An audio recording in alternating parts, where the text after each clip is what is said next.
Yeah, Tech, I'm here. Hey, nice to see you. How you doing today? Well, we had a snow day, but we're in 21st century, it's AMI. AMI? Alternate method of instruction. Oh, fair enough. So, Yeah, snow days are now regular school days.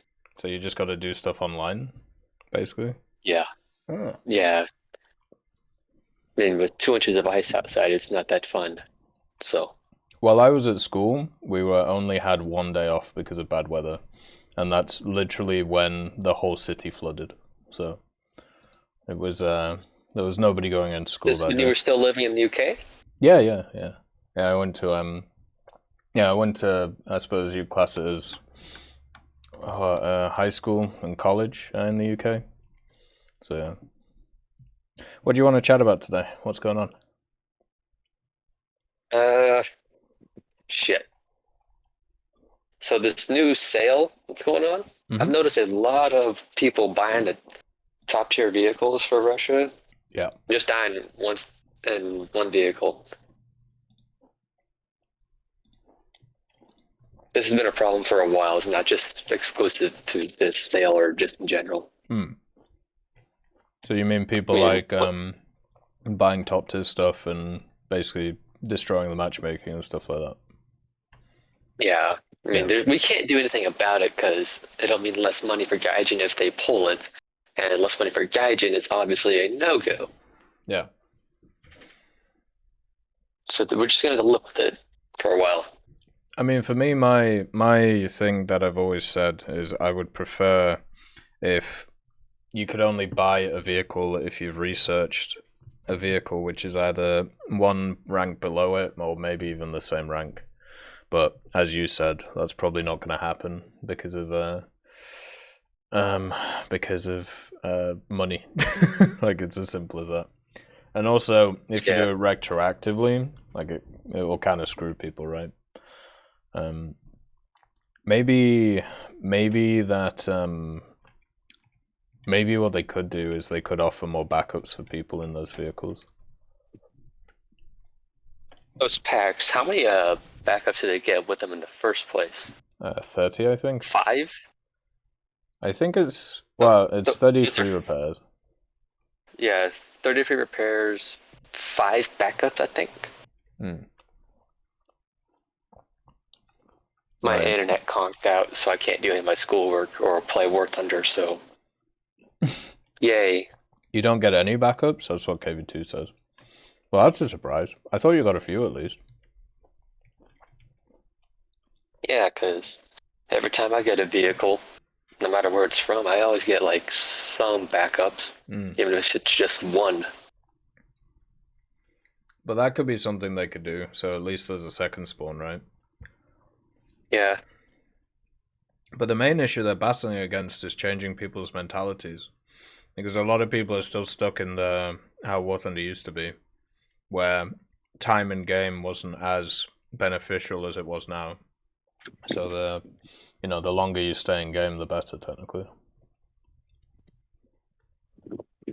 yeah. I mean, true. Do you think there is a fix? But you said after you can only get them up to a certain point. Like Hmm. you X level X amount of vehicles in said tree. Yeah, you can get this, but that won't work because it'll lessen the amount of money Gaijin can make. Yeah. So not an option. Yeah, like that would be the one that I go for, but I don't think it's as I said, I don't think it's possible to do unfortunately. There's unless they start doing, I don't know, bundled vehicles where you could buy like one premium of that BR and then you can get another one, kind of like what they do with the summer sales, where you get like a plane and a tank, or a helicopter and a tank. But yeah, the other thing is, it seems like they're doing more and more sales all the time now, so there's more and more of this stuff happening, which is kind of annoying, you know. Or if you have a bunch of friends that are a bunch of conspiracy theorists, which is annoying as all hell. They say that it's a sign that War Thunder is about to introduce a really, really large update, sending us into the next generation of vehicles. And they're giving us this stuff and saying, if, well, we give you all these sales, blah, blah, blah, blah. I mean, we know that they're going to continuously keep increasing the level of vehicles or whatever, like in the game. Like, that's a given. Like, that's not going to change. That's one of Gaijin's biggest moneymakers right there, is adding more levels to the game. Yeah, so it's going to happen. Thank you for the subscription, Dragonheart. Thank you for continuing to support the channel. And as always, thank you very much, man. With the Arizona. I noticed that it had the triple mounts instead of the dual mounts that I've seen some video games put on the Arizona. Is it and just I'm glad they got the triple. Yeah, which means it's the refit of the Arizona, later variant of it. Because I think it started out with a dual mount, but then they put on triple mount. I don't know enough about the vehicle to know if what its like mounts even look like. Like my ship knowledge in general is terrible, which is why I don't really talk about it too much, apart from the ones in the game. Like, I remember everybody was asking me like my opinion on the Shimakaze thing. Or was it the Shimakaze? It was one of them that was missing a turret. And everybody was being all crazy about it. But for me, like, I just don't know enough about the stuff. Like, Same here. My ship knowledge is pretty limited. Yeah. So I don't know, man. Like, whatever it comes in at, as long as there isn't like a huge amount of backlash about it, then I don't normally pay too much attention, because normally that means it's fine, you know. I mean, if it is overpowered as usual, I mean, all you need is one bomb and you can sink the entire ship. I don't think it'll be overpowered. There's a ton of ships already like it in the game. Oh, God. A little Pearl Harbor joke flew right over your head. I may have heard it about 50 times this month already. Oh. Well, shit. There was a dude, actually, for a week so far, who's been DMing me a picture of the B5N2 every day. I'm guessing it's supposed to be about the Arizona, because I think the B5 was the one that dropped the bomb on it. Yeah, it was. I don't know why God. He's sending it to me.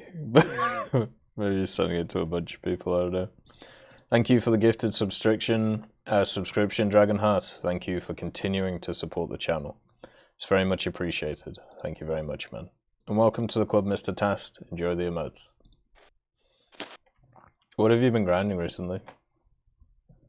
The new American missile AA, the XM975. Oh yeah. That thing. The rolling platform. Yeah. Yeah. I only put 60K into it after 200 games. What? I'm non-premium. What are you using? USA 9.3. Are you spading stuff? Most of that line's already spaded. Oh, yeah, that'll happen then. Yeah, so it's a bit rough then. Yeah. Are you going to try and use one of the Build-A-Bear events to get a bunch of Gaijin coin? And then, I'm on console. Oh, you're on console, yeah, so you're screwed. Unlucky. I forgot about that. Well, I don't know, man. Hopefully at some point in the Gaijin market it'll be open to consoles. Or maybe they'll do some sales at some point. Hey, they added a change where we can now buy Golden Eagles directly from the Gaijin store. Mm-hmm. So that's good. Yeah. But there's a caveat to that. Last time I tried to log into the Gaijin Net store using my War Thunder account, it reset my account. Oh.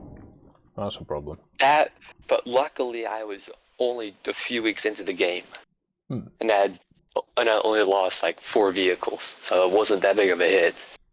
I tried it again a few months after that, and I only lost stuff to the Shermans. So I'm not gonna risk it when I have the IPM1, man. I'm not risking it.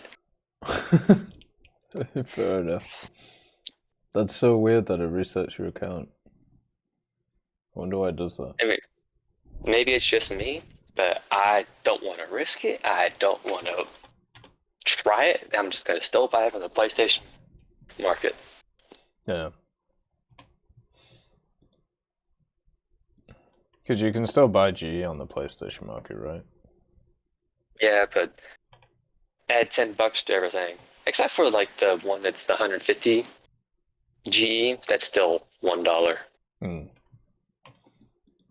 It's probably not worth adding the extra little bit on.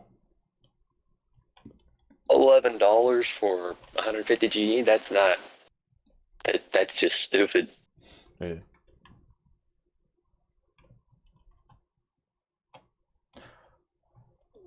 Is there anything else you want to chat about today?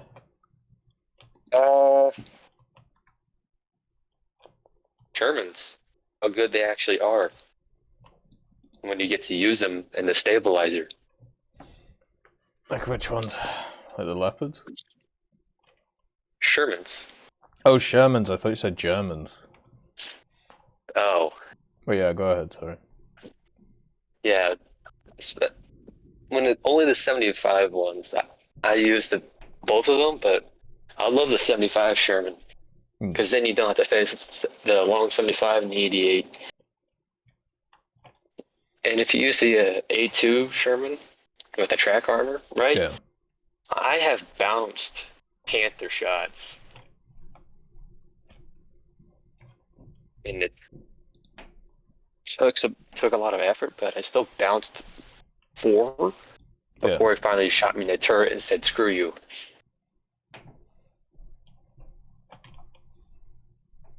Yeah, I enjoy the M4s in the American tree. They were actually, I think 4.0 used to be a lineup that I run for events and stuff like that.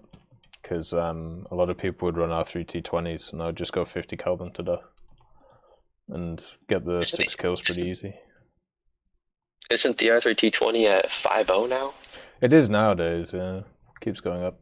Didn't it start out in the game at like 3.3? Yeah, something like that, 3.7. I still think there's some vehicles. I think the EVR has moved the most out of those types of vehicles. The Lorraine moved. I think it went from like 6.3 to 7.7. It's kind of crazy.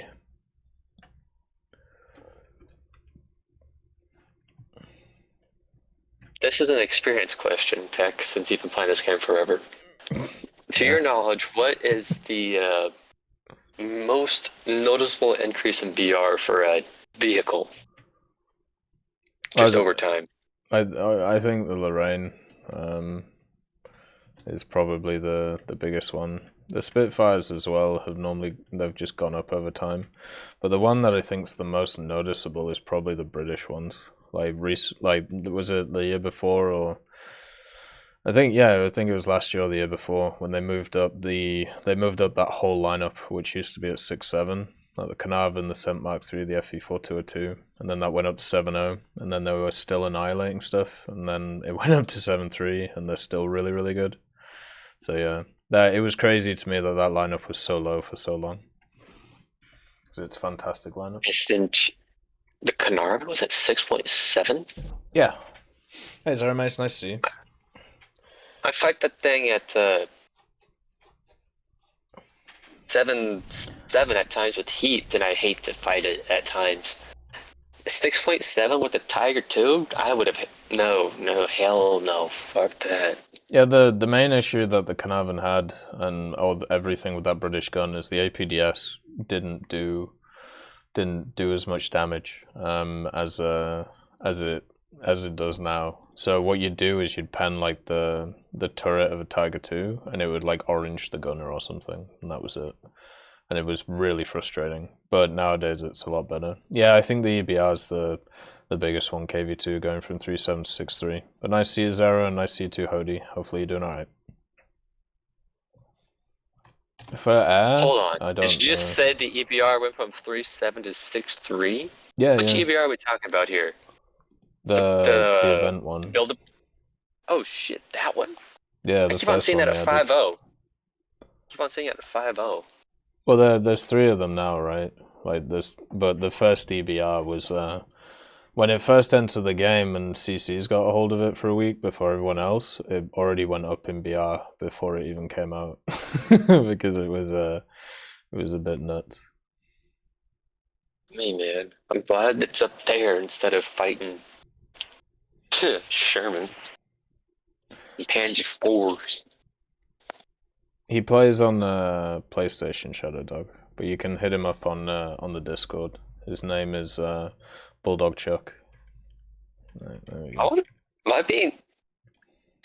I gonna get interviewed here all of a sudden from all the Twitch chat people? I doubt it. But for aviation, I don't actually know. Most stuff doesn't move that much. I suppose some of the low tier bombers, like going from like 1.0 to like 2.3 or 2.7, like the Farman, that one's gone up quite a lot. I was about to bring that up before, man. Yeah. I got that one a few weeks into the game, and I hated it. Really? Then they did some changes to bomber. Yeah, I was really stupid when it came to bombers when I first started the game. I thought they were going to be indestructible because of some survivor bias from B-17s. I read too many books as a kid. Right. And watched the movie Memphis Belle about 50 times too much. It's a really good movie. Fantastic. Yeah, actually. It is. Good actors. Really? Good actors in it. Okay, this one is a cultural fact. Not a fact, a question. If you haven't seen this, I might be slightly disappointed in you, Tech. Okay. Have you seen the movie Stand By Me? No. God. Is it about the song? No, the song was made for the movie. Oh. What's it about? That's what you should. That's what you should watch. That's that movie you should watch. Sell me on it. Why? Have you seen the movie Sandlot? Because this will tie it to the far.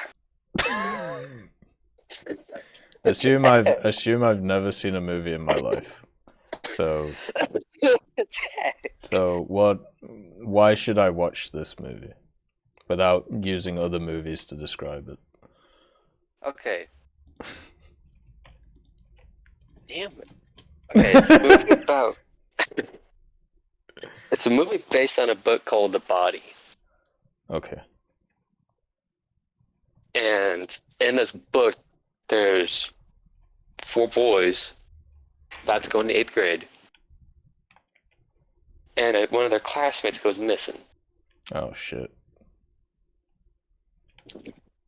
They hike along, they try and find his body. They find it, and throughout the way, it's kind of a coming-of-age story. Right.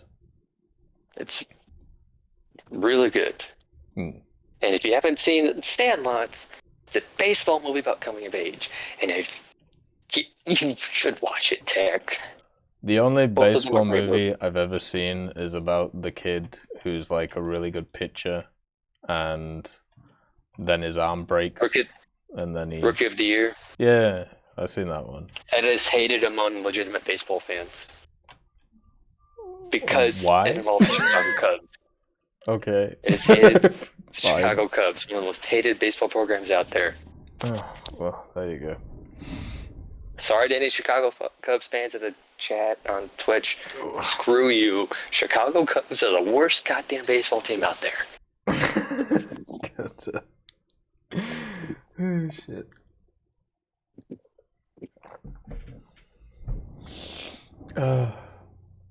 Yeah, we go from talking about War Thunder, talking about movies, talking about baseball. Because it's a normal conversation. I don't know. But no, baseball is one of those that I don't watch by like looking at the stats. Because there's too many games. I don't know how the fuck you're supposed to follow any of that stuff. Well, I practice for baseball, for high school baseball starts next week, and there's 2 inches of ice outside. Well, you better get spaded then. Or better get the pickaxe. How do you even train for baseball? Do you just run? No, we play catch, we hit, we field, we do drills. I always find it weird how you use the big mitts. Because in cricket, you don't use any. That's softball. Oh, Our baseball gloves aren't that big. Well, they're bigger than not having one. I mean, here's mine right here. Oh yes, And I can. Go ahead. If I compared anything, it's about the size of a hat. Yeah, but what I'm saying is, like, in cricket, you don't wear any gloves to catch the ball. Yes, well, in cricket, you also run back and forth constantly. Yeah, and in baseball, you run around in a square. Diamond. Like, okay. Are the lengths the same between them? 90-foot base. It is a square, yes, but we call it a diamond. Yeah, sounds more fancy. The ball diamond. So if you call a baseball field the square, you'll piss off every baseball fan because it's religiously known as the diamond. Fair enough. So Baseball what you're telling me cold. is I have to become a Cubs fan, and I need to No, start calling. No. I should start calling them squares because that's what they are. Just, turned a bit.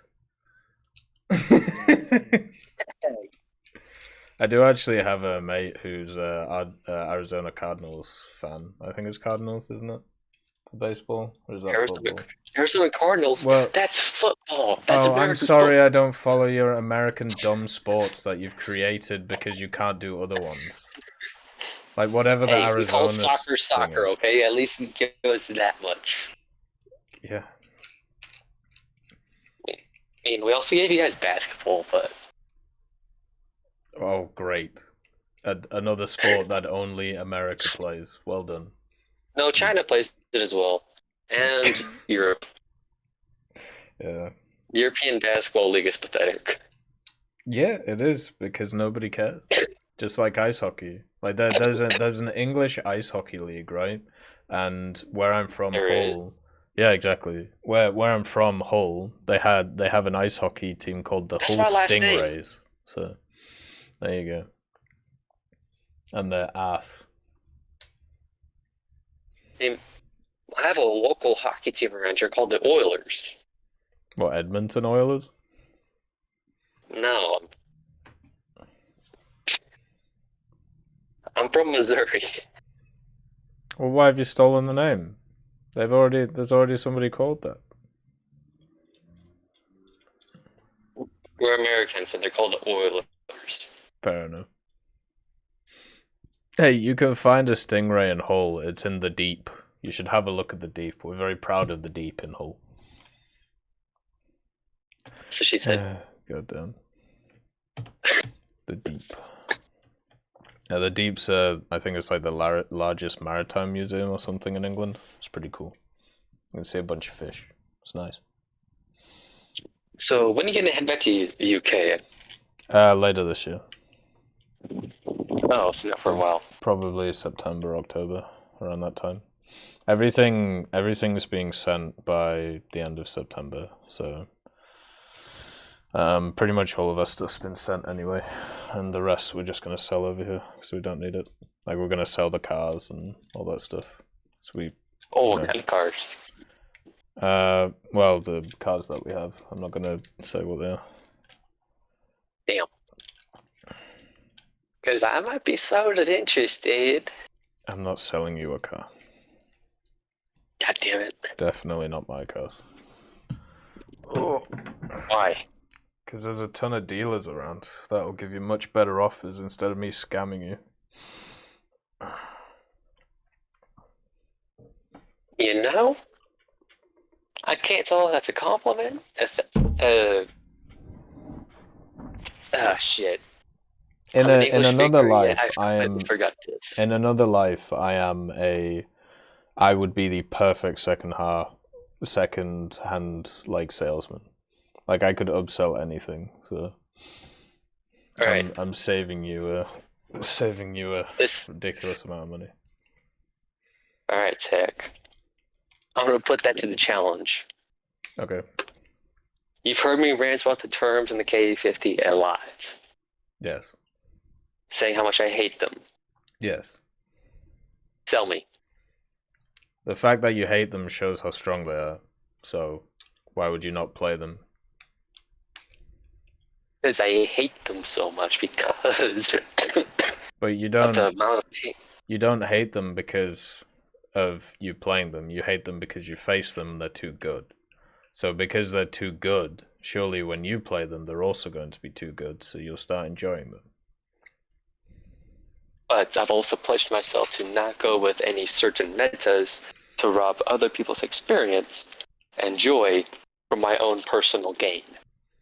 Well, you're doing this wrong then, because we're not a charity or we're not a commune in War Thunder. It's a PvP competitive game. So if you want to, if you want War Thunder to be a commune, you can always, go and play custom battles. That's where all the hippies hand out. But normally it's much better to see it as competitive in that way.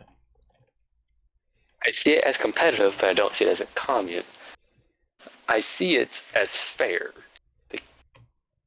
How is it fair that somebody else is allowed to use a really nice piece of technology and you're stopping yourself using it because of some moral high ground that they're not going to sit on?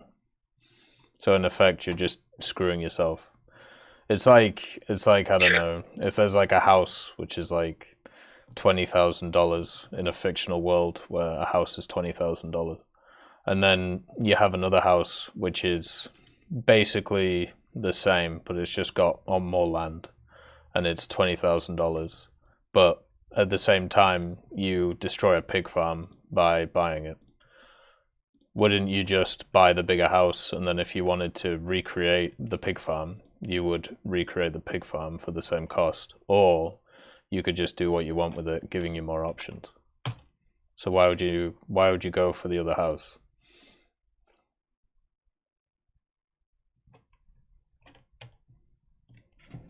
Fuck. I rest my case. God damn it, Tech. Why aren't you a used car salesman? Because I can make more money doing what I do now. So, that's the thing.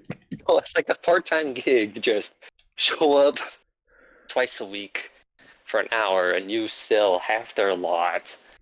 God fucking damn it, motherfucker. I feel like when it comes to that stuff though, it would kind of be soul crushing, like doing jobs like that, because you know at the end of the day you're basically just like twisting facts, and I don't know.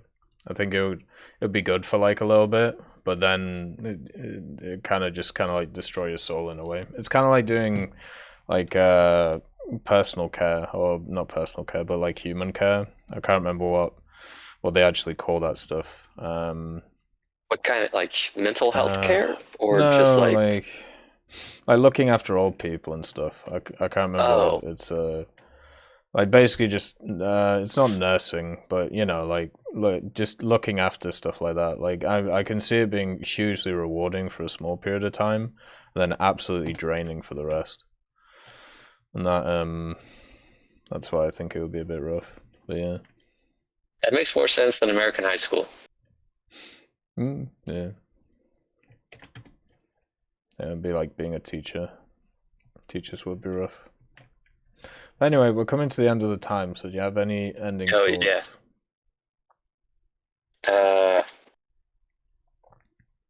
Ask me 3 questions about War Thunder, not regarding premium vehicles or K50s or anything like that. Is that a demand? No, sir, that is a request. When was the A13 Mark 1 added to the game? I'm not that old, Tech. I think it was added at. Oh wait, is that the reserve? Is that the reserve British vehicle? Yes, it is. If it's reserve, it was probably the first reserve vehicle that the British had. So when was Britain introduced into the game? Because I don't know. I really picked up the game in 2018. I think it was 17. like 2015, 2016. Yeah, I picked up 2017. What Israeli ground vehicle do you think, or are you looking forward to the most? Huh. Probably the some of the variants of the Israeli M60. I really like the M60 series. And then, what do you think is going to be the special devlog on Friday that is being hyped up? I didn't even know there's a special dev blog coming on Friday. So I'm gonna guess, since they've stated that there's no Gen 4 aircraft coming, I'm gonna guess. Like I just gonna go against what they've already said, like I have done in the past, and dev blog the F-16A, probably a Block 15 variant. Okay. I'll put money down. How about this? I'll put a bet down with you, TEC. I ain't giving you shit. No, not money. Like just a little in-game thing. No money or transactions or anything like that will take place. Okay. If the F-16A is introduced first 2 patches of 2022, I get into TEC yes. I mean, sure, but you could probably just ask Daddle anyway. I've tried. He doesn't respond to me. What, DMs? Well, Like on Discord? I've applied twice through the Discord, and I've never even gotten a rejection notice. Fair enough. DM him on Discord, and if not, I'll DM him.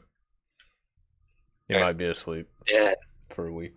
And to finish off, if it doesn't come in the first 2, I will try to subscribe to you over Twitch. If I can't subscribe to you over Twitch, don't worry about that. I will like, share, and turn on notification bell on every single video that comes out from you. Don't worry about it, man. What you should do is you should focus on getting yourself some premium time. Dude, where's my wallet? Where's my wallet? Uh-oh. You've been thieved. I have. Oh, well, it only had $7 in it in the first place. God damn it. This is the life of living in bumfuck Missouri. What, you think living in bumfuck Missouri is correlation or corresponding to like you losing your wallet? You think if you lived in a different place you'd not lose your wallet? Oh no, I'd lose it more often if I lived in Kansas City. But around here, what doesn't go missing around here? My dad's hubcaps got taken last night. God damn. Rough place. Not really, there's only 3,000 people in my town. Well, it'll be easy to find them then, won't they? Maybe. I mean, these people know how to frickin' lie. Humans are pretty good at that. There we go. Alright, TEC. Like you said, I took up too much time as it is. That's all good. It's always nice to chat. Have a good day, and I will probably speak to you next time. See you later, man. Adios. Hey.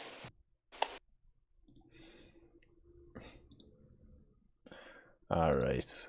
So, before we move on, the reason why we're late today, Juan, was because there's somebody special who's coming for dinner tonight for us, so I had to make sure that the house was in tip-top shape. So I spent 2 or 3 hours doing that, making sure that everything was good.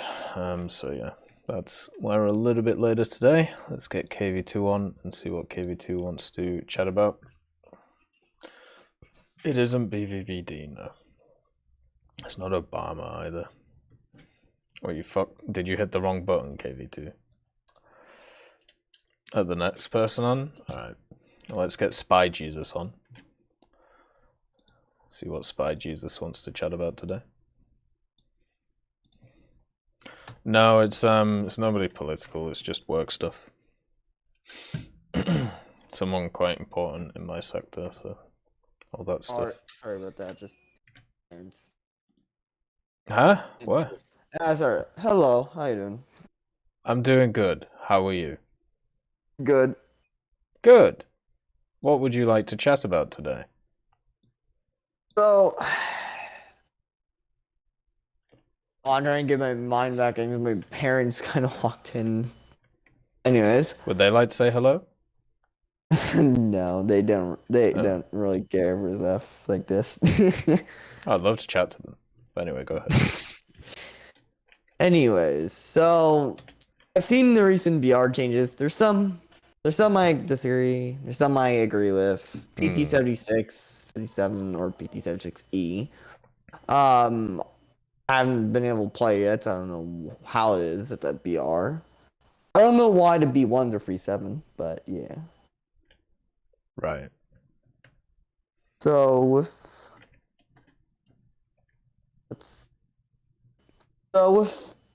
the next updates, like I know they've already announced they are adding fourth generation jets. Sometime this year, yeah. Yeah. How do you think that's gonna play out? I think they'll add one to one of the major nations, and then they'll probably bring along a premium at the same time, just like they did the F5E. Probably the same idea. With hopefully we can deal with the big maps. I don't like the fur balls at top tier already. So you like the EC stuff? Yeah, the EC stuff is quite nice. Unless it's early jets, then no. Bit slow, right? Yeah, early jets a bit, not the best. Especially when like you're in an F3D1 or a 262 and you're in that. You just wander around the place, yeah. What BR do you think should be the cutoff then? Like, where would you put it? Maybe 8.7. Because MiG-15s and Sabres do okay with that anyways. And with the EC maps, so with the removal of air spawns from attackers and jet bombers, at least for EC maps, they should keep that on. Sorry, what were you saying? It was freezing in the place, so I was just checking if everything was closed. Ha! I understand that. Since, it's kind of cold here over in, I'm just gonna, near Kitchener, that's where I am. Right. But, so if it would be cut off at 8.7, because, hold on, did you hear that part, right? 8.7, you said? 8.7 would be the BR cut off. That's why you would cut it off? MiG-15s and Sabres do okay. Right. But then it's because I've also done the TU4 and got an EC map once. That's beautiful. And then with the removal of like air spawns from like rank 6 and higher strike aircraft and bombers, I mean, small maps make sense, but like with the bigger maps, they should probably keep it on. Right. Yeah, that's not a bad idea, actually. Yeah. There are some jets that probably do need to air spawn back, like the A4E. Because of it, like the free gun pod loadout doesn't exactly work. Well, I think they'll work out which ones need air spawns, right, and then give it to them as it goes along. Hopefully they will. Yeah. When it comes to ground, like for ground, I've always wondered. Okay, with jets, 12 kilometers sometimes isn't enough, but sometimes when they spawn like Mach 1, they just get to the battlefield pretty quickly, anyways. Yeah.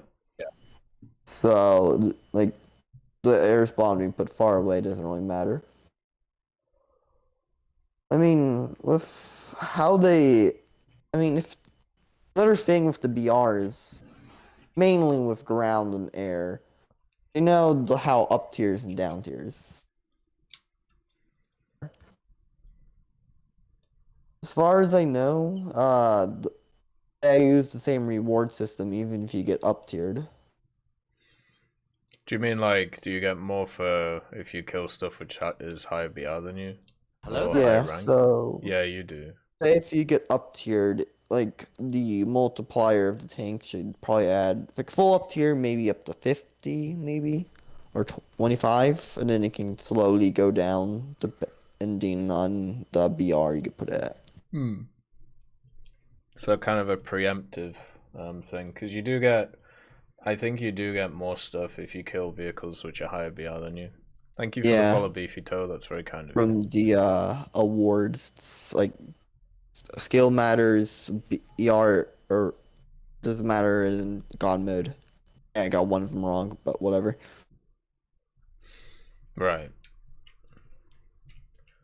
So you'd want that to be increased? No, it was like for kills, like say if the IS-4M, if you get put to 8-7, it should have a bigger multiplier. Does that make sense?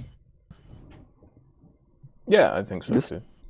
Especially with certain BRs, they're more prone to getting up tiered. Currently, 6-7 is very prone to up tier due to PT 7657 now being at 7-7. Hmm. Like I did probably 50 games, and like 40 of those were all 7-7s. Right. I did it with also 7-3, so that's nice. I mean, with the PT-76, BR is gonna be iffy with it. It's like one of those tanks that doesn't care about BR. It's like, BR? What's that? Yeah. Yeah, it's definitely one of the more flexible vehicles I've added to the game. I feel like that new German Yeah. premium is going to be pretty similar when it comes to its flexibility. Yeah, it probably is. Then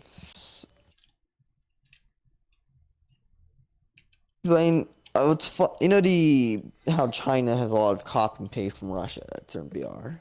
Yes. Oh, there's the Chinese BMP-1 and then the Chinese UC-57-2. Yes. They're both directly better than the Russian Trajectory one. Yeah, yeah. Normally because a lot of that stuff that China has, they actually got way after it was in Soviet service. So Yeah. they were able to add improvements to it and stuff. I mean, the UC-57-2 is a different BR, but the Chinese BMP-1 is the same BR, but it has tandem. Yeah, the only difference is the missile though. I don't think it's enough really to to make it too much of a different BR. Would you change its BR and make it higher? Do you think it's Or the worth it? BP? No, for the BMP, yeah. For the BMP, I mean, I haven't grinded China enough to see what it's like for it. Right. As far as I know, the tandem does have more pen. Yeah. What the regular BMP missiles already have enough pen, so I don't think it really makes a difference. Yeah, and the tandem thing on it isn't that useful. So you're fighting an Avery. Yeah, or a T-55M. Yeah. I think generally the BRs of those BMPs are okay in general. Not too worried about it. I mean, like considering that, like a lot of people say that BMP is cancerous. It's not really. I mean, in the right hands, yeah, but I mean, I'm a good ground player myself, and when it comes to the BMP, it's my first vehicle I used to get a nuke, so. Oh, nice. Well done. And it wasn't a full up tier to make it funnier. Yeah, good stuff. And I got the nuke off. I got the nuke off at like 100 tickets left, so I just barely got it. Nice. Since then, I've gotten 3 other nukes. Oh, so you know what you're doing then. Yeah. Even though one of them was kind of assisted by the PT-7067 with a 19 kill game. That's crazy. I know. I have the clip of somewhere on my computer, but I just came across like 4 tigers, just ammo-racked them all. Well done. Was that when it was lower in BR? That was when it was 7 free, yeah. Yeah. So any of the other BR changes that you are not sure about? The B1 and the Panzer IV with the long 75 now being able to fight each other. Yeah. It's kind of odd. The AGS, I'm not exactly sure about to say about that one. I'm most surprised that didn't get changed is the MiG-23. You think it would have gone down? I thought it was going to go down because, you know, considering previous stuff. By the way, thank you for the subscription, Shadow Dog. Thank you for supporting the channel. It's very much appreciated. Thank you very much, man. I mean, with next update, I know they're already getting Israel ground tree. Yeah. So I'm curious how that's going to go. What do you think they'll add in it? From what I know, probably some kind of their own Shermans. I know mostly top tier stuff. I know like the shot they'll collect could be in there. I mispronounced that horribly. The Merkava. And not the Merkava, the Merkava. Sorry for my pronunciations. Don't sorry worry for anyone about who is OCD for that. And I'm trying to remember. Merkava and Merkava. Yeah, those. As far as I know, it's probably going to be a nation I'll actually try. Are you going to buy one of the premiums or just grind it out? Like the tester stuff? Yeah. Yeah. When they eventually get, because the air tree have already had pain grinding it because, you know, BF09 is kind of, you know, not the best. Anyways, we're getting closer to April, so April 1st grind event, so yeah. Oh, just before we go into this, they are going to be pulling the premiums from other tech trees, beefy time, of the Israeli ground vehicles, and we're going to be ending at around about 6 p.m. PST today. Juan, sorry, go ahead. About April. So, of that grind event, okay. The last grind event, I just grinded and got Gaijin coin. Yeah.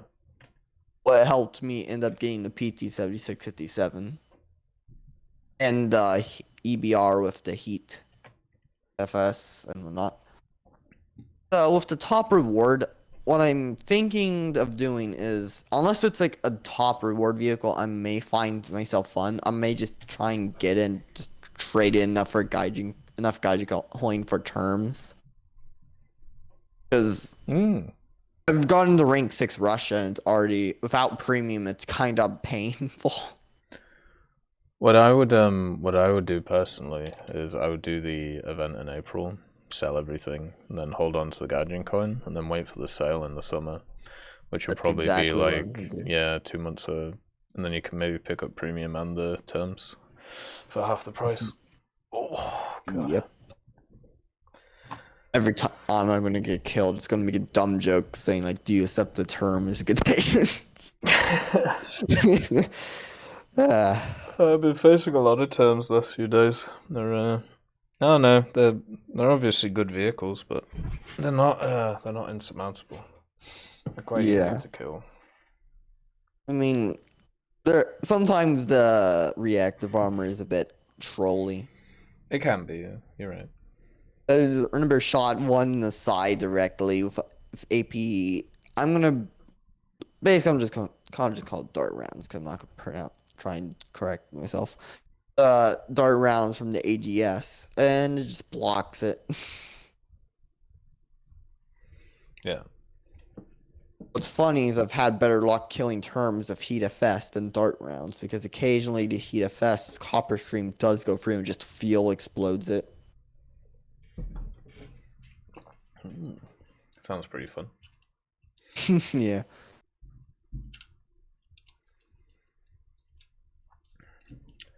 What? How about this? What is your guess for the event vehicles when it comes to that event? Since they do it, seems to be every year. What weird and wacky thing do you think they'll do? Let's see. So probably some kind of top tier jet and tank like usual. So the two early ones, probably, I don't know. Event vehicles I would like to see, probably like a Night Fighter 262 or maybe a Thunder Screech. Yeah. Or the fun, weird, exotic things.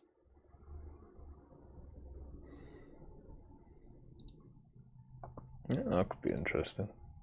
Yeah. Here's how they would model the sound for the Thunder Screech. Well, the main issue with the Thunder Screech is it doesn't have any armament, does it? So you'd just be a big bullet, and that would be it. Big bullet. I mean, they'll probably figure something out if they were to add that.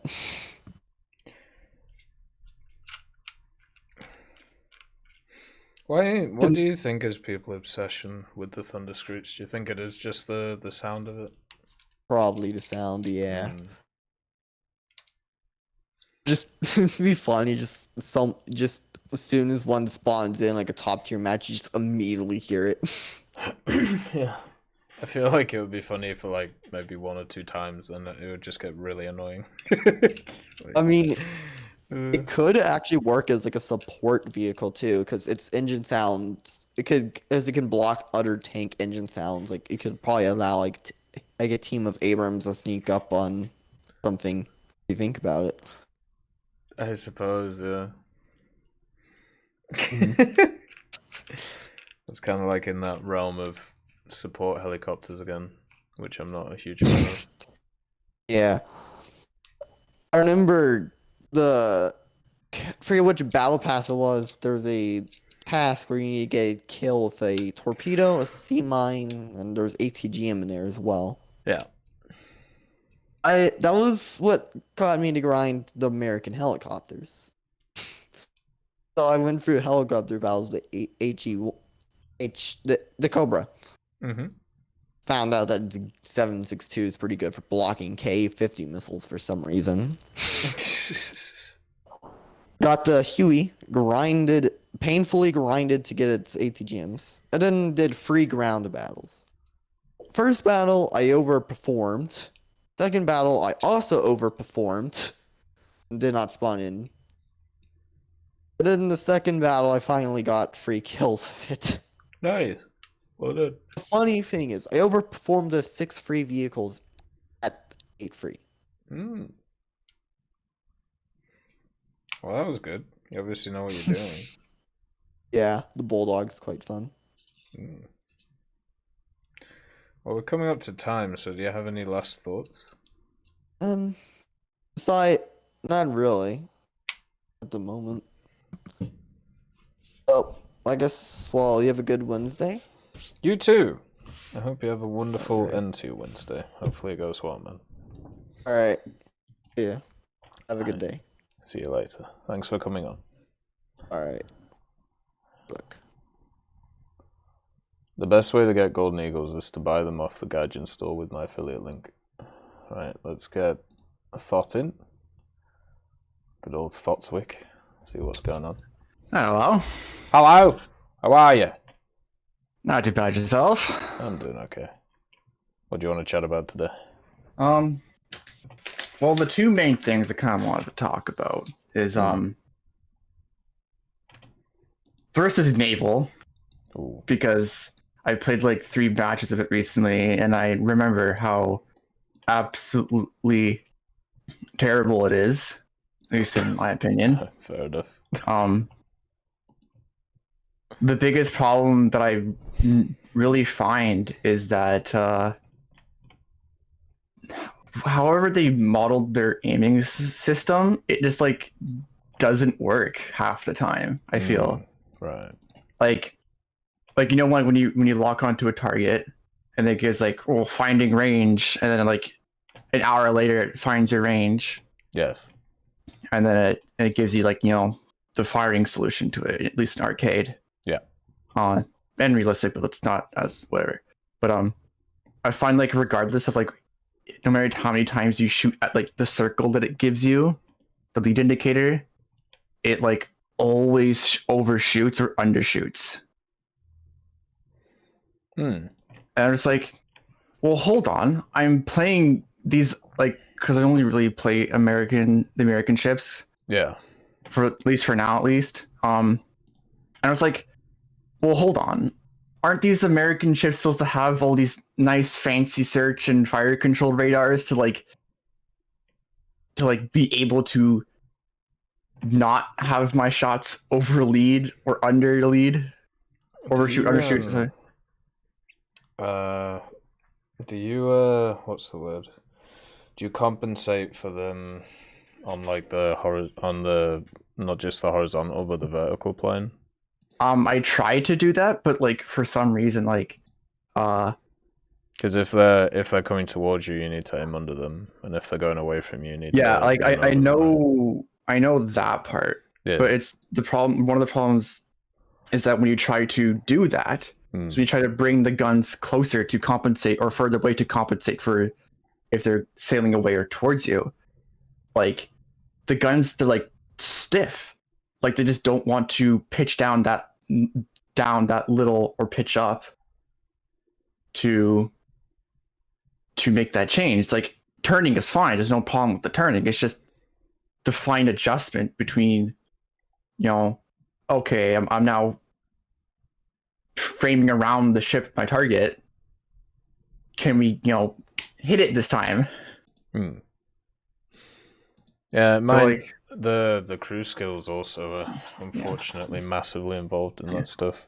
Yeah, like I feel it would just be better if if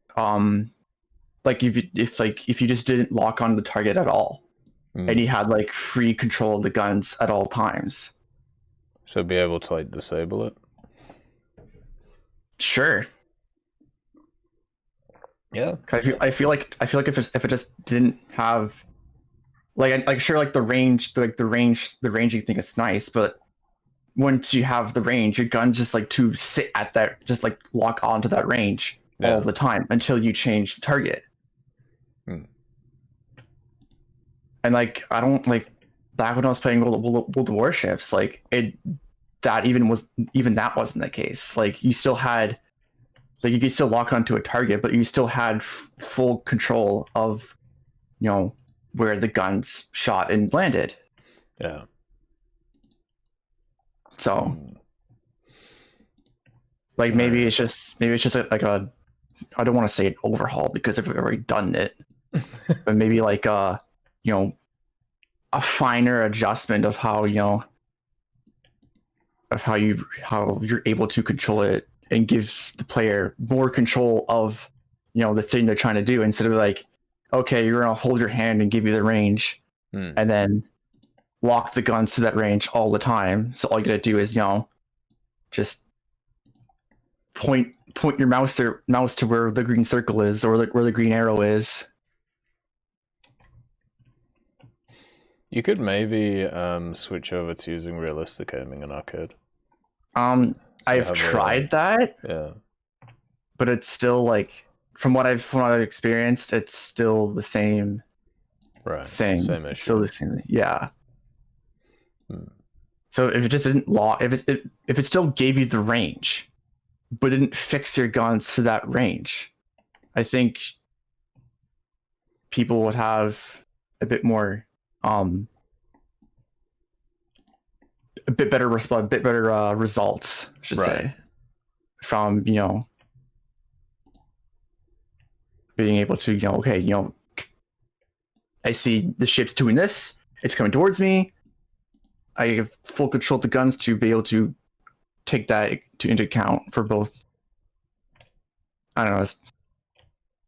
That's how I feel it should be. No, I understand. Yeah, if ever they improve it again, and just give players a bit more control of what's going on, then yeah, of course, they could think about doing stuff like that. Yeah.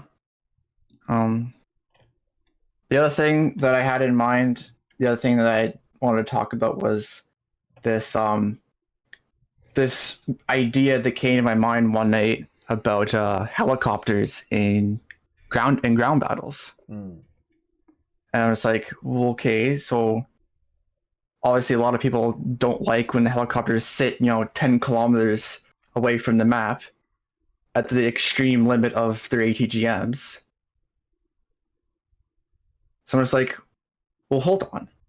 We have this system where the plane carrying the nuke can't drop the nuke until it's actually within the tank battle map. Yeah. So I said to myself, like, okay, so why not just have like an invisible radius around the map? Not the tank map, but like, pick a number like halfway between the tank map and the helicopter spawns. Yeah. So you have to like get within a set distance from the tank map. And the game's like, okay, now you can use your ATGMs. Yeah, they could do that. I feel like a lot of people would be annoyed about that, though. I'm sure like people in their KA-52s be like, oh, I don't want that. I want to sit at the back of the map and get 20 kills, without any risk. For me, I mean, I just wish they removed that helicopter AA. So if a helicopter is buzzing everything, I can at least go in with a jet. Yeah. Hey, don't call me Doy. Nice to see you too, Sajadal up. Hopefully you're doing all right. But yeah, the because because a lot of them on a lot of maps they just hover above their airfield, right? Because they can. Yeah. Yeah. And yeah, you always get chopped up by the AA, which sucks. Yeah.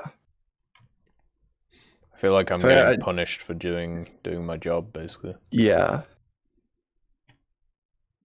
So I'm sure like the same people, like if you remove the helicopter AA, you're gonna have the same people saying, oh, I'm being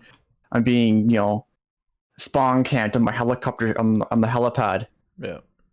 Because I have no air defenses. It's probably the same people who complain about people sitting on the airfields in AirRB. Yeah. So, like, obviously, it's not the perfect system, but it's more. It's basically a way of limiting like certain vehicles, right? You're not really bothered about any of the other ones. It seems like you're only bothered about the really high tier ones. Yeah. I always thought the way to fix stuff like that was just moving the maps back or moving the spawns back.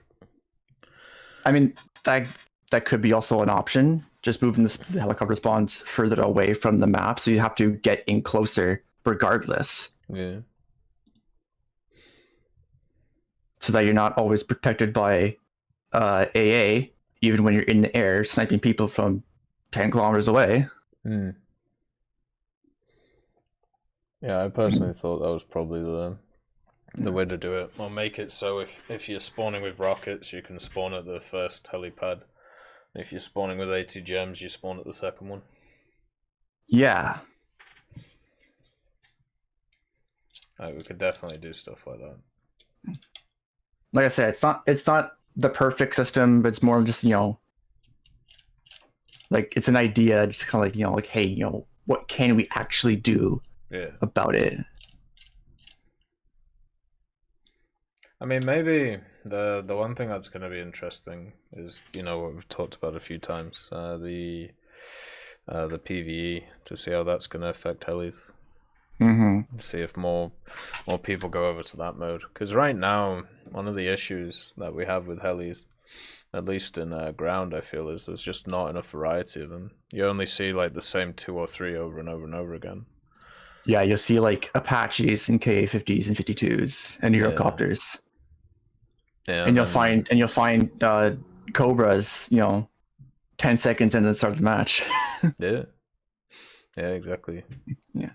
I even recently went and tried again the helicopter EC mode, Yeah. and honestly, most of the maps are garbage. Hmm. The only good map is City, because there's like a million ground targets that you can shoot at, Yeah. something that you can actually do. Whereas like there's all the other maps, like I don't even know the names, it's like but they're just like, it's just this big open field. And we're like, cool. Where are the ground targets? Yeah, you just get battered. Yeah. And like the one time I played the city map, I was like so tunnel vision on shooting at all these ground targets. I ended up sitting over an enemy helicopter spawn. I'm like, oh shit, there's like 10 people around me now. What the hell? Yeah. Because there's actually something to do on the map. Whereas the other ones, like I think the only other one I get consistently is I don't know. It's like I think it's like a Chinese map or something like that. I'm not too sure, but it's just this big mountain range. I'm like, okay, cool. There's the one tank in the middle of nowhere. I can't shoot it because I'm on a Cobra with no missile pods.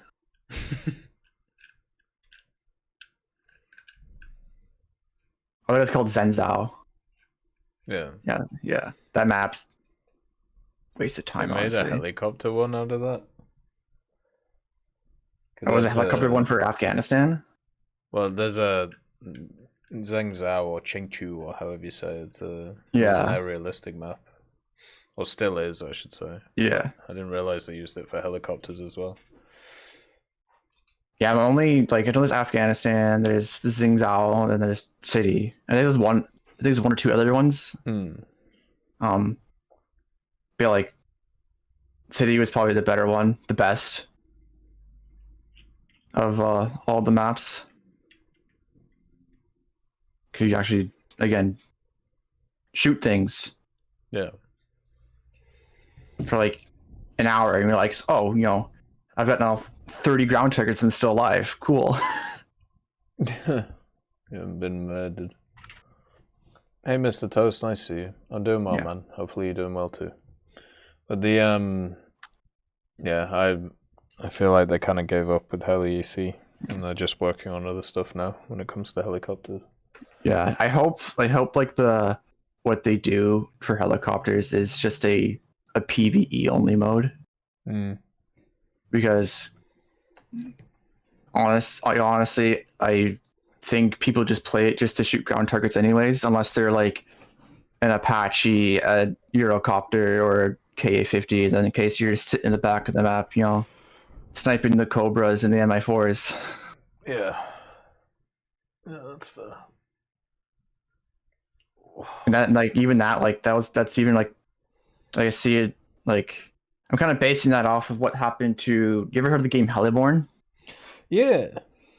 So that game has also a PvP game mode, but not a lot of people play it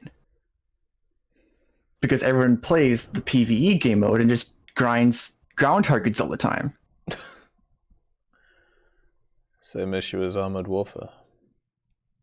Yeah, same with Armored Warfare. Like,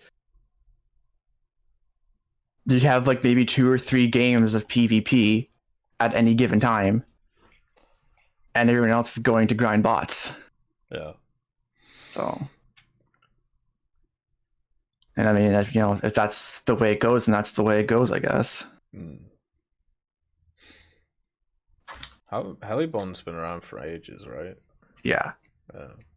And it's one of those games that it's not you actually pay for the game. It's like, I don't know, like $20, I think, when I got it. I know the devs are like trying to like bring it back to life, updating the game, graphically, UI, gameplay, hopefully, more vehicles.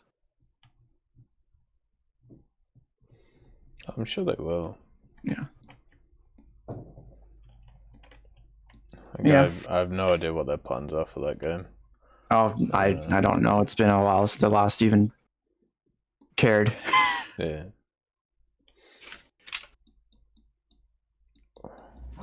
There we go. No, the gameplay isn't pre-recorded. I'm playing it right now. But is there anything else you want to chat about? Well, I'm not really too sure unless you got things to ask me. Well, let's go with the standard questions for the day. So, are there any dev blogs that you think will come out that you're looking forward to?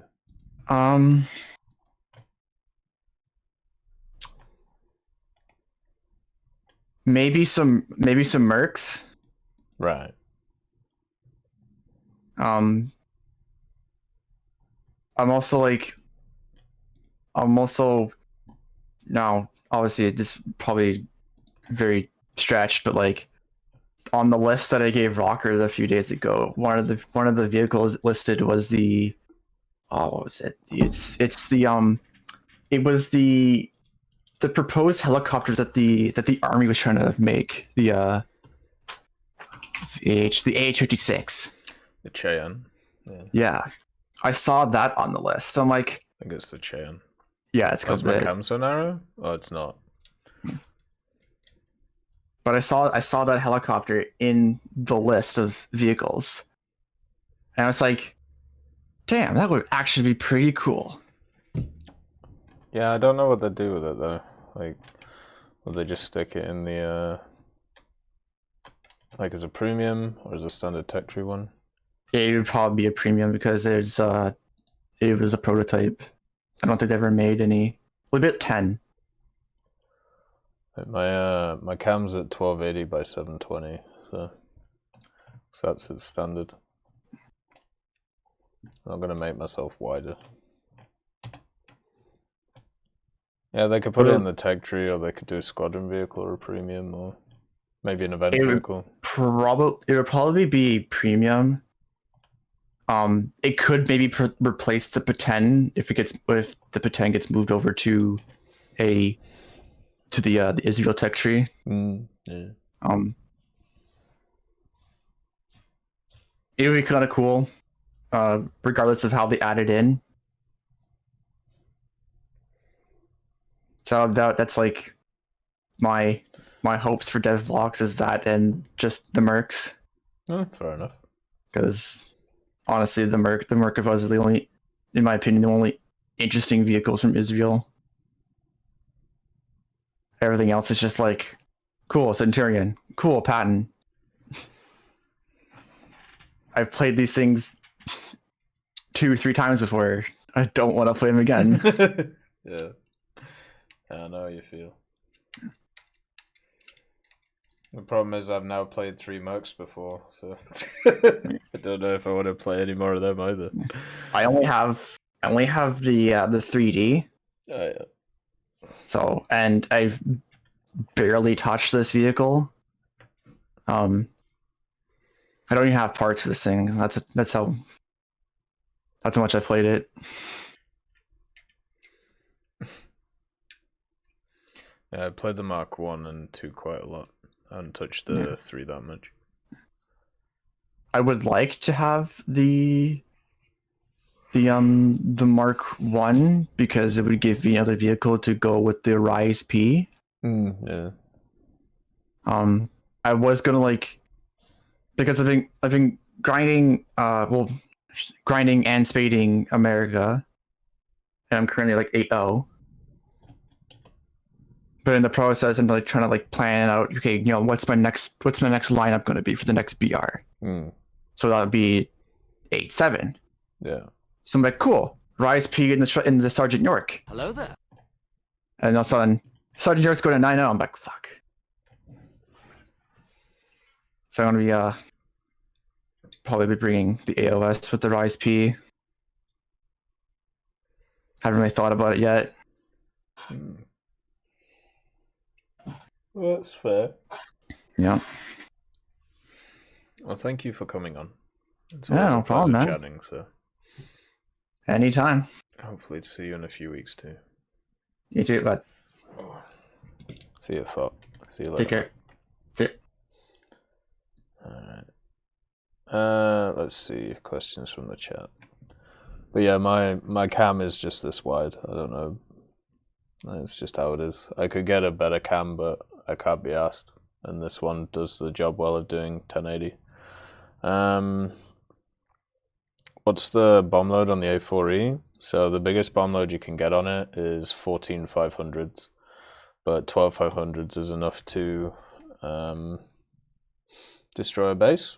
And then, simple as that. And there was something else. Discord Supreme Southerner roll when? I don't know, man. Sounds like a bad idea there. Because people would take it as an American thing, not a British thing, KV2. So you got to be super careful about that. We don't want people to get weird ideas. Alright, let's get Shadow Dog on, so we can have a chat about stuff. See what is going on. And hopefully he's here.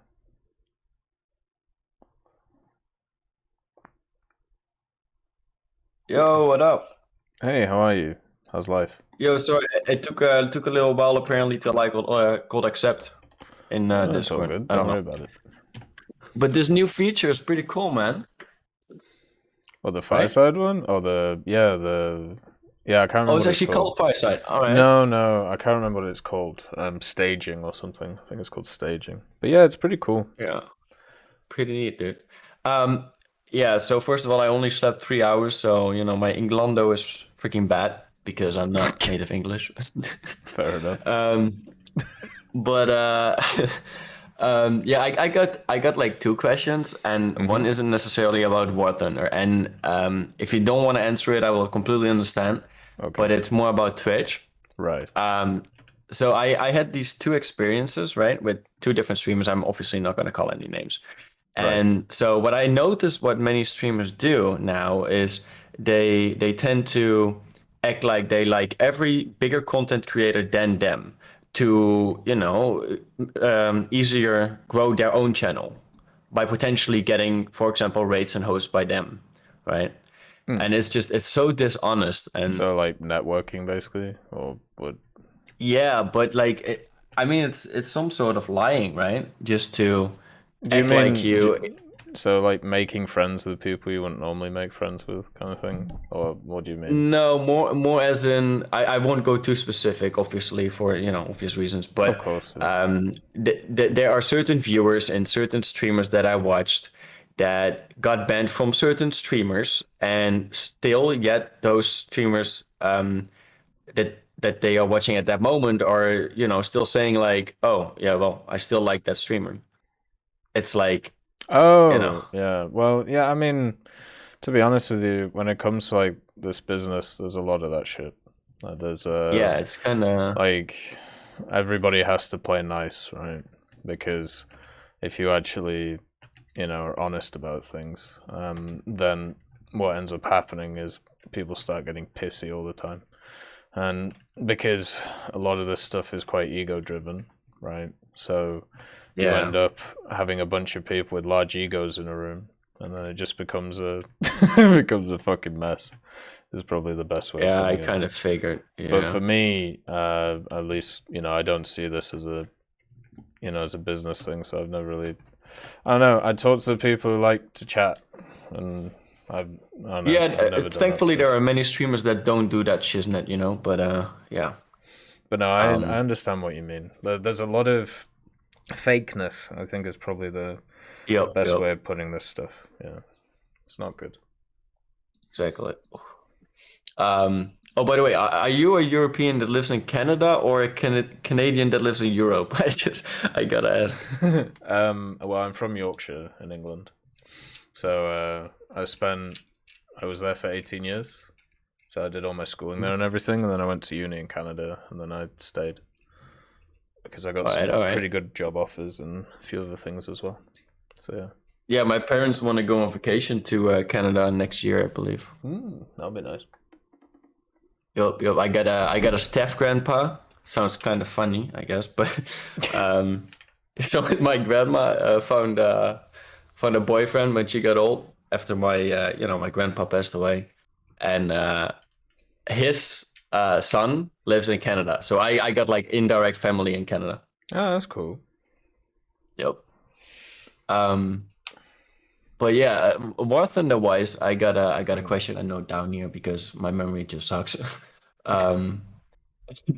It's really bad. But yeah, so if I got this issue where I'm pretty good at USA, but I'm also pretty good at Russia. But sometimes I'm better at one of them than the other. If that makes sense. No, So, yeah, and I think I know why. Because of my ADHD, I tend to rush very much. Do you got any tips to not rush as much where I get killed every time? medication. Like I don't Good know. one. Like I've never had it. I've never had ADHD, so I don't know. Breathe more. Yeah. Like I don't know how this works. Like That's a funny one because I got chronic hyperventilation, but well, but yeah, I don't. no, but It's always I don't know. A lot of War Thunder is about timing, right? So it's about when to do what and where to look at like certain times. So like if you start instead of focusing on like going forward over and over again, maybe instead focus on when people get to certain positions around the map with certain vehicles. And then what you end up doing is instead of just thinking about going forward all the time, what you're instead is you're working on those timings. So that's how you keep your mind preoccupied. So let's say yeah, just don't press W as much. well, let's say like you're on like Carpathians, right? Like the castle map, and you're going to the north side.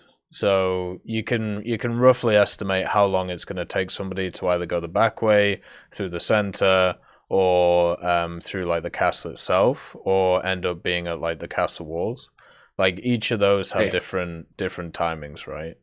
So if you learn, I did notice I got a little bit better at that already. Yeah. Yeah. So if you learn those timings, then you can basically position yourself to wait for people to hit those timings, and then you just push forward from there.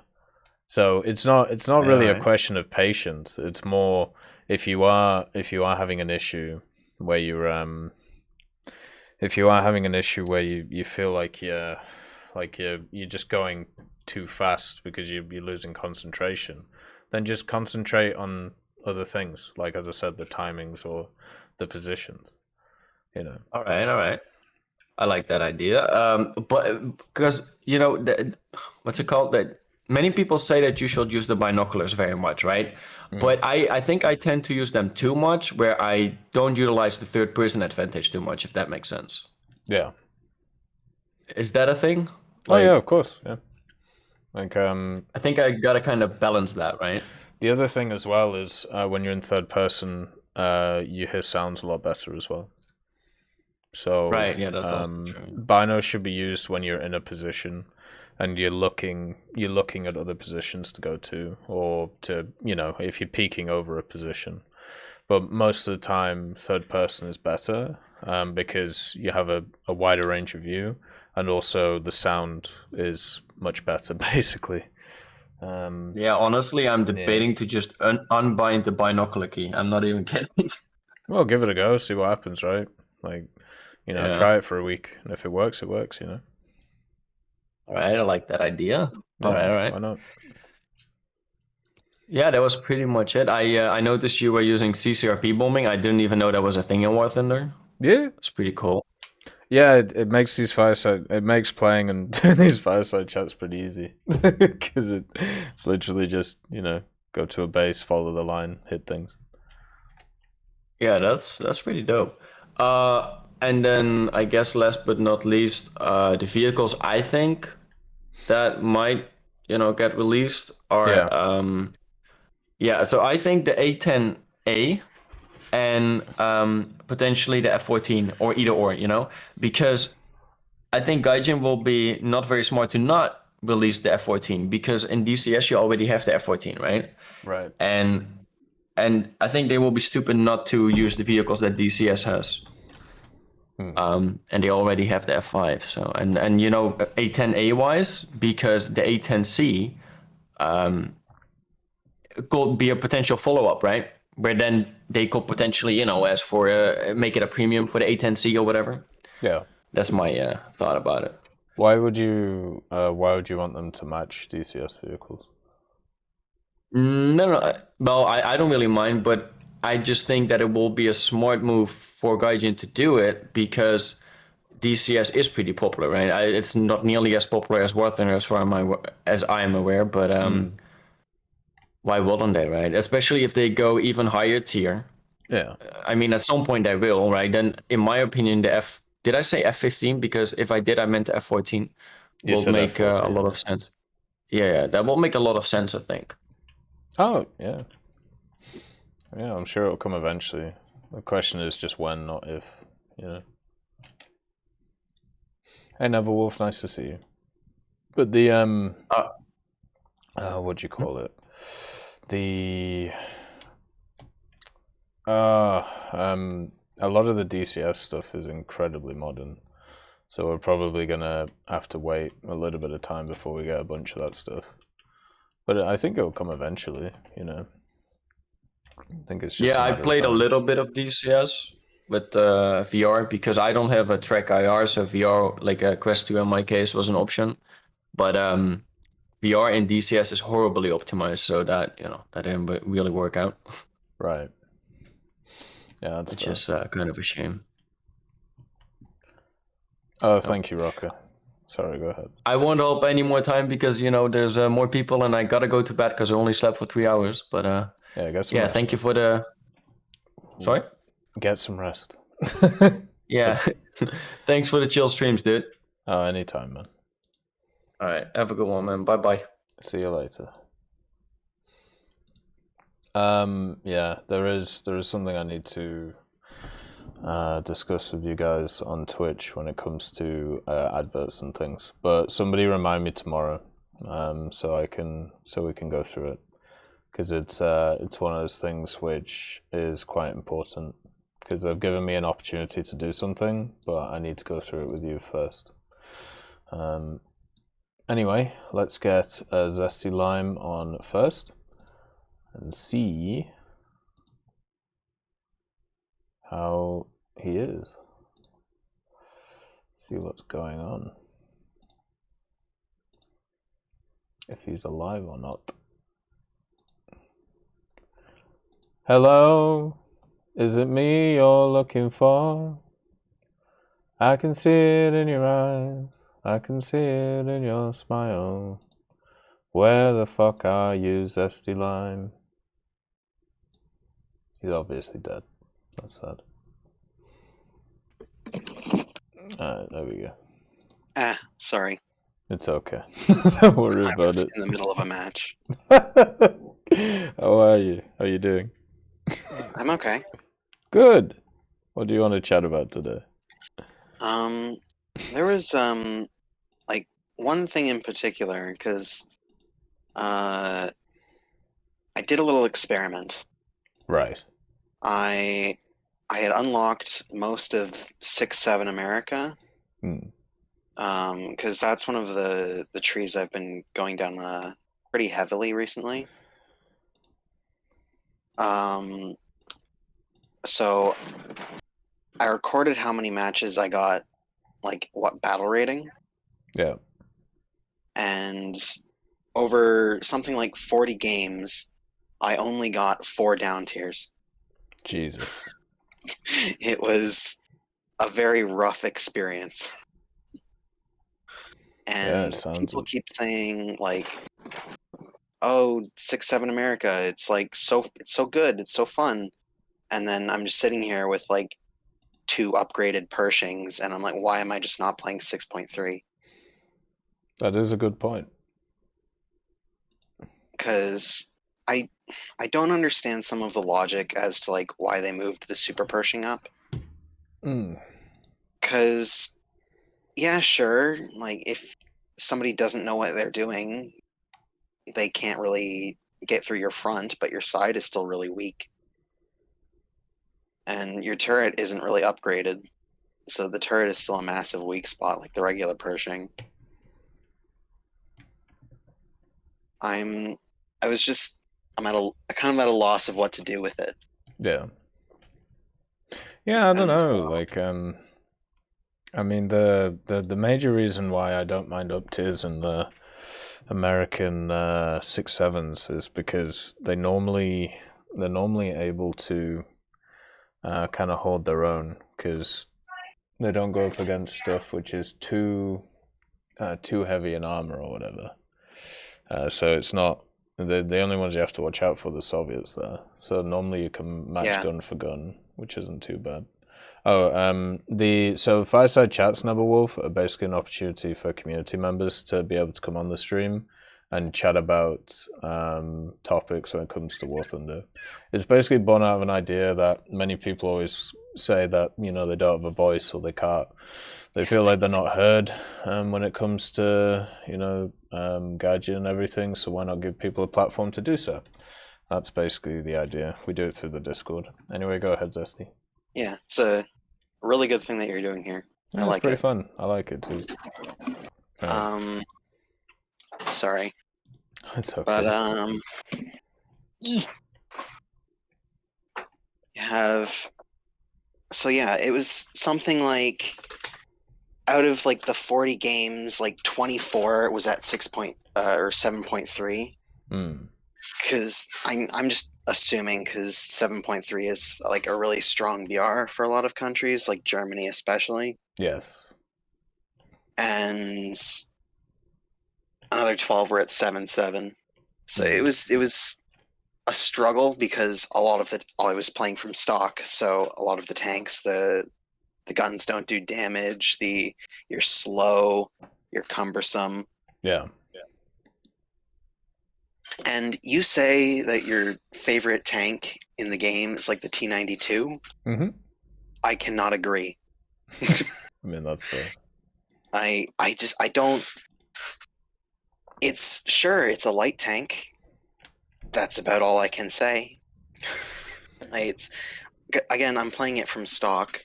I don't have like. Well, I stock still is have pretty rough. APCR. Yeah, the APCR is really bad. Can't penetrate the front of a Tiger 2's turret. It's slow. The turret doesn't rotate. It's just a bit of a pain. Maybe when it's like fully upgraded, it'll be fine. But then, like, why would I use it over the Ontos? Because it has good muzzle velocity. True, but Lower profile. Substitute muzzle velocity for volume of fire. Fair. I mean, for Um, me, it's 6.7. I run like the 3 light tanks, so yeah, like, I just run them all together. I think my lineup right now is the Super Pershing, the Jumbo Pershing, and 2 of the light tanks. Yeah. Along with whatever the AA for that tier is. I forget what it's called. The Duster, maybe? Yeah. M50 or the M42. Either one of those. They're the same thing. I don't know why they're different BRs. Because it's the same gun system. It's just like a Chaffee versus a Bulldog hull, right? Yes. Yeah. So then why is one like 2 BRs higher? I have no idea. I've never understood it, really.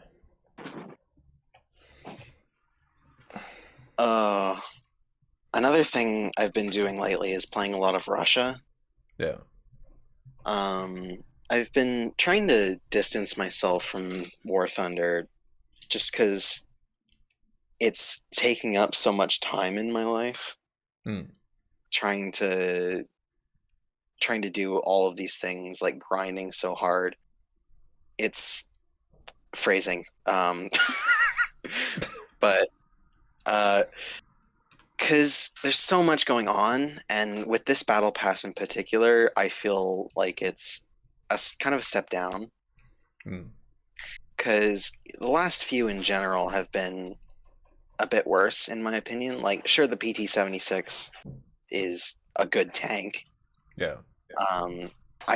But now that it's 7-7, I really wish it was rank 5 instead of rank 4. Because the first battle pass had the T-10A, which is 7-7 and rank 5. Yes. So if I want to use the two of them together, which I've been doing for a little bit, I can't really research things using the PT-76. I get you, yeah. That makes sense. Hey, Protogen, nice to see you.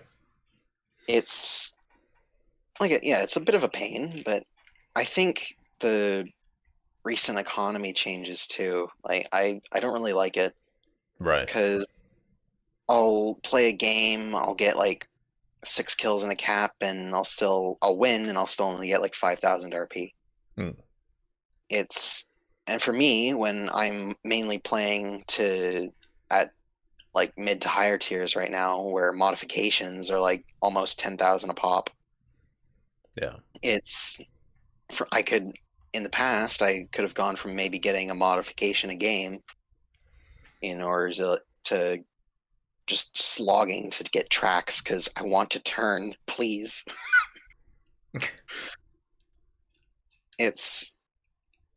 I don't really know where I'm going with this. I'm just kind of rambling at this point. I know you've had videos, you published videos on your thoughts on the economy and recent BR changes, but I'd just like to maybe get your new thoughts. I mean, my thoughts are basically the same as before. Like, they haven't really changed too much. Like, when it comes to it, I'm at a point in my War Thunder life, let's call it, where research is not a huge thing. And because of that, I would rather people who are in more rougher positions than me get a bit more than I would, so they can get closer to the position that I'm in. That's basically how I see this stuff. Yeah. Because right now, and also at the same time, it does make it easier to spade those terrible vehicles. Like spading some of the other vehicles that have been, like, a lot of these Israeli vehicles I've had terrible win rates in. I understand that completely. Yeah, but looking at that tree, it doesn't look fun at all. With the little boost to it, with even with a negative win rate, getting more RP, it's been so much nicer. Than getting some extra stuff on top of it. So it really depends on what I play. If with my lineup yesterday, I was playing the Abrams and smashing people's faces in with it, and I have nearly a 60% win rate with that thing because it's nuts. And the Abrams? Yeah, the M1A1, and I'm running the M1A1, the M1, and the M3A3 Bradley. But yeah, I'll check actually. The one lineup that I really want to run with America because it looks so much fun is the 8.0 all missile lineup. Because you have the Starship, the 901, the Sheridan, and the Bradley, and so that's 4 tanks that just spam missiles. Yay! Yeah, the M1A1, I'm at 66 battles, and I have a 57% win rate, and I'm plus 15 now. We probably went plus 40 on the day yesterday because I was down minus 25 on it. So because of the bloody heat, but because of the changes to research, I'm researching it slower than I used to. Because I have a positive win rate in it. But I don't mind that as much as I did mind vehicles where I had when I researched the Chieftain Mark V, where I was doing really well in the vehicle. I have a pretty positive KD in it, but my win rate was 30%. because of Because I I'm don't assuming know. just players are on that battle rating. I'm guessing so, or just I don't know, just maybe a bad few days or something. Yeah. But if I can sacrifice being able to spade out an M1A1 a little bit slower and get something like the Chieftain Mark V spaded a little bit quicker in that situation, I'm gonna do it all the time. So, and there's still a 50% bonus for winning. Like it's still a pretty decent chunk. So yeah, my opinions haven't really changed. Still worried a bit about SL because I don't know. Personally, SL has never really been an issue Mm. for me because I can't remember how much I made back in the day without premium, but when I really started to get back into War Thunder, Yeah. I got I think it was like one of the summer sales. I got the MTCA and G91 bundle, so I got like a month of premium time. And in that time, I managed to like blitz through a lot of Italy. Yeah. And not using the MTCA or the G91, just spading things as I went. Yeah. And I can understand why people skip the tank destroyer line for Italy. I wouldn't though. The Semoventos. Yeah. Yeah. I enjoyed them. Like it's got kind of like they're like mini Stugs. Did you play them when they were like high BR or like current BRs? Well, I didn't play them like when they first came out. Yeah. This was oh my god, it's like 2 years ago now. Where is the time gone? Crazy, isn't it? But I don't understand people's fascination with the hatred of the R3. Well, I've never Like, understood it either. They nerfed it so much. Like you can't turn going at half speed without nearly flipping the thing. Yeah. And it's not stabilized anymore. It's got like a Sherman stabilizer on it. So like my thing is it's the only like rank 3 AA. It's the only like semi-viable AA option until I don't know. I want to say the automatic. I don't know what the Saddam's repair cost is right now, but it was like 25K before. Yeah, it was kind of nuts. It's so stupid because the Saddam is 8.3 still, and like what's the Russian AA that's after the Shilka but lower battle rating. Is that SU-37 too? Yeah, that thing. I don't understand battle ratings. Fair enough. Some of them just don't make sense to me. Well, it's just for me. I'm down, so I'm obviously spading really. I'm probably nowadays I'm being the most efficient that I've ever been when it comes to researching and spading stuff. But over the last year, I'm down about 14 million SL. And that's just because I'm researching, fast and buying stuff as it's coming in. So, I think of constantly for about at least the past year, I've sat between 15 and 20 million SL. Just because I don't buy everything right away. I either wait for the sale to come or I just pick stuff up gradually as I like unlock lineups. Yeah. As soon as I think I have something like 15 vehicles in the American aviation tree that I'm just waiting for a sale to buy because I don't want to spend all the SL, and I have so many planes in the tree I need to spade, but it's like the same thing. I don't want to play things over and over and over again. It's the same reason why I don't like playing the Spitfires. It just gets so boring. Yeah, same with me. And it's again the reason why I don't want to play China. Like even with this battle pass, if I get the Duster Chaffee for free, I don't know if I'll ever use it Yeah. because I don't play China. That's like the one country I don't play. Mainly probably because the only real unique things that I'd want to play are at like rank 5 and above, and even then they're just kind of worse versions of Russian vehicles in a lot of the time. Yeah. And so I'm already going up the Soviet tree, so I'll just stick with the Soviets. Yeah, if 3.7 China didn't exist and 5.7 China didn't exist as lineups, I think it would have been a lot more rough for me. But the only rough part for me when it came to China was doing the all those Soviet tank destroyers. Like Yeah. the ISU and all that rubbish.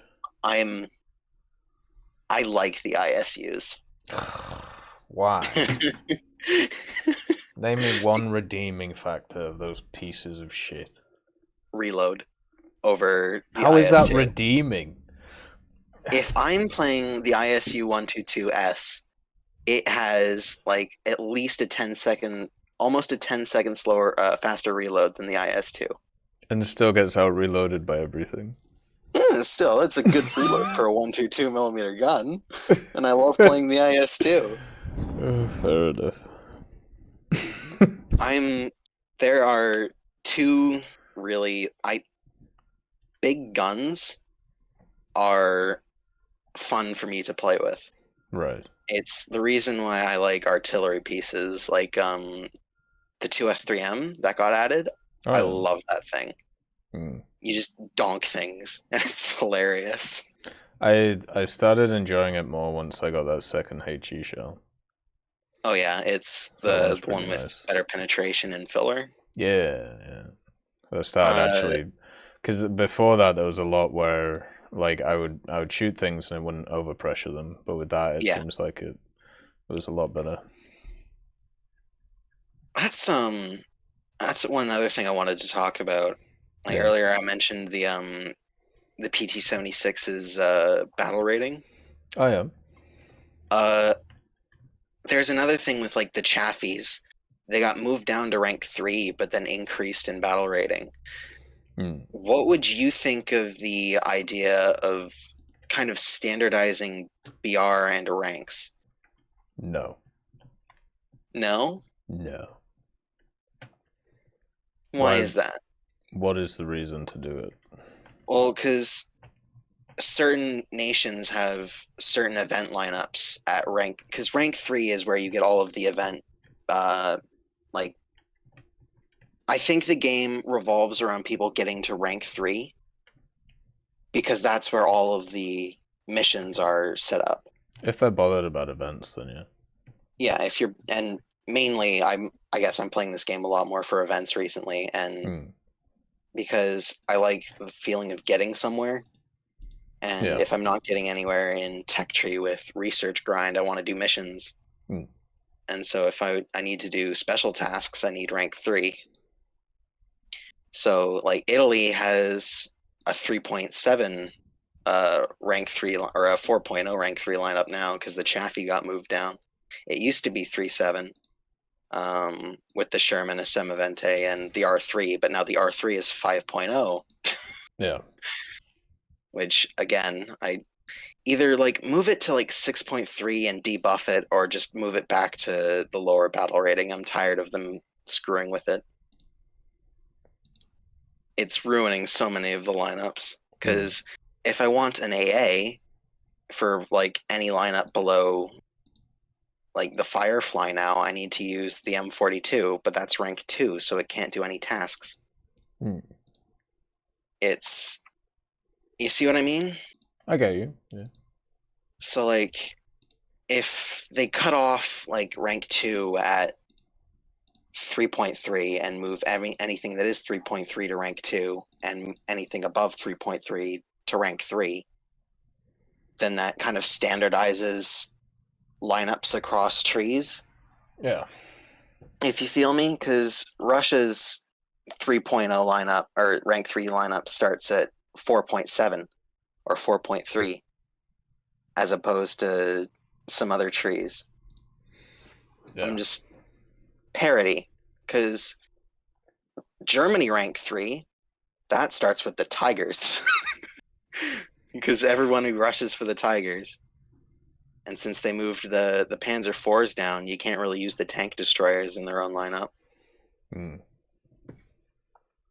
Because I guess 4.3 is the Stura Mill, the Hetzer, and the Jagdpanzer IV. Yeah. But that isn't really flexible. I'm sure they do It's- take into account BR stuff when they think about ranks. I just don't When know they how move much the- of a Yeah. consideration it is, because you've got stuff like that H6K4 at rank 1 at 2.7 or whatever it is. Let me check.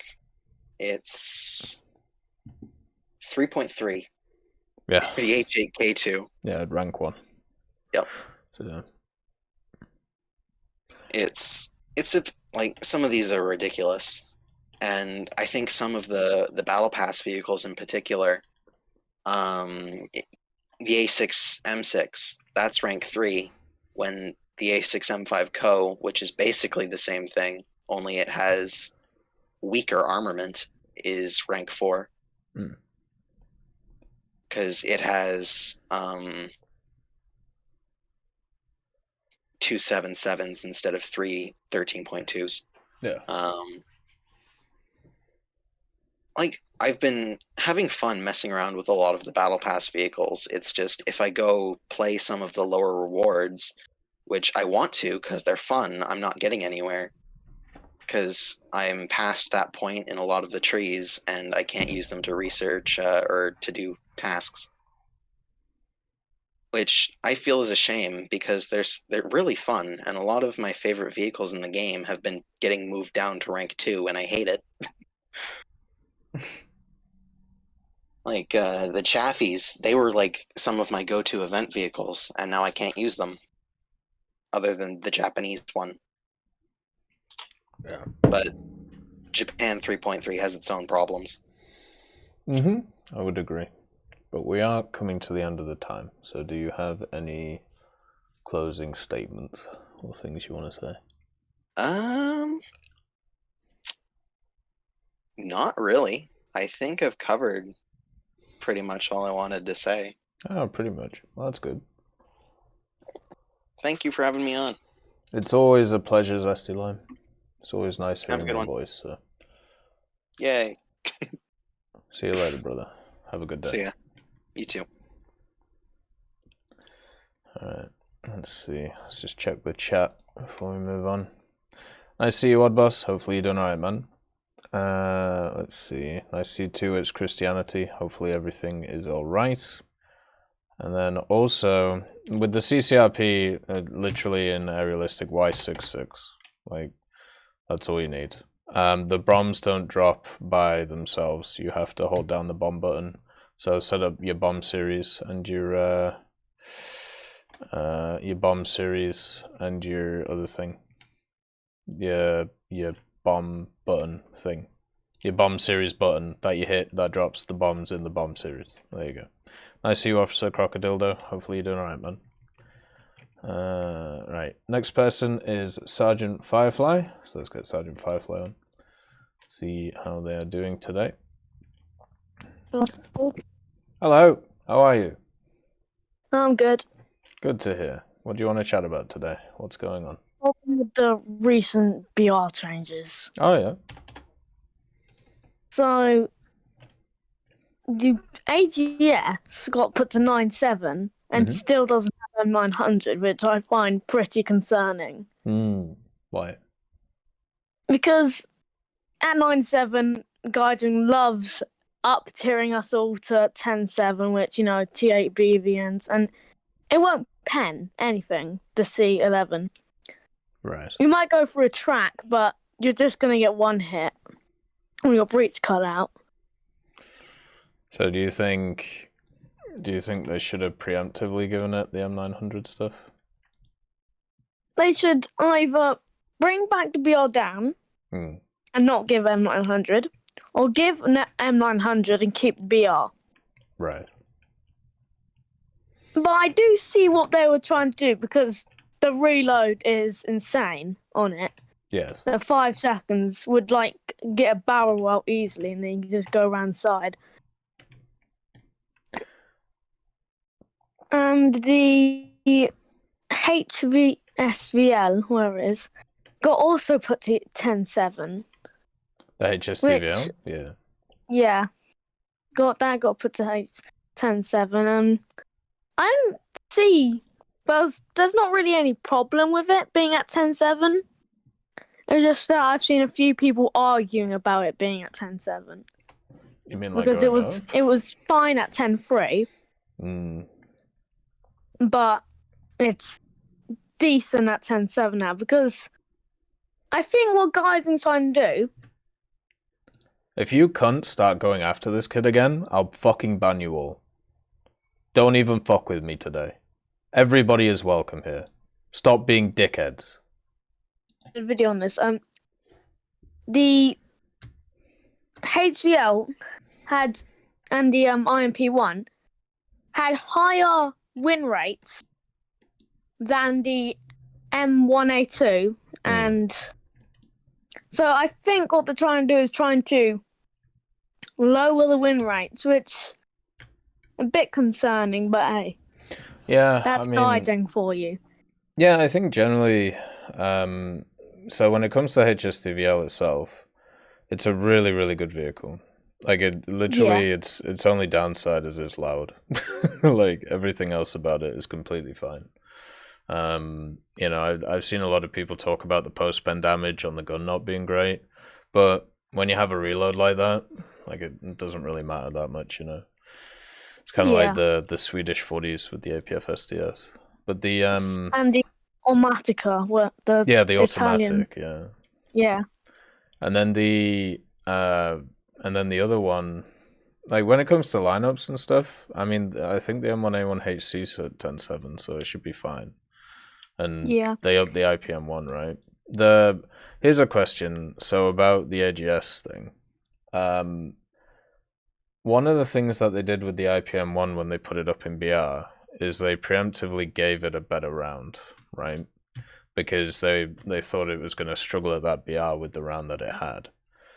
And then now, because it has that round, it's gone up in BR again. So would it be better for them to move up the BR and give it the round? Or is it better for them to move up the BR and then if it's not doing very well, then give it the round and then see how it is. So do they do a 2-step process or a 1-step process? To be honest, in my honest opinion, I'd put it as a 2-step because we don't know, because the AGS is just good with 5-second reload. It's fast, it's got scout, it's got arties, it's good. And it's crewless turret. They'll have to give it like a week or two to see how it goes, then decide what's going to happen to it. Because I've played it and I've gone through TEC's tracks all the time with the C17. But I can never get through because of the TATB, the M900 goes straight through the front. But with C17, you can't do that. What, even through like the low glacis or anything like that? I tried that, but it just ends up me getting one hit by their guns. I mean, that's fair enough, yeah. Breach. So maybe against vehicles like that, like it's probably better to play a bit more defensive, right? So like use it as a scout instead of like front up. And with the strikers, this was very controversial. Most of them lost their airspawn. A lot of them did. Especially with top tier. Sorry, I hear a fire alarm. Just give me a sec. But keep going, sorry. And there was the A4, which is really popular among players. Airspawn gone. The A7D lost its airspawn, even though it should have it. Like, there's no point playing the A7D anymore if you can't get to the bases in time, because you'll just get like lasered by MiG-23s on long range by radar missiles. And I mean, as the battle passes, more and more people are getting hard tier. I don't think the Su-8 has airborne, but I'm just waiting to find that out now. Because if it doesn't have airborne, that would have been so much effort and excitement for all the flop. I think it's a rank 4, right? The SUA. Yeah. So it should still get its airborne. Like, it should be fine. So I think they only did it for rank 6s and rank 7s. I think you heard the news. 4th generation jets. Oh, yeah. Which is eventually. very exciting for everybody, especially Italy, because they've had no major aircraft since the F-14G, which is good. Yeah. But you can't use radar missiles without getting rid of the Vulcan. And I'm worried because I don't know. I have to worry, but the F-14, where everyone's saying that might be added, which it probably will, maybe next year, we don't know how effective that's going to be and what's going to be countering it. Because you just can't put, like, if I have to stick in an F-14 right now into the tree, everybody would be mad. I mean, probably, yeah. And there would be outrage in the community. Are you worried it's going to have to be... If they're going to add the 4th generation jets, they're going to all have to do them all at the same time, instead of one more by one. I mean, won't be fair. They might do what they did with ground forces, where they add maybe 2 or 3 at the same time. Yeah. And the terms 3, which I watched your video on, very good video. I'm excited to see it. Yeah. Because autoloader, the BR, I'm guessing, because I don't think we have a BR yet, it's going to be around 7.7. It depends if it gets good APCR or not. Yeah. Or heat FS, depending. I think it gets, so at least on the article it said it gets APDS and heat FS. So it's kind of like the standard L7 stuff. Just not probably APFS just 7.7. You think? 7.7, because I can't put it at 7.3. That would just get down-tiered and destroy people. Well, I think it's going to be higher. I think it's going to be like 8.0, maybe even 8.3. Maybe. I actually might be 8.3 because Germany don't have an 8.3 premium, unlike the US and basically all the other countries, including Russia. Yeah. And as we know, Germany's also getting that, I forgot the name of it, the 6.3 plane from Argentina. Oh, Yeah. Yeah, I know what you mean. That'll come eventually. I was thinking about getting the Shot the Cow, but after looking at it, its ERA plating got severely nerfed. It went from 15 millimeters of solid to 5 millimeters, and from chemical went from 300 to 260, which is not good. Yeah, the Pucara. And the fact they got spaced out. The Pucara was the Argentinian thing. Yeah. Yeah. What else will I say? I did my research from the AGS, and it's actually... Gaijin will never add this, because this will be too OP. Right. The AGS was actually able to put ATGMs on it. Like, 3 times. There was TOW, Hellfire, and something else. You mean there's like a launching pad on it? Yeah, 4 of them. It could be an interesting tech tree vehicle. It would. There'd probably be another event figure, like... They won't put it as the same vehicle, like, with the Shermans, you get different varieties. Yeah. If that were to happen, which it probably won't because it'd be too OP, it would probably be a separate vehicle. Yeah, I think so. Without M900, of course, because you can't have a literal light tank rolling it down with scopes, or what's the word? Binoculars, scouting everybody with ATGMs and M900. That'd just be like 11-0. You think? If it were to happen, you're literally talking about a 5-second reload with M900 and ATGMs. That'd be overpowered. That'd be pretty That's like good, the BMP2M 2.0. Because everyone knows the BMP2M is annoying but overpowered at the same time.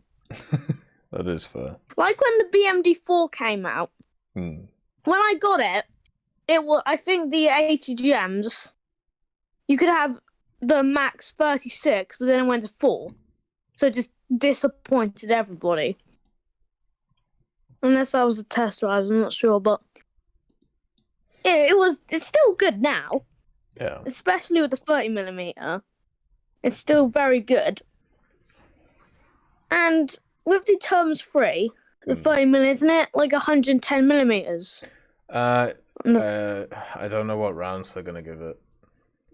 Somebody said that they were gonna give it hash, but I don't think they're gonna give it hash.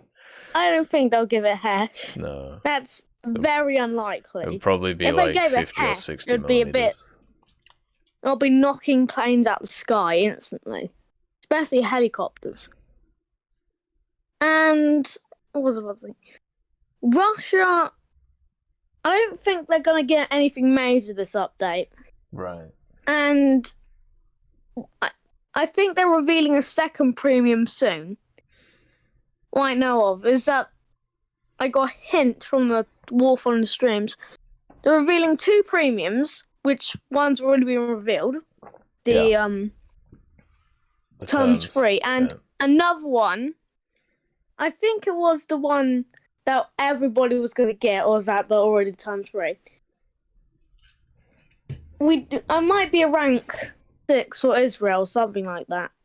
But from what I know, it's going to be something big. Because if they're going to say everybody's going to get it, it's going to have to be something big. Yeah, because there are hundreds of thousands of players, and some of them even don't grind the whole trees without a single premium. So it would have to be massive. Like, I don't know what could beat that, an F-14. They could just they be would hyping. Make an F-14 premium. Well, they could just be hyping it up because they're paid to hype it up. Yeah. And I think probably be a high-tier major nation vehicle as usual. Earlier on, Bulldog, Chuck was talking about. I think if he's still here, we'll never be able on console as of now, or never. Maybe depends. We'll never be able to get Gaijin coins on Xbox or console PS4 because Sony and Microsoft license things, whatever you want to call them, prevent like player-to-player shops. Yeah. So that's why we're not getting any of them. And I see.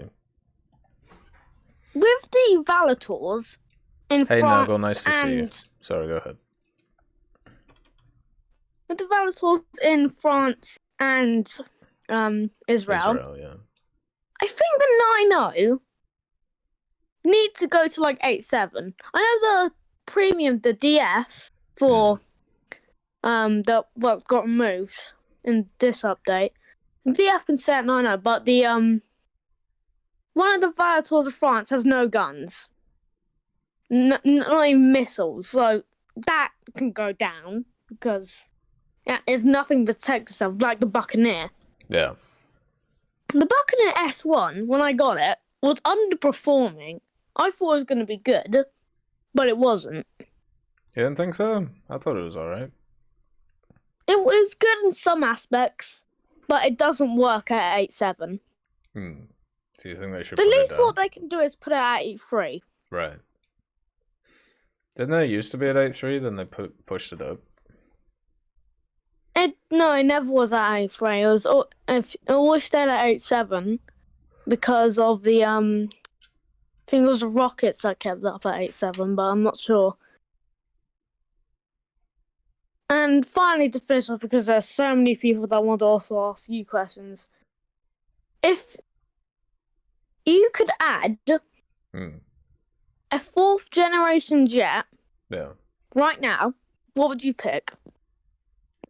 The J8A. Chinese wonder It's a weapon. good choice. The Chengdu, Well, or whatever it's called. yeah. What would you add? I'd probably add the not the Fox bat because that'd be too OP. I want to say maybe the F-14 because or the F-111 because the F-111 is a great ground strike weapon, especially with in the Gulf War. Right. It was very efficient. And I'm hoping that can actually be added because it can be used by Britain. It'll give Britain a good 11-0 ground strike weapon. It can be used by America because both countries used it. Which will be America's first swept winger if the F-14's added. And it'll give America long range or medium to long range guided bombs. And it's supersonic, except the A7E, which isn't supersonic. Fair enough. So, good old aardvark. Yeah. I hope you have a great weekend and a lovely day. You too, brother. Have a nice evening. Look after yourself. Goodbye. See you later. Have a great day. Bye. See ya. Right, there we go. Let's get the next caller on, and it is deleted user. Well, anybody can come on, Dempsey. Oh, by the way, thank you for the follow. The Antella de Leon Dispatchio, and also Triastic and RGC. That's very kind of you. Hello? Hello. How are we? How's life? I'm good. How are you? I'm doing alright, man. What do you want to chat about today? Yeah, that's good. So the first thing I'd like to ask is, like, as we get more and more modern aircraft, Yeah. and it's gonna be better and better at different, like, ground attack and multi-role kind of things. So how is that gonna work into the ground realistic aspect, as we've already reached a lot of the higher end stuff for a lot of the ground trees?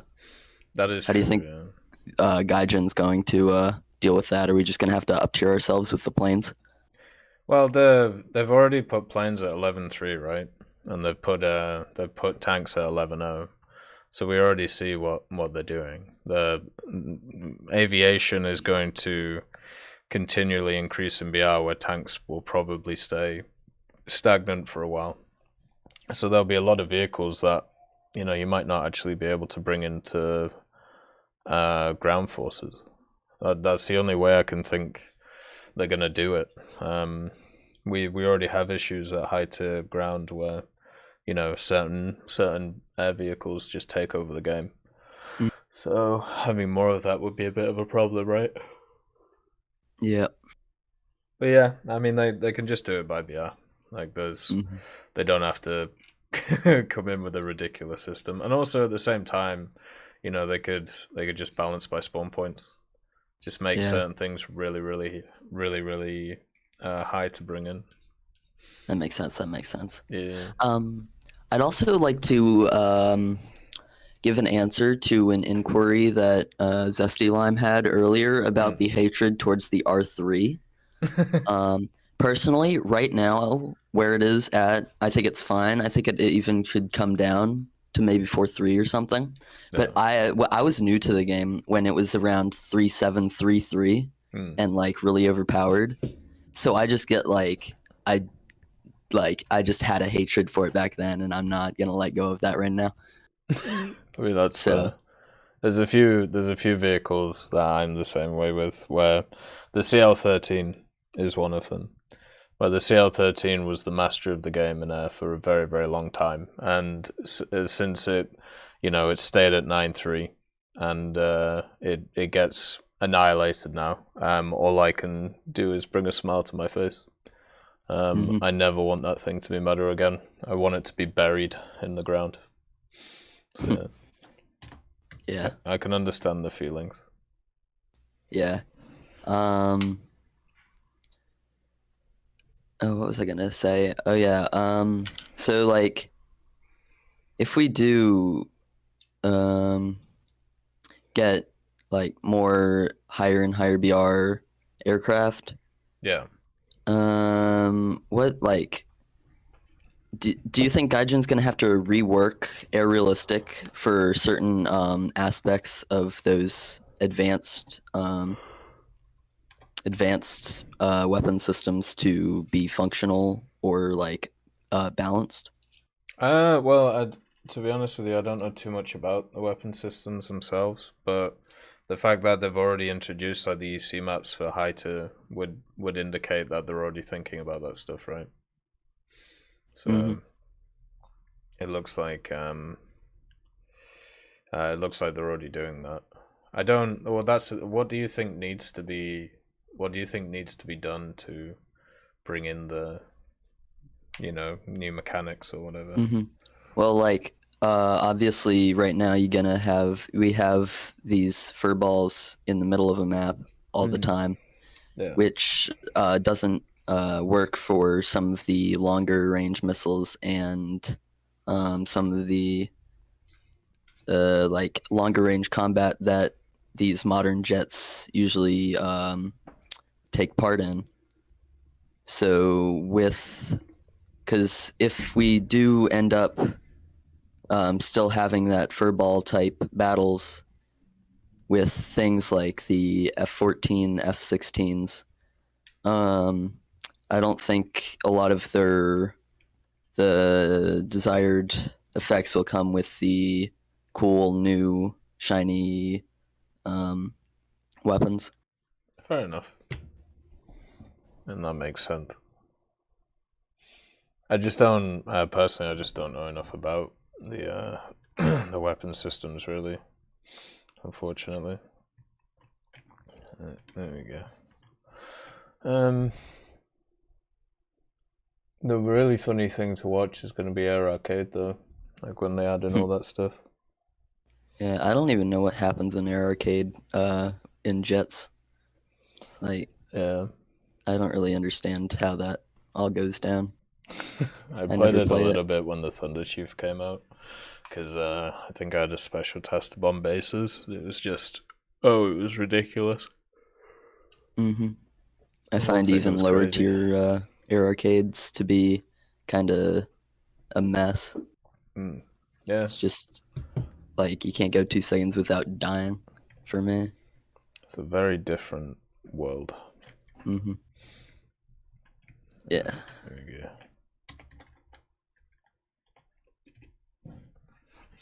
Yeah. Do you have anything else on thoughts on?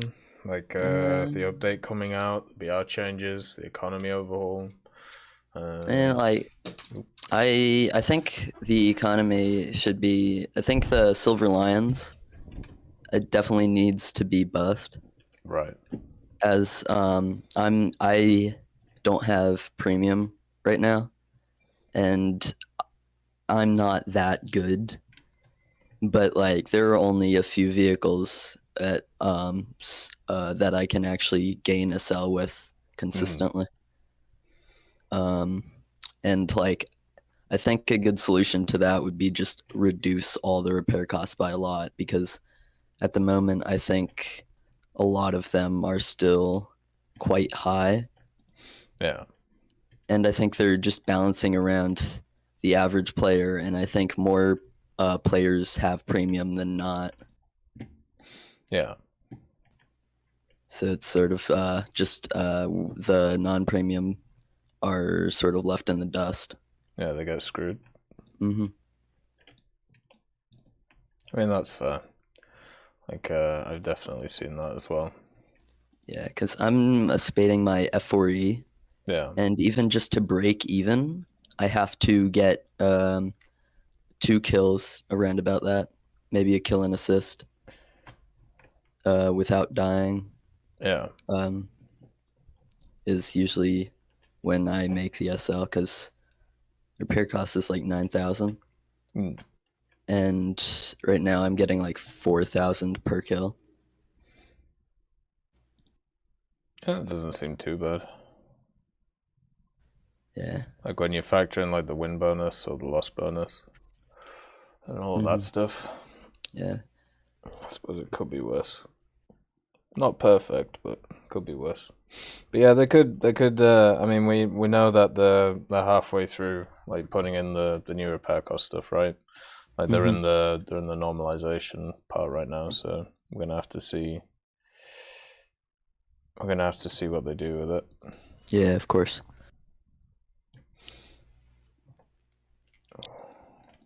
Yeah, I don't know, man. Like, for me personally, I haven't really seen too much of a difference with anything, but it's hard for me to see a difference with anything because I play so damn much. So Yeah. I have noticed around like the mid-tier tanks, it's been a lot easier.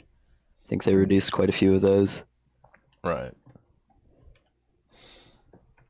Those are especially like I actually got up and spaded some of my 6.7 American stuff because before some of that was way too expensive. Like the heavies around there, oh yeah, that was a lot. I can imagine. Yeah, Yeah. but nowadays they're at least a little bit better.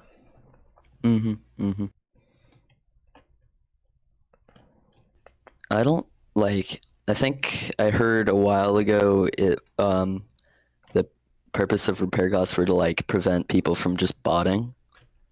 It's one But, of the like, reasons. Yeah, I don't see why they have to be so high all the time.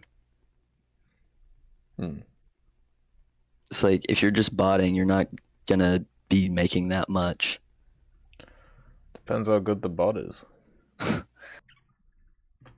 That's true. But yeah, you do have a point. But there's other reasons to have the SL system as well. Like it seems like most free-to-play games nowadays are actually getting rid of stuff like that, though. Like they're not coming out with a standard system, which is fair, you know. Yeah. It would be weird if there's ever a day in War Thunder where they don't have, or SL just disappears and just remove Well, it. yeah, that would be kind of odd.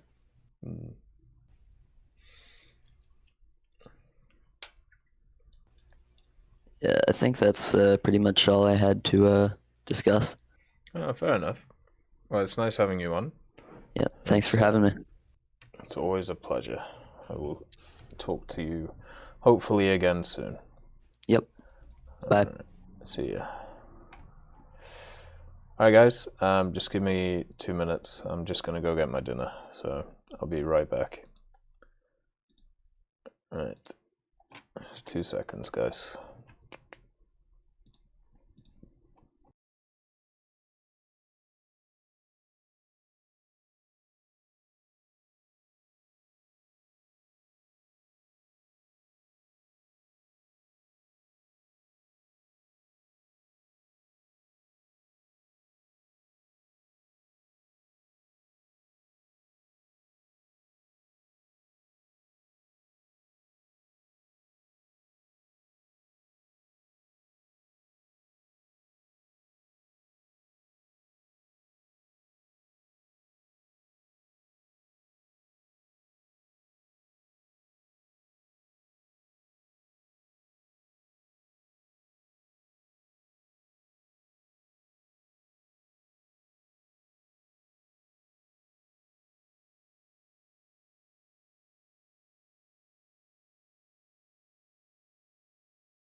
Alright, I'm back. Sorry. I had to get my food. And also, I needed a painkiller. My head's starting to hurt, so need to get it in. So today we have chicken drumsticks, potatoes, carrots, and peppers. So that's the basic meal. Right, let's get the next individual on. So we have Ferocious Fries. See what Ferocious Fries is going on. See what he wants to chat about today. Hello? Hello, how are you? I'm doing alright. Just about to sit down and eat dinner. So, what do you want to chat about today? What's going on in your head? I wanted to talk about the pre-order vehicle, the Tram 3, is it? I don't know what the Tram 3. Because they haven't given it an official battle rating yet, have they? No. They've just said they've just given the vehicle. Because what I really love about that vehicle is if you squint a little bit, you can just see the Lorraine 40T. Yeah, pretty much. With the stabilizer. Yeah, with this, and also kind of just chucked on top of there for a bit of fun. Which makes you wonder whether it's actually going to go around the 8.0 to 8.3 area. Where would you place it with the guesstimate sort of thing? Yeah, 8.0, 8.3 makes sense. I think started at 8.0, and if it's too good, move it up. Basically. Yeah, because I don't know whether it's going to get APFSDS or not. I hope not, because that'd be really painful to play against. It says on it that it gets APDS and heat, but yeah, they might add it later on.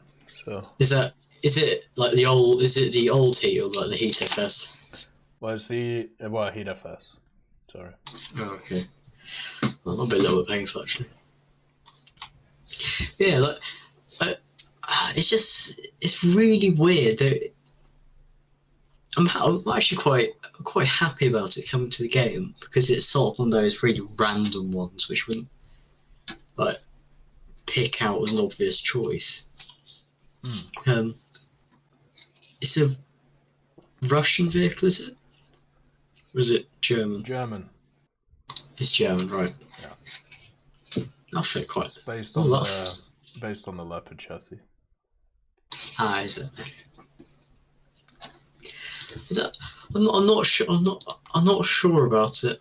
I'm not completely decided on it yet. It has a okay lineup around it, and it depends whether it's 8.3 or 8.7. But yeah. I also wanted to talk a tiny bit about the USSR sale because they got some pretty nice vehicles on it. Yeah. And they brought back the KV-1E, have they? Which would be lots of fun. Yeah, that'll make it very fun for a bit to play around that tier for anyone but Russia. That's gonna. The KV-1 spam at that tier is quite impressive at the moment, especially when you play a solid shot nation. Everything around it keeps going down as well. They might just need to put it up a tiny little bit. I don't know. I suppose, but if you put it up to 4.0, then it's going to really struggle. Yeah. Also, the other thing with the Russian sale, which I'm pretty chuffed with the sale. It's gone pretty well. Yeah. Because I have noticed that this sale has brought in a lot of new players. I mean, like I've seen enemy teams which are half like level 10 to 20 players in top tier jets. It's incredible. I've never seen it that bad before. I don't think it's quite impressive. The worst I ever saw it was when the F5C got added. Oh, but it's American as well, so. Yeah, I expected when the F4F, the German Phantom came, I thought it was going to be significantly worse than it was.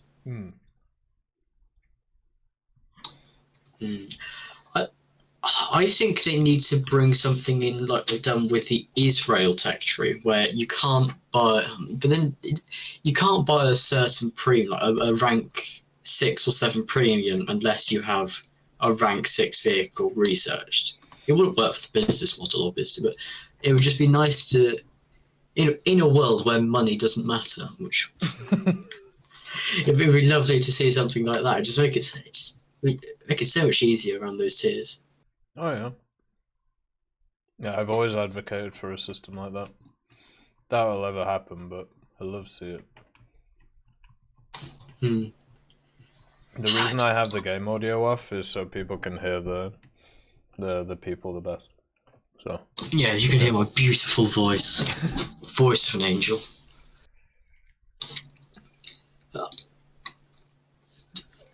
What do you think the next sort of, because we've got Israel Air and then they're going to do Israel Ground in the next update, is it? With the yeah, that's but there's going to be like, apparently, like people said, there's going to be the next generation of jet fighters, which doesn't affect me because I won't go and research it.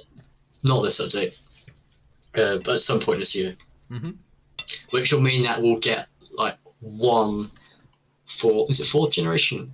Yeah, 4th generation jet fighter in December, which should be quite cool.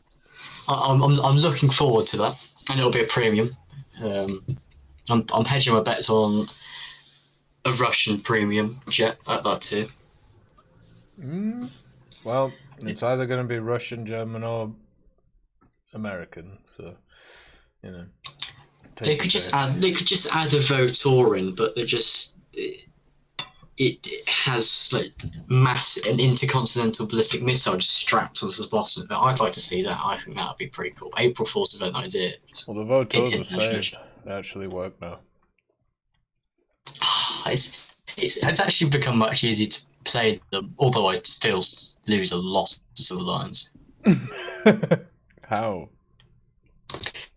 It's like, well, because my tactic when I play is because you start quite high, just dive down, do the bases, and then just run back. But it's a 50-50, and when you do well in it, you don't make enough Silver Lions to outweigh the cost of the repair cost for like the other times when you get blown up by a thing. Right. That's fair. Its repair cost has lowered, which is very nice because it was horrible before. It was 22 something. I can't remember what it was exactly. But it's gone down to 16. Yeah. God damn. Yeah, Spade and Votor was around about that. The main thing I wanted to talk about actually was, I just remembered because I had it in my head and then I completely forgot. Yeah. Sorry. Simulator battles. Air simulator battles, because I really enjoy them. I think that I enjoy them quite a lot, but because of people using them to grind through the tech tree and like cheesing it a little bit with just doing airfield bomb drops, they've had to put the repair costs up quite a lot, which makes it almost impossible to play. I tried to play my favourite plane, obviously, the Votor, for best part of 10 minutes, and I lost 40,000 Silver Lions off 2 deaths. Yeah. And I'd really like them to I'd really like to see a revamp of air simulator battles, because it's got to the point where it's impossible to play, and I don't think never will, because it works in quotation marks how it is right now. It would, because it is the you can make your own server sort of thing, isn't it? Yeah, So that's a bit. It's a little bit sketchy with how you can do it, but yeah, if they remove that, then it'll be much easier to balance. I really enjoyed the BR simulator battles. Actually, I thought they were they were overall positive change. The only thing I didn't like was the fact that some of the BR stuff wasn't totally realistic, but it's significantly better for queue times, because before I'd be sat in like a 4 or 5 minute queue time, but now it was pretty good whilst doing the testing for it. Yeah, it is, Charlie. What BRs did you try? So I tried 1.0, which I had around about 30-second queue time. I tried I tried the Tiger 1, Tiger 2, and then I tried 7.7 and 8.7 France, and then I tried to do 11.0 France, but that was horrible because the Russians are really good at that tier, because they just have the helicopters which you just sit at the heli spawn. There's nothing you can do about it. All of them had a very significantly better queue times, because I used to be able to go do a piece of homework whilst I was waiting. That's how I planned my weekend. I'd jump in a simulator battle queue, do like an English essay. Towards the end, it'd get a little bit fast as I was loading in, and then I'd jump in, do that, and then rinse and repeat. That's how my weekend was structured. So now you're gonna fail English because it's a big shame. Anyway, so we go. Like I've been able to go and eat lunch, before whilst waiting for it to do it. Just come back and it's still there. That is the only place where queue times are bad, and they still won't expand out the BR brackets as much. Yeah. But I'm very glad they did it 11.0 last year, because that's a step in the right direction. It will be interesting to see what they'll do with the new jet fighters this year, actually. If they will step out to 12.0. You think they'll go that far in a year? Probably not. We'll probably get an A10 Warthog at 7.7 or something. Make it quite interesting. How far did they push out BR brackets last year for?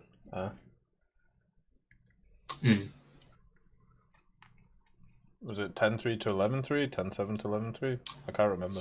I think we went 10.7 to 11.0 for 11.0 for a bit, and then they've pushed out to 11.3 now, I think. Yeah. We 11. We could get 12.0 this year.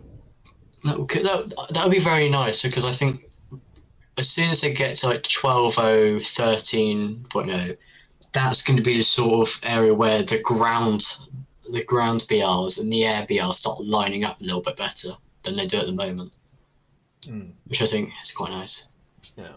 I've always found it a bit odd that, especially the higher stuff doesn't line up properly. It's fine, but a little bit odd. You mean like the different BRs? Yeah, so like the planes don't line up with the tanks. They're pretty good. Like, it's not like you get a biplane with top to vehicles sort of out, but like you've got some Cold War, like some mid Cold War vehicles going with some later Cold War jets, or vice versa. I don't know, but yeah, I think if you stretch out a bit, I think they'll start to line up much better, which would be very nice. Yeah, I understand. And something I've noticed, which has got really incredibly bad, I don't know whether it's just me playing terribly, probably is, but spawn campings appears to have got significantly worse. I'd say as soon as I'm getting past around about 6.0, I've noticed it's much worse on certain maps, so it's very easy to abuse, but all maps I've noticed a significant increase in just spawn camping. It's not what I call spawn push at the end of the game. I'm talking on my second spawn, sort of equal on caps, and you can see like the front line sort of area, but you've got one person who's gone around the edge of the map and just sat there spawn camping. Yeah, I get And you. there's no way they're ever going to fix it properly. I don't know whether it's just it goes like a phase over a year, especially at this point where people aren't. Yeah, But keep it's- talking. I'll be right back there. Where Go through your people are, solutions for spawn camping. Oh. Step 1, we take a massive laser and we launch it into space, and we take everyone's IP addresses, and if they're spawn camping, we send them a little warning shot, into their front garden. We laser a flower or a piece of grass just to send them a warning. If they keep doing it, we progressively get closer to the house, writing out a word which is don't spawn camp, and that's the only solution which we can possibly find at this point. Oh, there we go. And solution 2, I think, if it's to make better maps, is probably solution 2. Fair. Because I've noticed it appears to be getting. I don't know whether it's people just finding and being able to abuse the maps more now because it's more known about, or it's just whether the new maps they're introducing are just so bad for spawn camping. Yeah, Because I've got there's only a few, like even city maps, like people are finding an easy way to spawn camp on them. That's quite impressive. Like they'll go through like 17 windows over a garden and they'll be sat in their spawn being able to shoot me in my spawn, and there's a cathedral in the way, and they've managed to do it still. Which is dedication. Congratulations to them, but it's very irritating. Yeah, I understand. The map, and I don't know whether it's the map rotation actually, because every single top tier game I get is on the smallest maps possible, and then when I go to play Britain with all really slow tanks like the Churchill, I have to cross half a country to get to the battle. It feels like. Top tier is sort of an area where I'd like to see longer range maps and no more night battles, because night battles are terrible. I agree with the second point. The first point is a little bit rough because I agree with you if I'm fully upgraded in a vehicle, but if I am stock or half stock in a vehicle, I do not want a long range map because it's very hard to work. Like in a vehicle without a laser rangefinder, without APF SDS, without mobility upgrades, it's a little bit rough. I think the roughest part I've found is the BR where it's transitioning from no rangefinder to rangefinder, where some of the vehicles will have a rangefinder and others don't. So PT-76, 57 has a laser rangefinder and a long range map, so it will just sit and just fire across, and that's one of the worst, I think, vehicles for imbalancing of laser rangefinders. Yeah, it is 996, by the way. Go ahead, Ferocious first. Yeah, I think a lot of issues people raise about this game could probably be boiled down to maps. I don't want to say all of them, but I'd like to say a reasonable few, which I'd like hold quite high up there, and like I would put down to map design. Maps are a pretty big thing, yeah. No, they're maps affect pretty much every part of the game, so it's always going to be a big factor. Which is going back to the hopefully we get the 4th gen jets, but when those come in, that's going to make it incredibly interesting, because like the missiles going to be more long range, so the map's going to have to be bigger. But then if you're being up tiered, it might become nigh on impossible to be able to play effectively. That's it. Yeah, that is. I don't know how they're going to do it. I wouldn't want to be in that board meeting when they decide that. Yeah, that's fair. Oh, God. It's good. I think it's going to be a very interesting year this year. I think we got a good start with the Israel ground. I mean, the last 2 years have been kind of insane. You know. Last year went so quickly. I can't remember any of the stuff that happened last year. The only thing I remember happening last year was the switch from hull break to overpressure. South Africa got added. That's completely gone by me because I completely forgot about that. Yeah.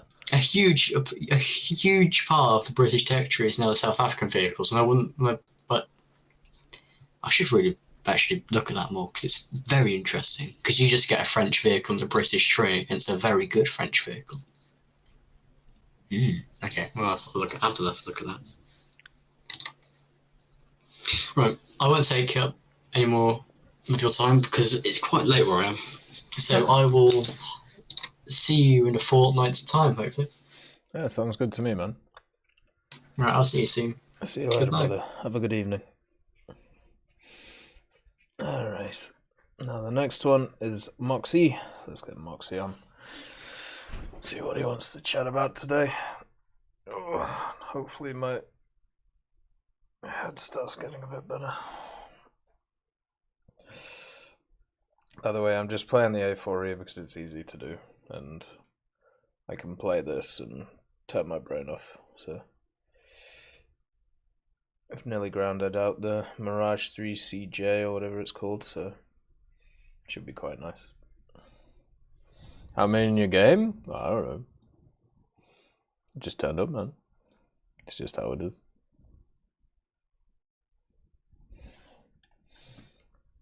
Spading the A4 early, and strangely it's actually fun. It's definitely, at least for me, it's relaxing. I should probably be playing the Super Mist though, so I'll get to that. So we'll do it after this match. I've been putting it off for a while now, but it's got to get done. Moxie.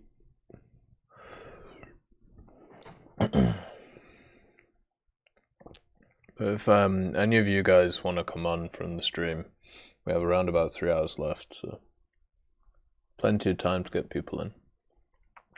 Are you still okay for tomorrow, Eurist, by the way? Or are you screwed up?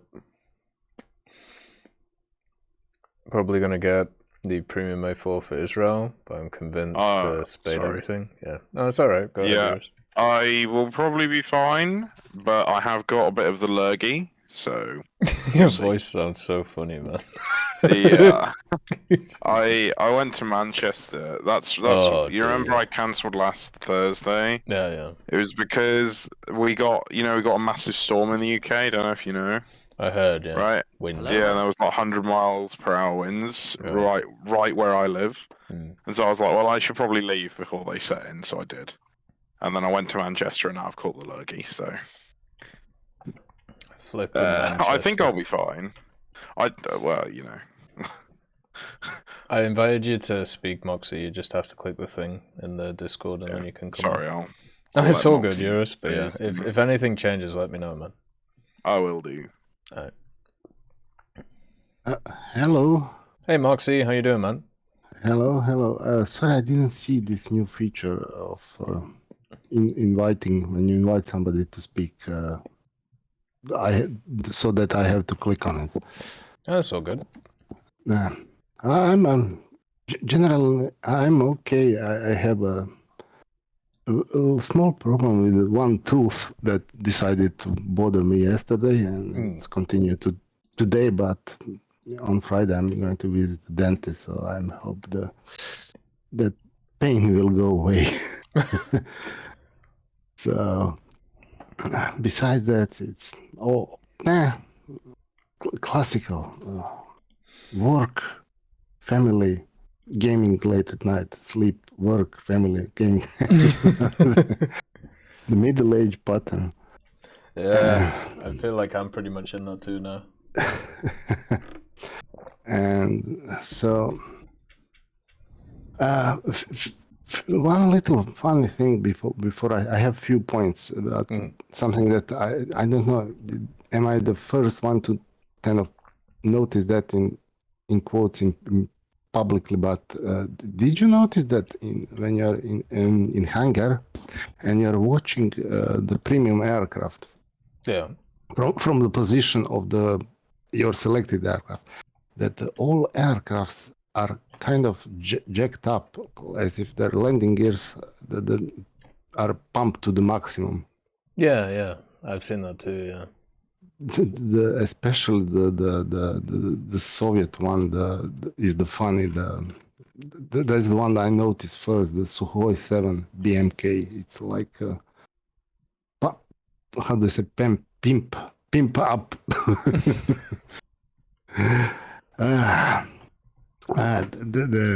That's the kind of first thing I wanted to say. I thought that I was first going crazy. What's going on? Then I noticed that all the aircrafts in all nations, even some helicopters, have that feature. Is that an Easter egg or what?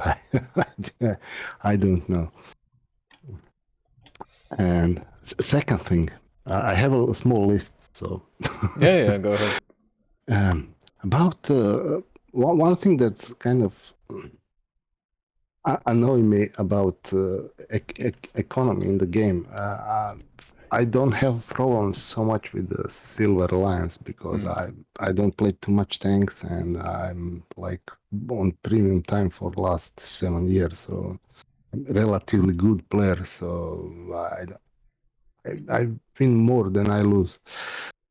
But one thing that's kind of is sticking is income of research points. Right. That Gaijin is nerfing in very how should I say, in very discreet way, like and that's kind of sneaky way to do it, because if they do it like sledgehammer, everybody would be picking pitchforks and torches and going wild. But they're doing it in a very, very sneaky way by like cutting 5% here, cutting 5% there, and not doing in 1 month. It's like I noticed in the last 2 years they did that. They are doing that, and one thing like lowering the amount of points that you get for killing ground targets in AR realistic is kind of a moment when I realized, whoa, they're definitely nerfing the income of research points, and other thing that point to that is the crew points. You get the crew points from your basically research points. Actually, no. Yeah. Those yellow things. What's the name of that? Convertible research Convertible points. RP. Yeah, because you can get less research points if you're flying something low and you're researching something high, and you'll get penalty. But research points will come from the convertible research points that are kind of, let's call it a constant, that you give no matter what are you researching or playing at that point. Yeah. And since I'm a long time player, I noticed that the crew points I used to get like a lot of them, so much that my complete Soviet line is 75, and all other points are going to tank crews that I don't play a lot, but I still play, and I still invest into crew points, into crews. And I noticed that the income have, I wouldn't go as far as say drastically decrease, but noticeably, it's noticeable. It's not like 5%. It's now it's if I'm calculating, okay, all the nerfs they did to the research points, it's approximately about 25% from the starting point of like 3 years ago. Yeah. And that's not nice, but that is also kind of aligning with their policy that you said, and I also agree with you, is they're treating one line, one nation as one game. Yeah. Like if you finish that line, the game is over for you. That's kind of, I don't know, was that a wrong translation or because that's It's a weird totally idea, right? Yeah, completely weird idea, especially coming from somebody who wants to have players playing that game, because if they're looking on their game that way, so what's the point of having this many nations? Just put 2 nations and I mean, what's what's the point in adding more and more nations yeah if people are not going to play them, right? Yeah, and especially, okay, maybe I'm a little bit aircraft enthusiastic, so I have completely unlocked and almost paid it few of the trees, and I'm still coming back to playing them just because I like to play the game. Yeah. I mean, my end game is not to spade everything and have everything. My my approach to War Thunder is fun, meeting people, learning something about history and aviation and tanks, and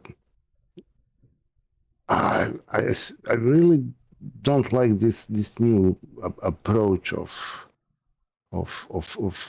treating treating War Thunder in that manner or way.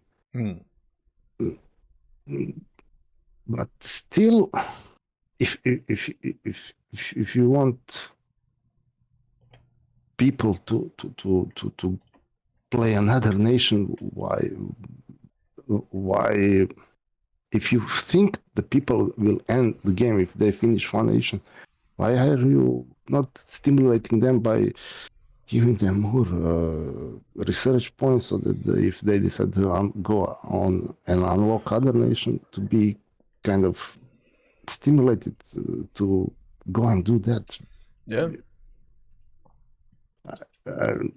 I know that the economy is not brilliant at the moment on a world scale, and everybody's trying to grab a penny here and there, but after like 9 years, and we are closing on 10 years of War Thunder, I think if they should have collapsed as a firm or a game, I think that would be it would have already a long happened. time. Yeah.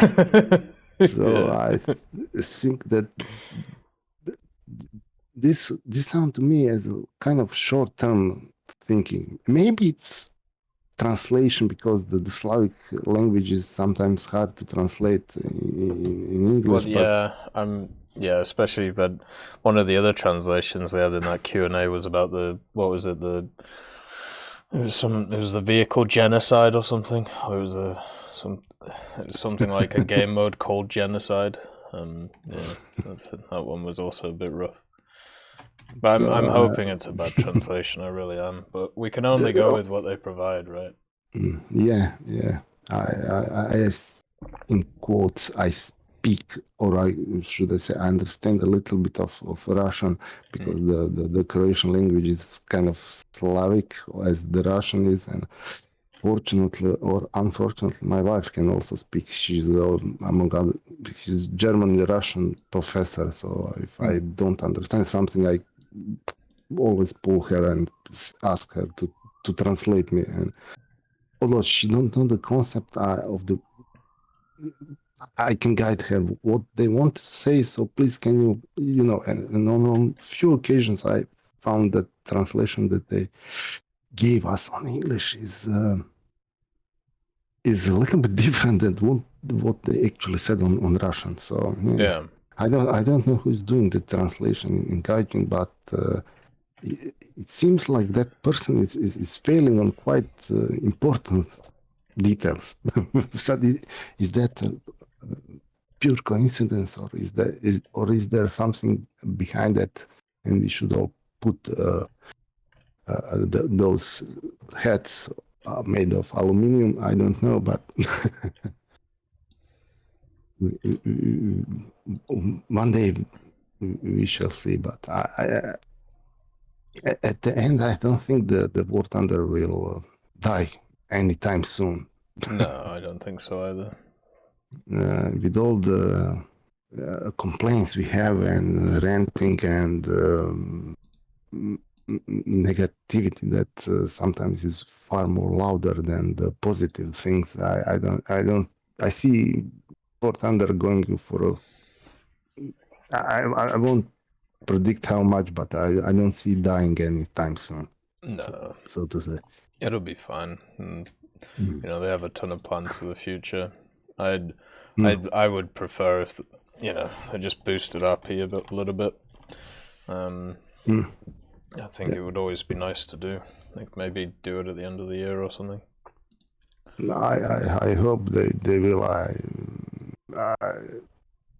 hope that people are pointing to this in quotes problem on forums and they're listening to YouTube videos and other stuff. All the critics. I know that sometimes it's not easy to listen to critics, and you have kind of plan behind, and people don't understand what you want to do. But we shall see. Although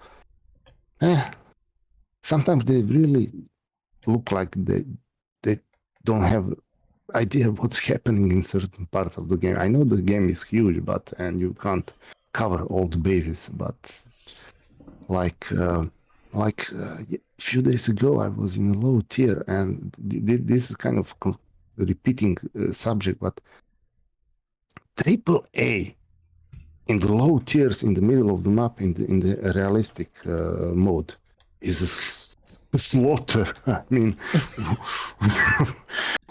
it's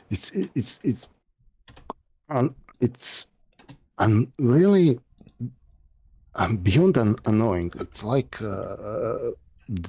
you have a feeling that it's deliberately done to really piss you off and annoy you, so that you kind of progress more to not to stay at that better rating and on those maps. I don't know, is that intentionally, or is it just somebody don't give a flying beep about low tier maps and low tier realistic battles? And this is not like it's happening for the last few weeks. It's happening for the last year or something like that. And so, Gaijin, if you're listening, I mean, little nerve to the AAA, because it's first you're in slow aircrafts, you're in a fragile aircrafts, and AAA is like laser precise and almost on the, you could go and say it's almost scripted. Whenever I go in the SB2C now, I always get shut up by AA. Yeah, no matter what happened.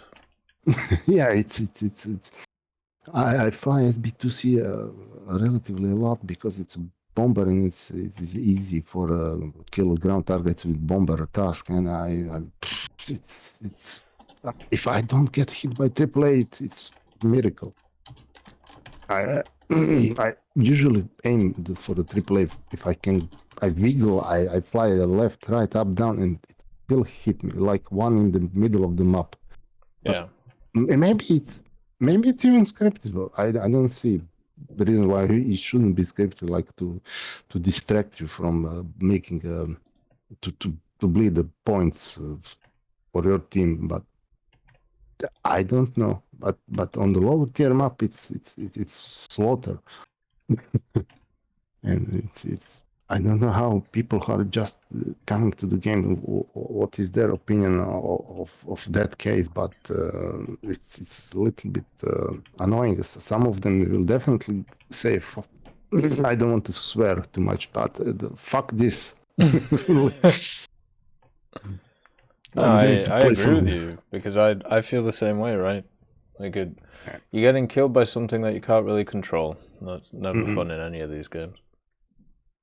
And in low tier arcade, it's not like that. The AAA, from time to time I jump into all tiers of arcade, but not the top tier. It's just top tier in arcade is just complete chaos, and I'm too old for that. Fair enough. It's summer and I'm home alone and I have a lot of time to sleep. So then my reflexes are kind of okay, and I can deal with the arcade of top tier, but most of the year I'm not capable. And so Gaijin, please do something about that low tier, middle tier AAAs because not, after a certain time you kind of know what you are expecting, but still it's quite annoying. And plus this nerf to the points you get for ground targets that you kill in realistic, it's frustrating. Yes, I kind agree. of.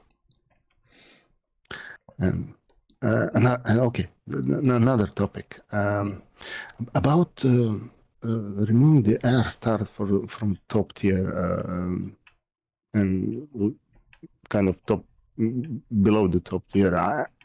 I'm kind of divided about certain aircrafts really are not affected, but some are. Right. And this blunt approach to dealing with some problems are. I mean, why? It's like breaking the egg with a hammer.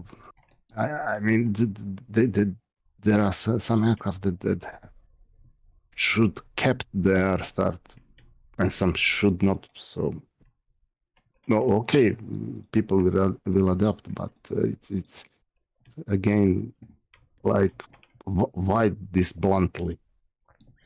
Like all the removing of P-47 air start, of all P-47 air start.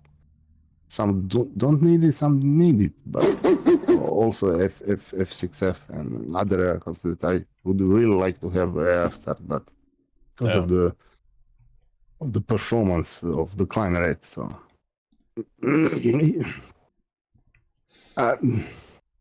But okay, it's top tier, so if you want to enjoy the top tier, you have to suffer a little bit, but it's like F105D.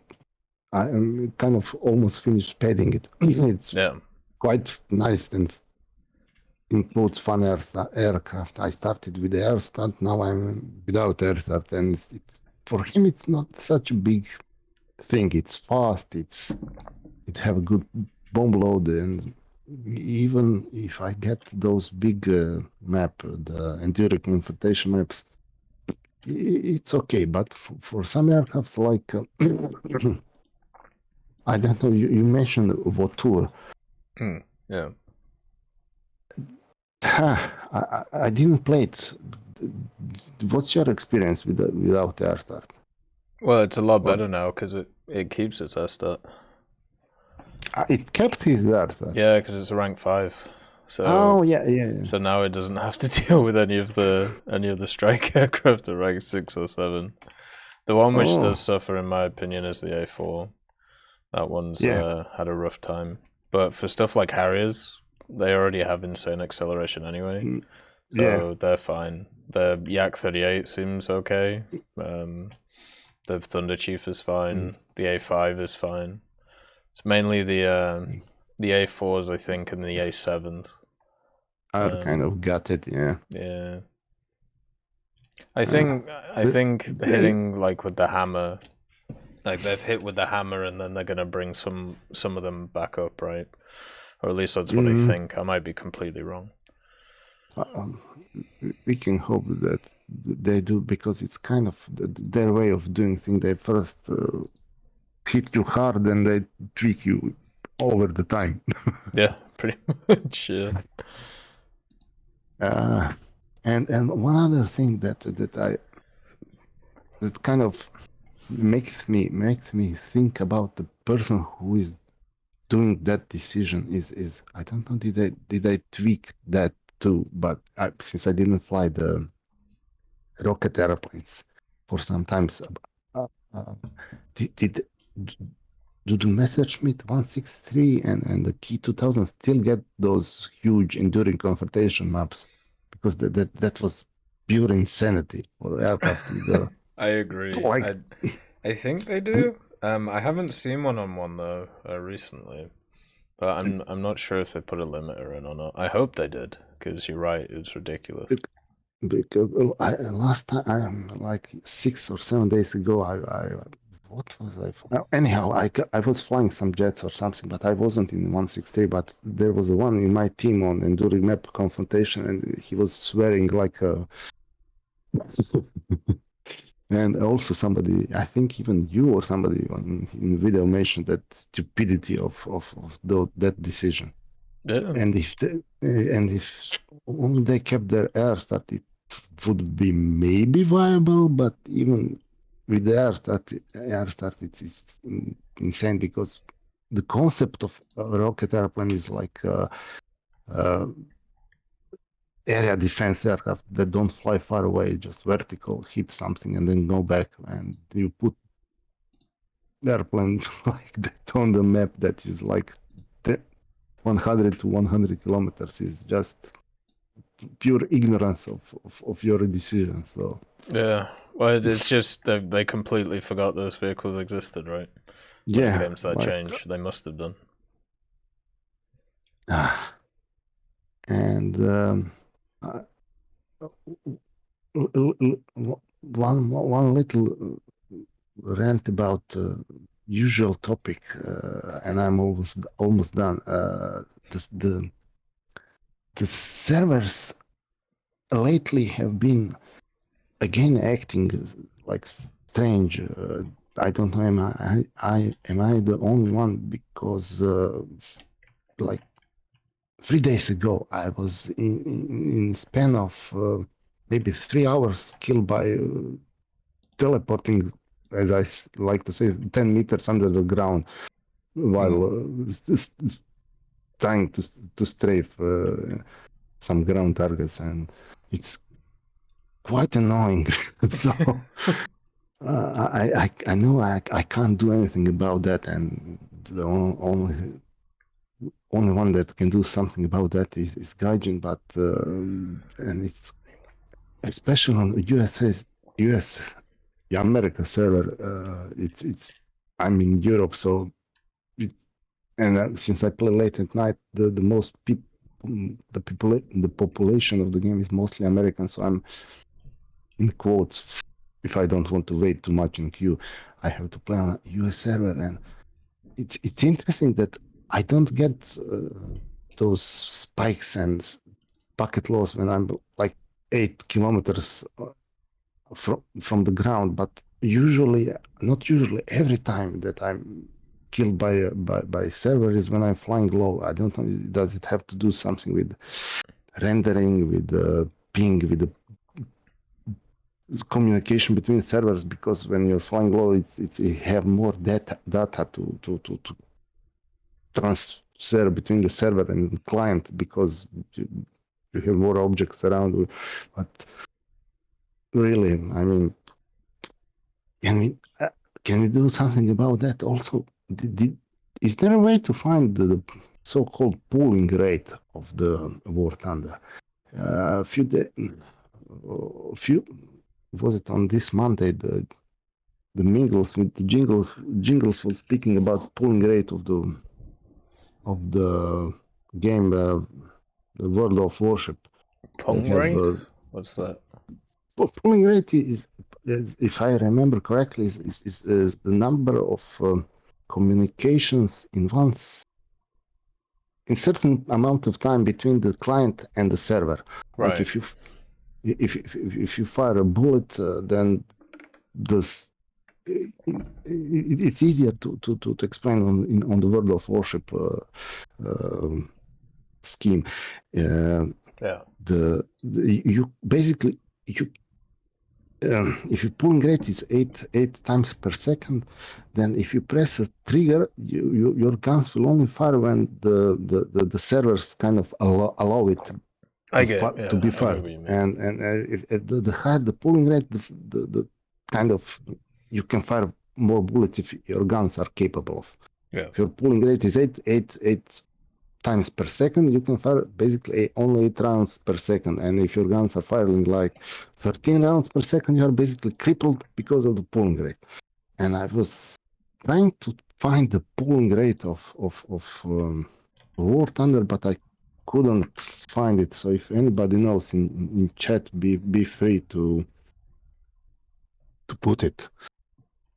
The pulling rate of War Thunder. Maybe it's not the same for the ground forces. Maybe it's the same for the old modes. I don't know, but it would be interesting to see. Would be nice to know that. Yeah. One more thing, and I'm finished. I don't know how much time I have, so be free to end me. One thing about the flares and chaff on jets. I find it ridiculous that some aircraft that actually had them, or they have the possibility of having them as a module, kind of, they don't have it straight after the factory, but like, for instance, the Mirage 3, Mirage 3 had flares in real life. Maybe not the first one out of the factory, but after certain times I know that they had it. Also, I know that. So you had like a pod, basically. Yeah. Yeah. Also, so like the MiG-21 pod that they have. Why?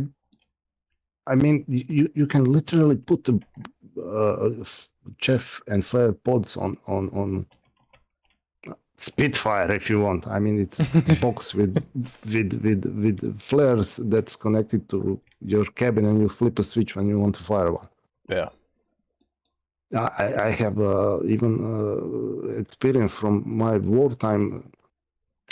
At the beginning of the war, the Yugoslavian army aircraft that are maybe coming to the game, the Galebs and other kind of low tier trainers aircraft, they didn't have chaff flares on them, and they have been relatively easy to shut down by using the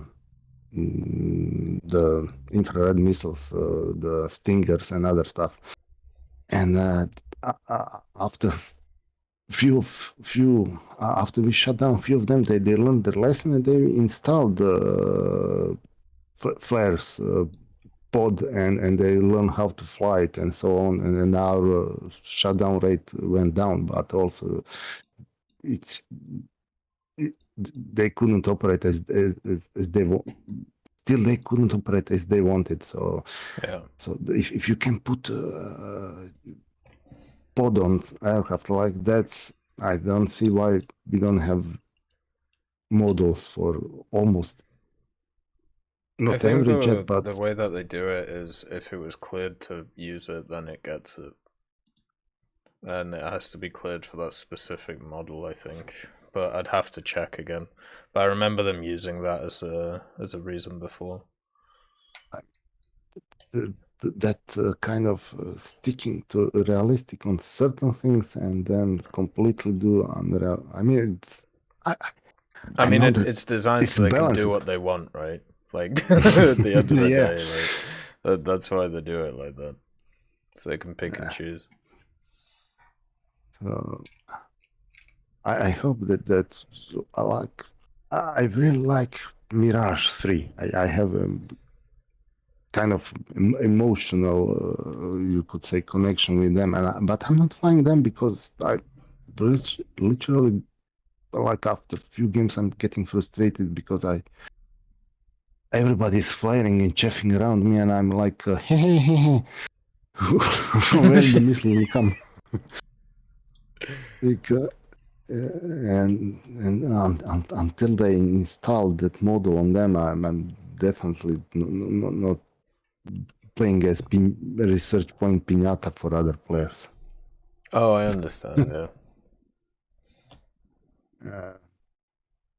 Yeah, you can keep your head on the swivel and dodge and other stuff, but I mean, if the aircraft of lower ranks have flares and chefs, what the freak? Anyhow, that's for the that's that this is more English hard at this hour. Sorry. It's all good. And I am a little bit tired, and I had I basically work all day, and because I had we had to took. Speaking of dentists, we had to took our son to the dentist, so I kind of in the middle of the work I had to cut, go back home, then drive, blah blah blah, then go back to work, and you know how it is when you break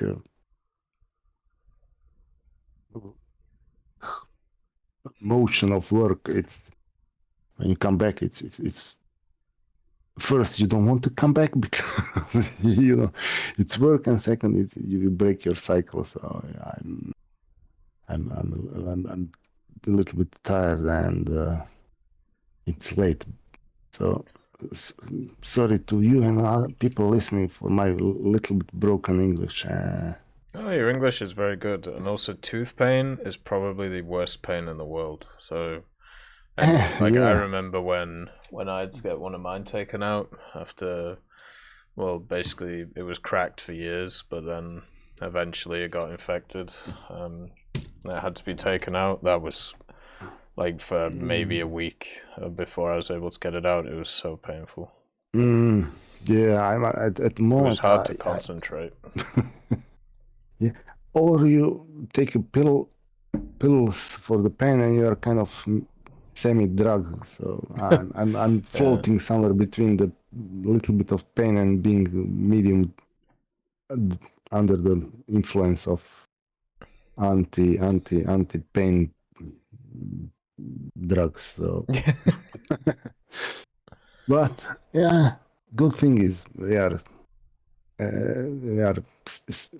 how should I say, we are good thing that we can still complain about the pain. That's of course, kind yeah. of Of course.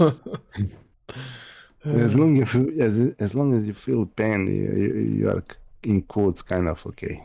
Yeah, you're still alive. Yeah.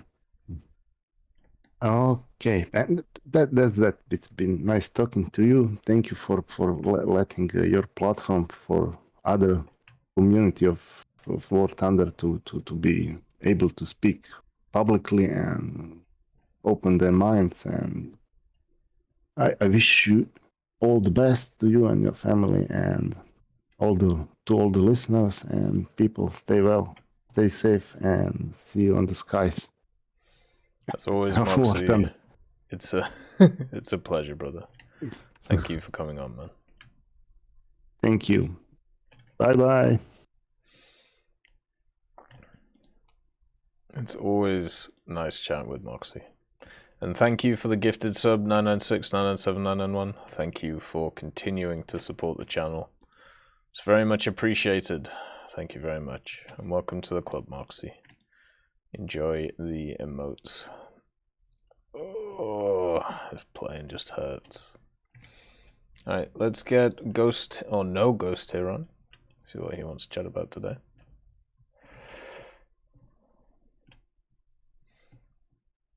There we go.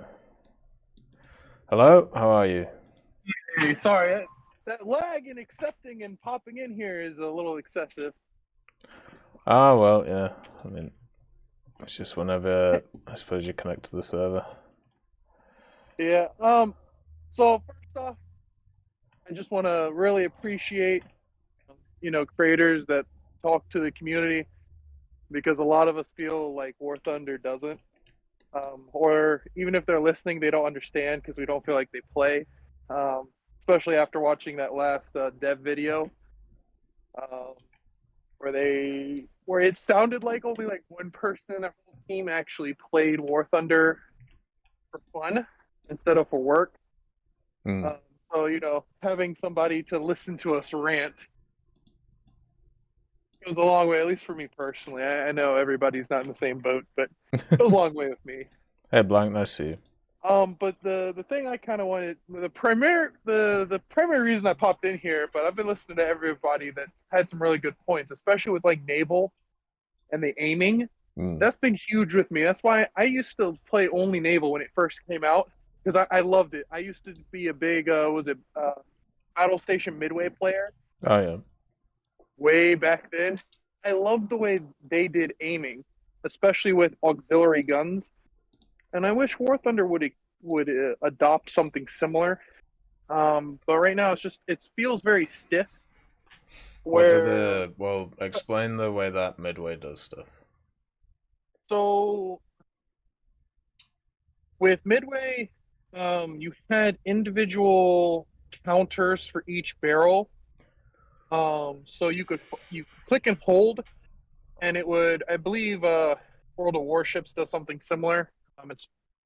But you can either double tap, it fires everything of the same caliber, or you could press and hold, and it would slowly fire. It would cycle through each, so that way you can kind of adjust as the shells were landing, versus firing all at once. You know, even if they were in the same turret, you could fire one barrel at a time. Yeah. Which allowed for a little bit more accuracy. And it's not just fire everything, you know, wait 15 seconds for everything to reload, you know, give it again. As I think it's just arcade. But that, what he was talking about, the stiffness when you're trying to adjust your shot. Sometimes I'm looking straight down into the water, trying to get the guns to look down enough to hit, even something that's in mid range. Yeah. But whatever happens, where the computer thinks you should be aiming, so it's like, okay, you can look around to adjust, but if I'm looking down to the water where I'm no longer seeing the target because I'm trying to just pull the barrels down, that is a bit frustrating, and I wish they would do something towards fixing that. Yeah, I understand that. But the biggest thing is the economy. So I've probably gotten 6 new players over the few years to accept my code and play along with me, to where they're there to kind of play with me. But I can never really get them past rank 3, because that's where the true grind kind of comes in. So like my girlfriend, we started playing a year and a half ago, and I got her up to the American Sherman. And she loved the game up until the Shermans, and then that's where you really have to practice aiming, knowing weak spots. She's kind of struggling with that, but the grind is really starting to get there, because she doesn't run premium, and she keeps running out of SL to buy new vehicles or improvements, because she's a good player. She is usually on the bottom or the half. She's usually about halfway on the leaderboards. So it's not always enough for her to break even. So it's frustrating, because she's got probably 2 or 3 new vehicles right now. Right there, she's creeping into past the Shermans that she can't buy. She just doesn't have the SL. So we picked up Sweden because it's cheaper, and to start at a lower tier again. And we're at 2.7 Sweden? And she's starting to get into the point where she doesn't have the money again to buy into newer vehicles. And it's frustrating, because she's not the only new player I've brought in the last 2 or 3 years that's had similar issues. If you're not running premium, you really can't play War Thunder.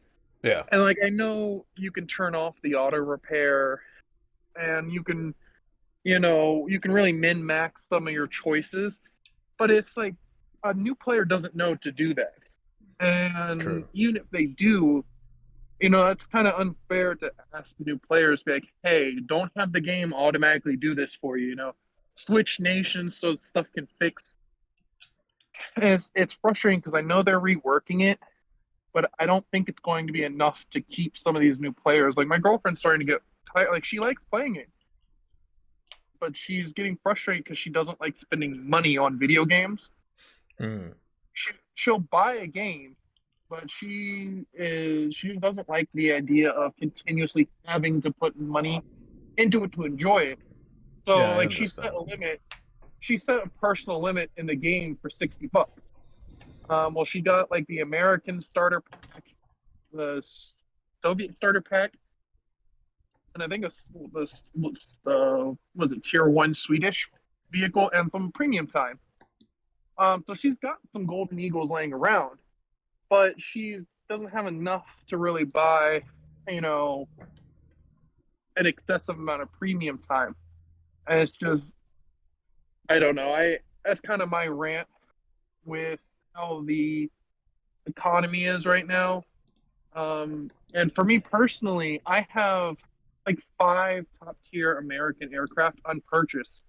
Because while I have 6, I think I either have 4 or 6 million. If I buy all of those, I won't have any money. If I buy all of these, other top tiers that are sitting around, I won't have any money left. Yeah. And that's with me min-maxing. I have the auto repair turned off. I run premium time. I have premium vehicles. And I still just cannot pass that like 4.5 mil mark. And it's frustrating because, I like playing Harriers and some of the other vehicles that just have gnarly repair costs. And I hate that they're punishing players that enjoy certain vehicles. The Super Pershing, when they brought that up in BR and increased its repair costs, like I haven't really touched that BR at all since then because it's just I can't profit. Yeah. I mean, generally, obviously, the economy changes and stuff. It can be a little bit rough, especially when people are starting out in the game nowadays. The best way to really do it is, with like the money thing. I mean, when a year of premium's on sale, it's $40, right? Like that's pretty much the one to aim for if we're talking about spending money on something. But also at the same time, if you get these people into the events, right? And I don't know if they play on PC or console or what, but if you get them into the events and they can sell some of the stuff on the market, then they can get the Gaijin coin, which you can once again use to buy a year of premium, and then you don't have to worry about it. I think the sale for it's coming up in like a few months. But yeah, without spending money, the game isn't really set up for it, right? After a certain tier, it's designed for people to at least run premium time, which is why they do sales on it so often.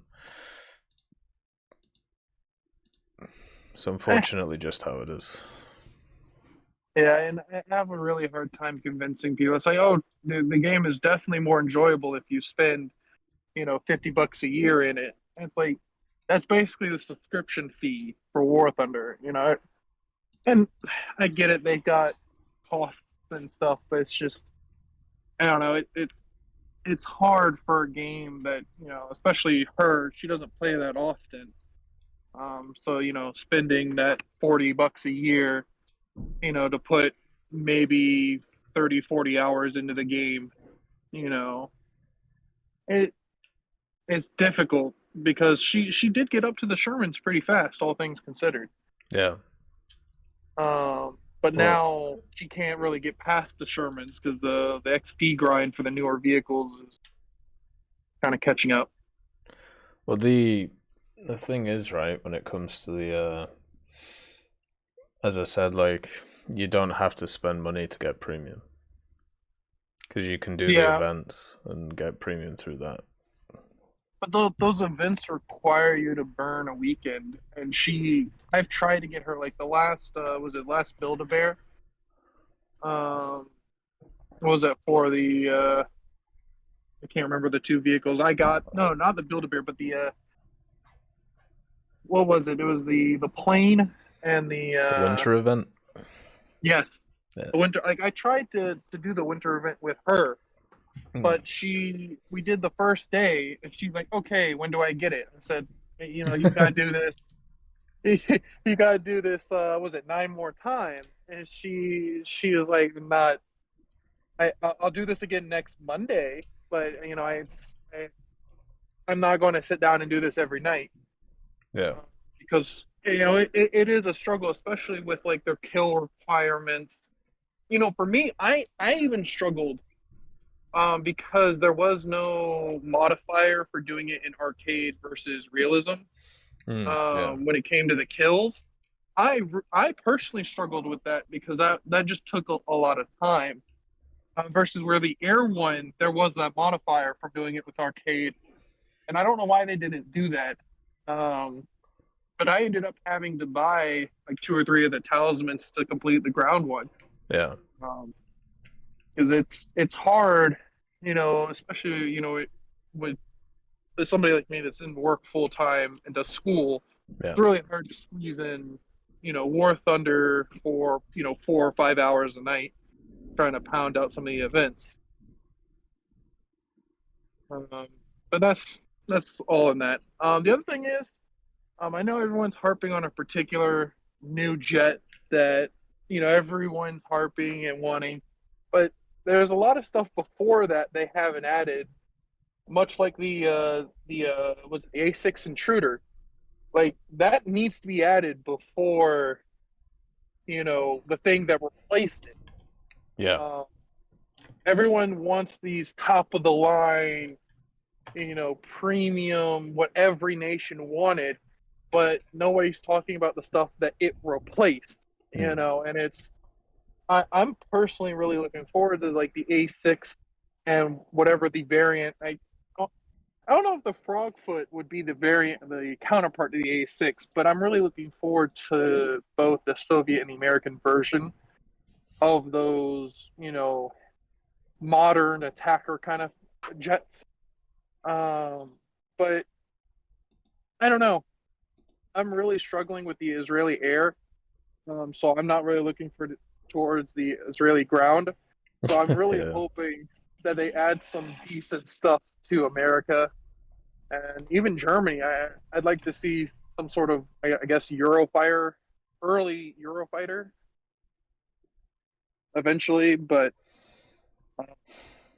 I don't know. I just everyone's talking about F-14, F-15, eventually F-16. It's like I just want my A6, please.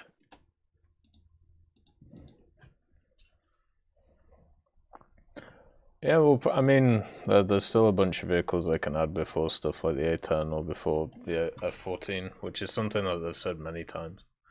Like, when it comes to the game. Like, America is never going to be short of stuff. Like, they have a ridiculous amount of vehicles. So, I think they'll be fine. Yeah, and I don't know, if they start adding any more nations, I think it would really start deteriorating things. I think Israeli is probably as far as they can really stretch that without doing like an accumulative. The only argument I've seen my buddy's been harping on is doing like a Commonwealth nation. So you get Canada, the Africa, they get their own kind of small picture. But even then, that'd be stretching it because there's no real aviation that's not just copy and paste from Britain. So Yeah. I think they'd have a hard time adding new nations. That's what they have. But Yeah. I think that was a bit it. Oh, Say again, sorry? I'm sorry. I think that was about the end of my rant. I just wanted. I don't know.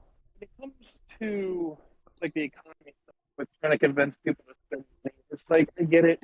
It's entertainment, and the events are good for that. I don't know. I remember back in this game, earlier in the game, I never really struggled with having the extra cash laying around to buy new Vics, except when I got into the American Bomber tree back in the day. Yeah. That I very easily, because I love playing bombers, and War Thunder didn't appreciate me playing bombers, so I paid out for this. But I don't know. These days, I can keep a pretty level account balance if I'm focusing on it. But players that aren't on the top of the leaderboard or top 3 every game, it's hard for them, even with me.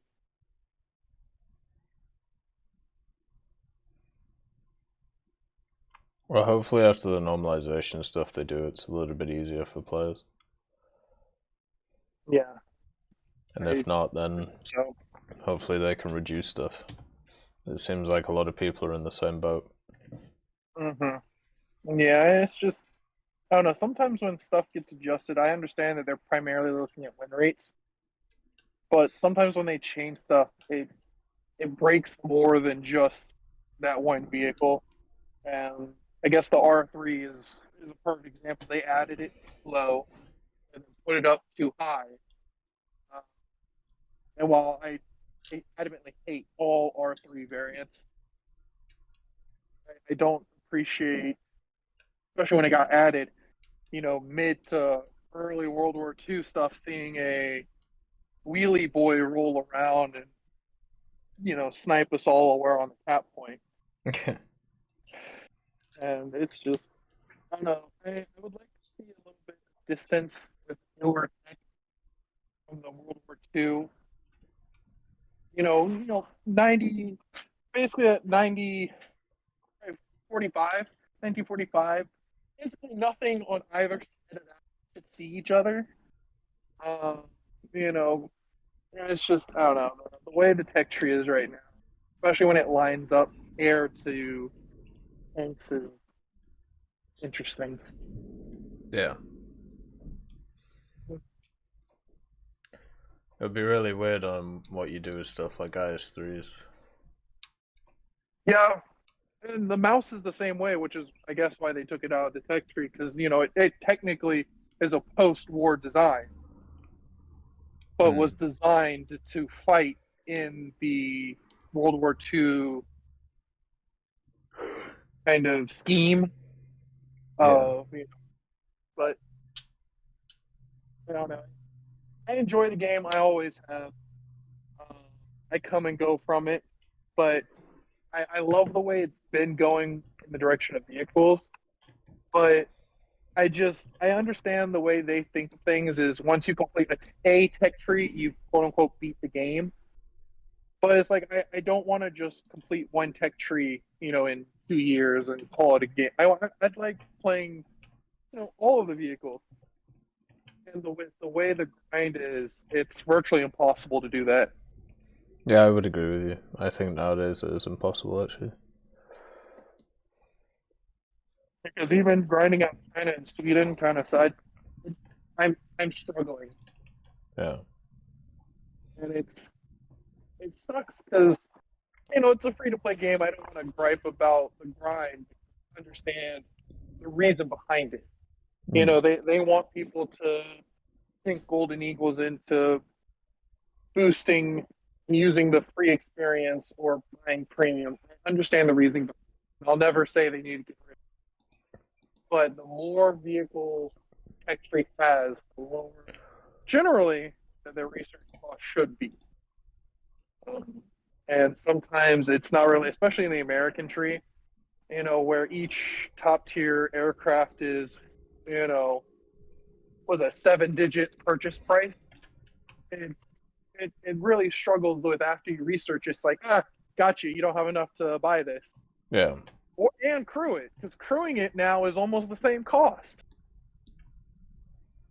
And then that really sucks, because I would like to fly my Phantoms or the new Phantom that they added, but I researched it. It's sitting there unpurchased because I can't risk going down and burning all my money.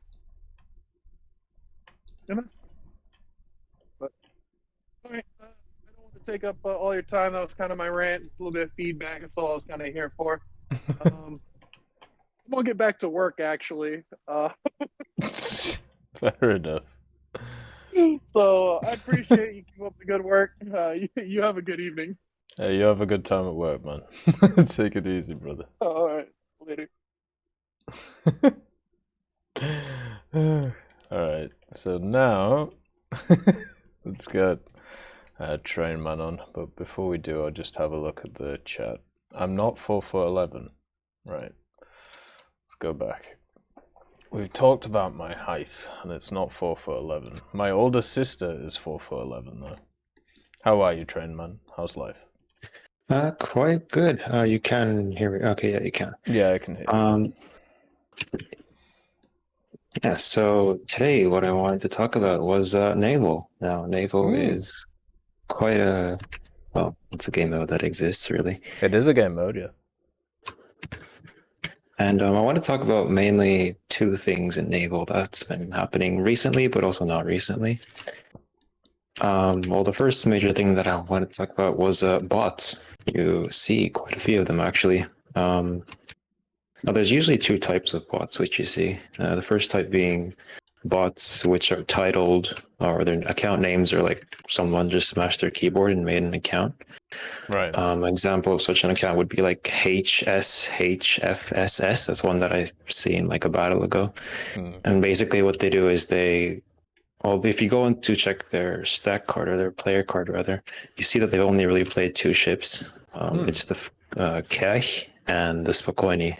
The Kaj being the tier 1 destroyer premium that Russia gets, and the Spokojny, the tier 3 end of the line destroyer for Russia. And the way they play is they kind of sit at the back. I'm not really sure if they're bots, but they play very abnormally compared to, I guess, regular players. As in, they control their main guns, they just sit at the back of the map, and they just use one shell type.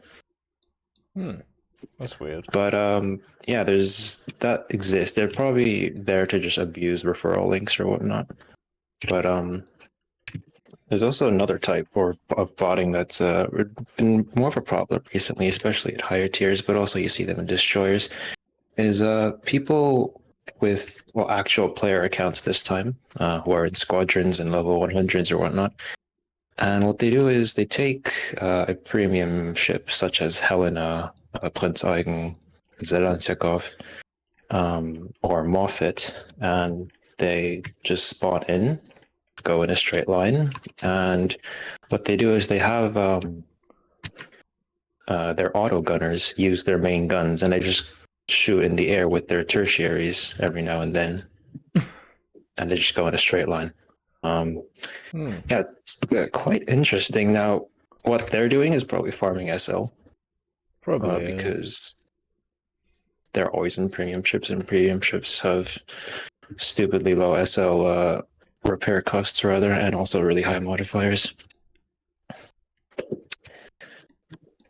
And what else do I want to talk about? Well, do you think there's a way to stop that, or do you think it's literally just banning people doing it? There probably is no way to stop it. I mean, especially with the smashing the keyboard account type. I mean, you're just making a new account, and then they're not. You can't really count them as being bots, though. And I'm not sure how you'd be able to discern between a bot and an actual player or an alt account. I mean, I guess if they join with, or one account creates multiple referral links, then I guess you can ban that account. But a lot of the time, it's just weird. Yeah. And as for the people who like go, they're not really bot. I mean, I don't know. It's weird. They're more just AFK grinding. It's probably the more appropriate word, where they just have a script running in the background. Passive behavior. Yeah. Yeah. But in the end, they are contributing to the battles. I mean, recently, the primary aim isn't exactly terrible. It does damage other players, and they actually, sometimes, just because when they spawn in, they're automatically pointed towards the objective, they actually get to it, cap it, which is nice of them to do. Fair enough. Sweet dreams, Ancross. Have a nice rest, man. Sorry, go ahead. Yeah, and I guess they also inflate player numbers in Naval, because the type 2 accounts, I was in a game recently, I saw like it was like roughly 20-player game, I'd say, and there were at least 6 of them in one game. Ooh. You can easily tell because their primaries just aren't facing the same way. They're all facing different directions. Right. So it's quite easy to discern if they're letting the AI control the main guns. That's super weird. Well, it's not weird because, as we've talked about many times, people will take the easiest route to do anything in War Thunder, and if the easiest route to make SL is to literally leave their computer on and just run matches over and over again, then I suppose there you go. It's one of the problems with giving them crazy high modifiers, like the naval stuff, where I think don't some of the ships have like 1200% or 1500%? Yeah, the Helena, and I think every other premium or cruiser premium has 15 or no 1200.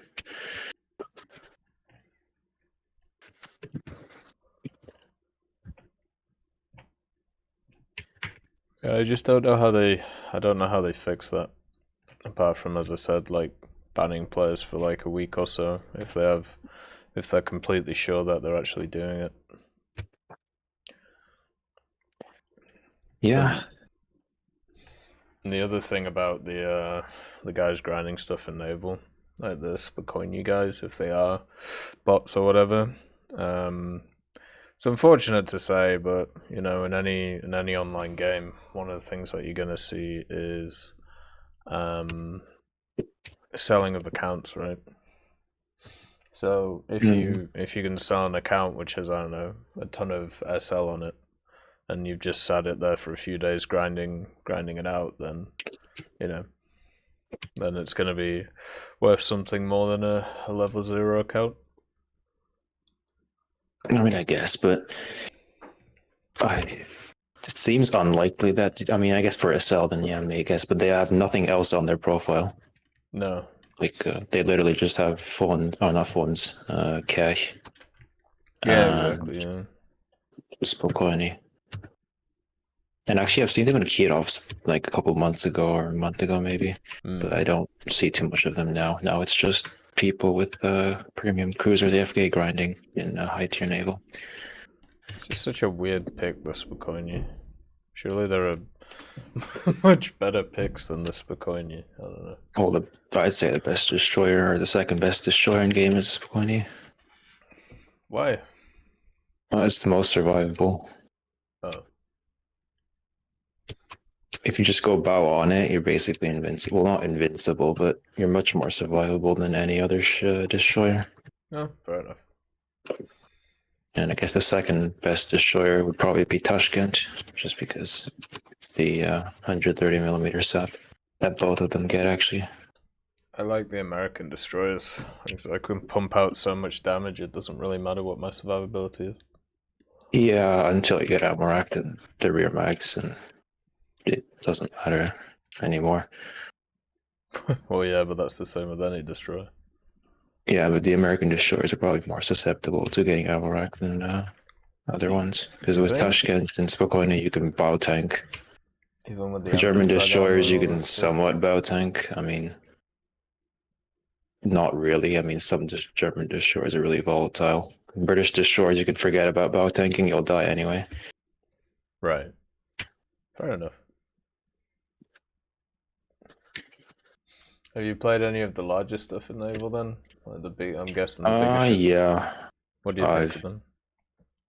They're alright. I mean, the only ship I've experienced problems facing was probably Scharnhorst because, I don't know, I haven't really played many battleships recently, but like before I've played stuff like the Imperatrice Maria and Pariskaya Komuna or whatever. Pretty good ships. I mean, they take a while to grind, like in terms of stock grinding. I mean, stock grinding ships isn't fun in general, but I'd say they're quite fun to play. I mean, I don't know. They're all right. I mean, it's a bit slower. I mean, especially like I guess recently, well, not recently, but in the future, Arizona is going to get added. And I guess the one problem I kind of have with battleships is that they're just sometimes boring to play because of their fire rate. Yeah, you sit there for a lot of time. Yeah, and the Arizona is just going to be worse because I think it has even longer reload than the battleships we already have in game. So that's yeah, going to be what it is.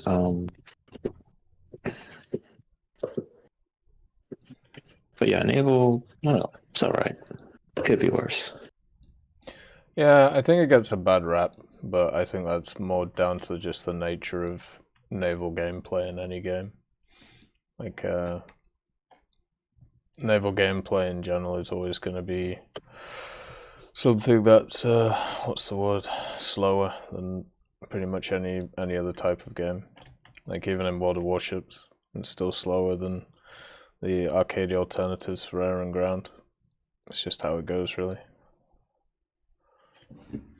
I think people's patience gets, I don't know, tested in it sometimes. As you said, with the reloads and everything, a lot of people just get annoyed at it. There we go. Is there anything else you want to chat about?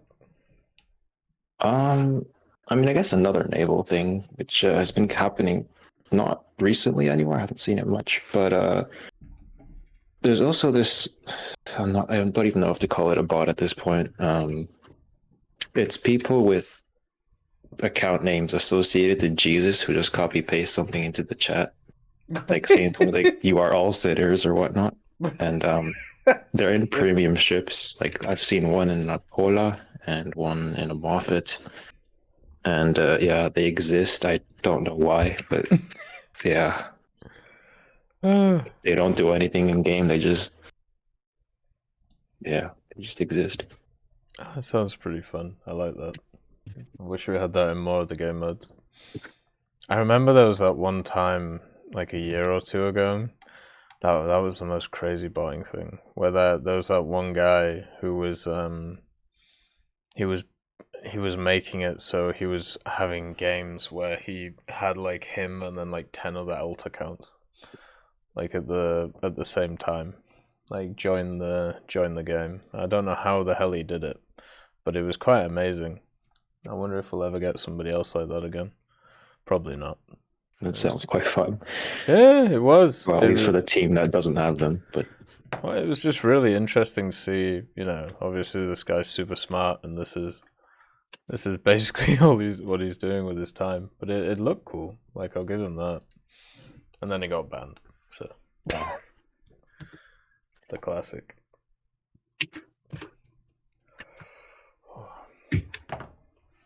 One thing I need to do is I need to go back to Naval in Blue Water and Spade. I think I have like 3 or 4 left to Spade in like rank 1 and 2. So I need to get that done.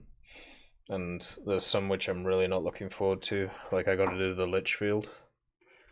that's tough. Yeah, I just left it for the longest time. I just know it's going to be a pain. Just going to get torpedoed over and over again. Well, we'll see. I think Naval's a lot better now than it used to be. Makes a lot more sense. And it's a general playstyle and everything like that. Yeah, I mean, I guess recently, well, not recently, but they added the float planes, which kind of made coastal first spawns a bit less viable. I mean, they can still very easily shoot down enemy float planes, but now it's probably just better to spawn in a ship first with a float plane, just go cap a zone, and then switch back to your ship to start shooting enemies. Yeah, I think that addition is really cool. I can't wait for them to expand it a bit more. I really want those vehicles in the what do you call it? I really want those vehicles in the aviation tech trees as well. Like, I don't understand why they haven't put them in, at least yet. Because a lot of them, you know, they're basically on the same level as the Kingfisher. So they could easily fit them in the aviation trees if they wanted to. I mean, I'm not sure how useful they would be, but maybe just as a collector item, I guess. Yeah, exactly. And, you know, at least in arcade they might be useful just to bolster lineups a bit. And, running it as a separate vehicle at low tier naval, like for coastal boats or something. Like it could actually be quite useful having more hydroplanes. Oh yeah, definitely see that being an option.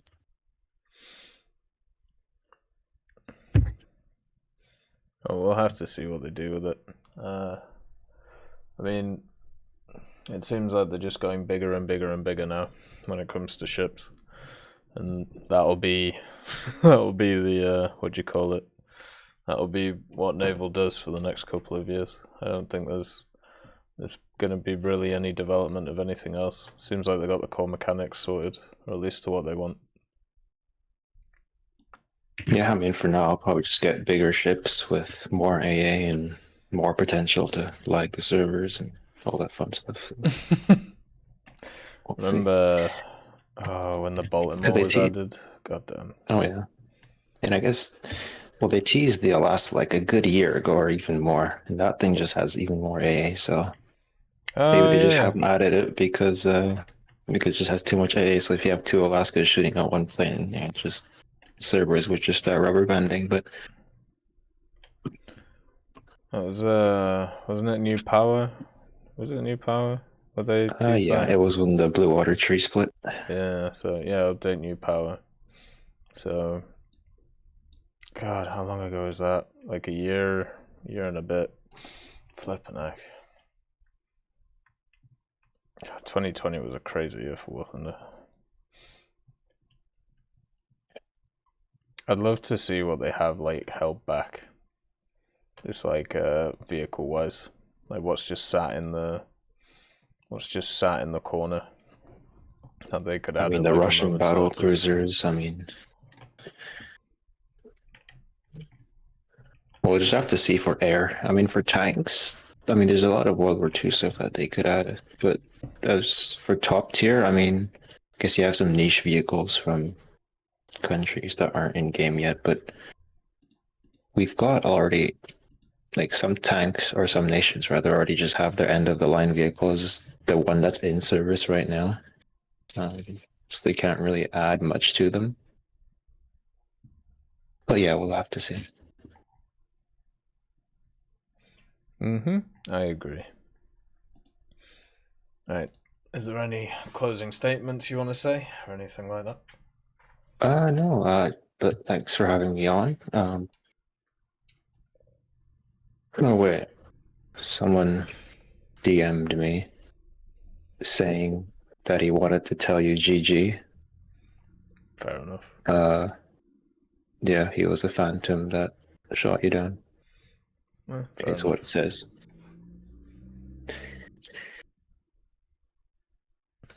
Alright, man. Well, thanks for the chat. And hopefully thanks for having me on. I will talk to you later. Yep, see you. Bye. Alright, let's get CK on and see what CK wants to chat about. Hey, evening tech. Evening, man. How you doing? Oh, not too bad. Just happy to be home and off work. Well, that's good. Yeah. It's a little bit cold out here right now, but not doing too bad, man. I don't know. Nice. Has it been cold in your area? Oh, yeah. Yeah. It's been a weird year. It's like we've spiked up to like the other day we were almost 60 degrees in February, and this is like the Midwest, when usually it's like probably averaging around mid-20s Fahrenheit. So now we're back down to like 15 degrees before wind chill. So yeah, it's super odd. Like around me, like for Celsius, it was around like 9-10 for like a week or two, and now it's back down to -5. So yeah, I don't know what's going on, but it's not good. Anyway, what do you want to chat about today? Well, I know me and you have talked kind of briefly about it, and I'm not sure if anybody's talked artillery today because I hate beating it. I haven't been able to watch the whole No, I Fireside haven't chat, talked about it today. No. All right. Well, I know like me and you kind of briefly hit on it a while ago, but I was just kind of wondering what you thought of that. Is like if they did go to like adding an SPG line to each nation, while adding in a like a mechanic to make them more viable instead of just big derp guns that you just shotgun people with a close range, that it turns into something actually for a bit of indirect fire. And you could you'd have two modes. You could do direct fire if you need to, but you kind of get what I'm saying. There's some kind of I get you. firing position setup or something. So I just was curious, and then like I said, I think one thing that people, I understand the fear people get because of how World of Tanks has it, and how Artie has been a shit show over there for the last 13, 12 since years. Its existence. Yeah, since its existence. Because like somebody said, it's one of those mechanics that one of the two parties is going to be pissed off. Either A, the Artie player is going to be pissed his shot missed, or B, the player who just got hit by Artie is going to be absolutely, livid because they just got donked on by whatever massive gun. Though I would say War Thunder, I think, is a bit, people are more used to getting one shots, so it's maybe a bit less stressful, and you can go respawn right away, barring it's not something. But what I was thinking of, I don't want that satellite view that World of Tanks has, where you just wait for the circle and you just put the cursor there and boom. But I'd like to see is some way of it, artillery is a game of trigonometry, right? In a way.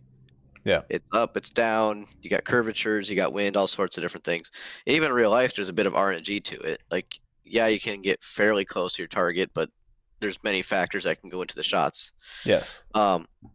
So what I was kind of, and this kind of could add to the more to the game if you ask me, in that, one, open up their shell type. So yeah, if they did this, rank 7 Artie could have some scary cluster shells. I think that'd also be a good place to test cluster munitions beside out of aircraft, because artillery doesn't have in a way you're not going to be as accurate as artillery. Is if they did something where it's you have to it spits out a calculation. Maybe you have a map, the equivalent of a map laid out, and you have to you click on the spot, it spits out something, and maybe it does auto adjust for you, but it doesn't give you pinpoint. It's kind of you could say how actually Naval probably already has the coding for it, right? You have the area you're aiming, and it slowly gets more and more there the more shots you have. Yeah. So maybe they could have some kind of a calculation based off of your shots. Blind shots are going to have a never improved accuracy kind of thing. But if your shots are firing, and say there's a visual bubble of an ally, and you can have light tanks have a bigger visual, something like that, and then as it's firing, it's getting the adjustments from the forward observer kind of thing, and then it would slowly get more and more accurate to the point you need it to. And maybe they don't have it as accurate. I don't even think, I would like to see if there was a grid that said if you just kept firing at the same position in Naval, will it actually end up being pinpoint, or is there still a minimum dispersion area? There's still dispersion. Yeah.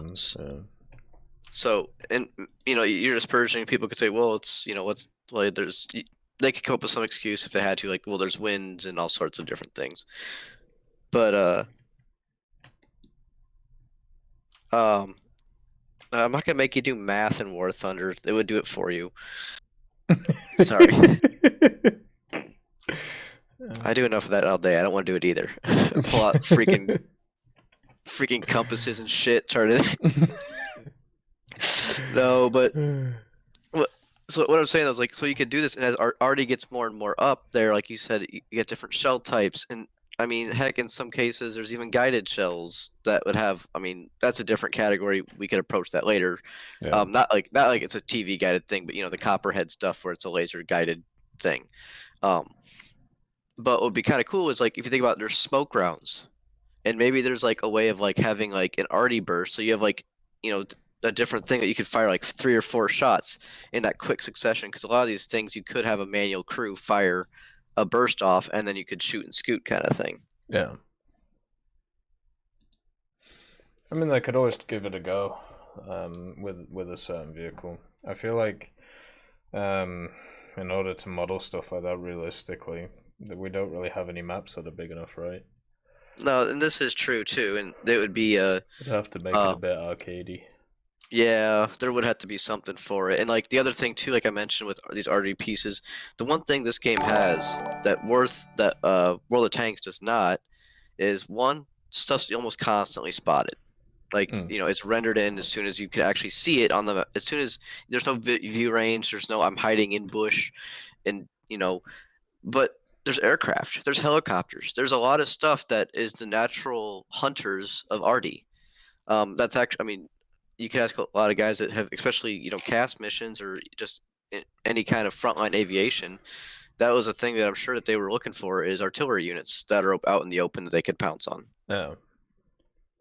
So, and your counterpoint that you brought up is like, well, should they, well, you could still spawn one in the game and be untouchable.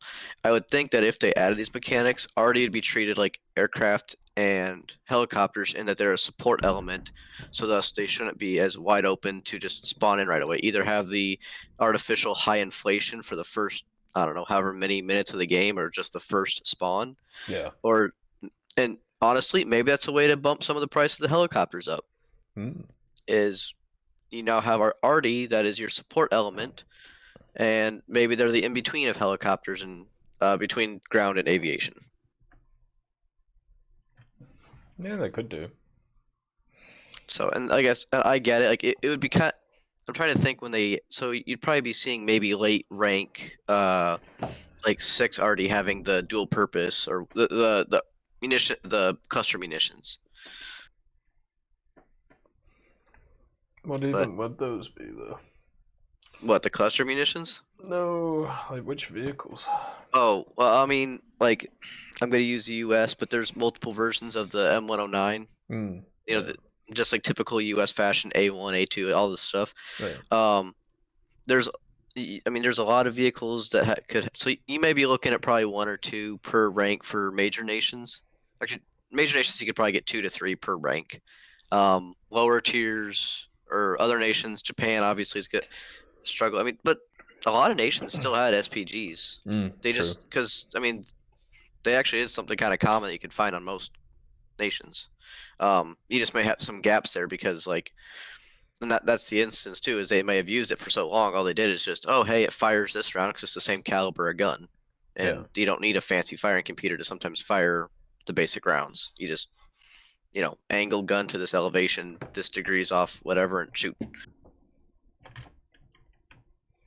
So it's a way though, and I think it would be an interesting addition to the game. Maybe not right now, but maybe in a year when they don't want to keep adding more and more nations.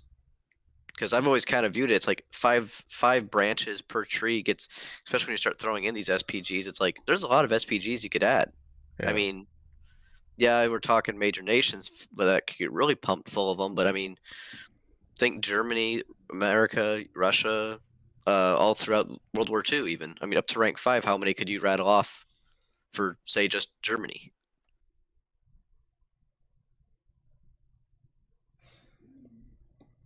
Yeah, I mean, there's a ton of them that I'd like to see Second World War wise. I'd be fine with them just being direct fire, but I mean, they could at least experiment with a mechanic like that.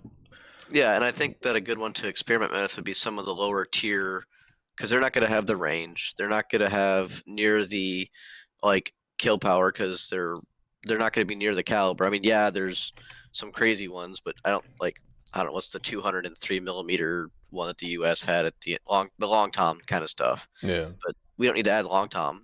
Put it on the priest. Put it on the grill. Put it on, something similar to those. Yeah. Something with a 105. I mean, yeah, like you said, they still can donk people. I mean, that is a training for artillery, is they have to go through direct fire just in case something does come across their path. Yeah. But I think this whole that Arty would be super. What's the word I'm looking for? Super, invulnerable. It's I think, especially the later on in the game you go, the more vulnerable they are to aircraft. I mean, you could strafe one of these with something with 50 cals and probably kill it. Even a modern day one, you could probably do a lot of damage to it. There's not a lot of armor to them. And maybe they offer a thing too that after so many, maybe if you Armored Warfare I think had a thing like that where if you fired too many times in one spot, it pinged you or something came up and said, hey, there's Arty over here. Especially if you're in Arty, and that's a real thing. I mean, I'm trying to think when the first counter battery radars came into play, but I want to say by the end of the 80s, NATO had a full plan for that to track and counter battery. Yeah, the way I think for me the opposition I've always had to them is it's hard to kill them or whatever, but the main thing is dying randomly to something you can't see. Right, and that's where I think, and that's where maybe you have to have like some kind of audio kill, maybe like the first round impacting wouldn't give anything.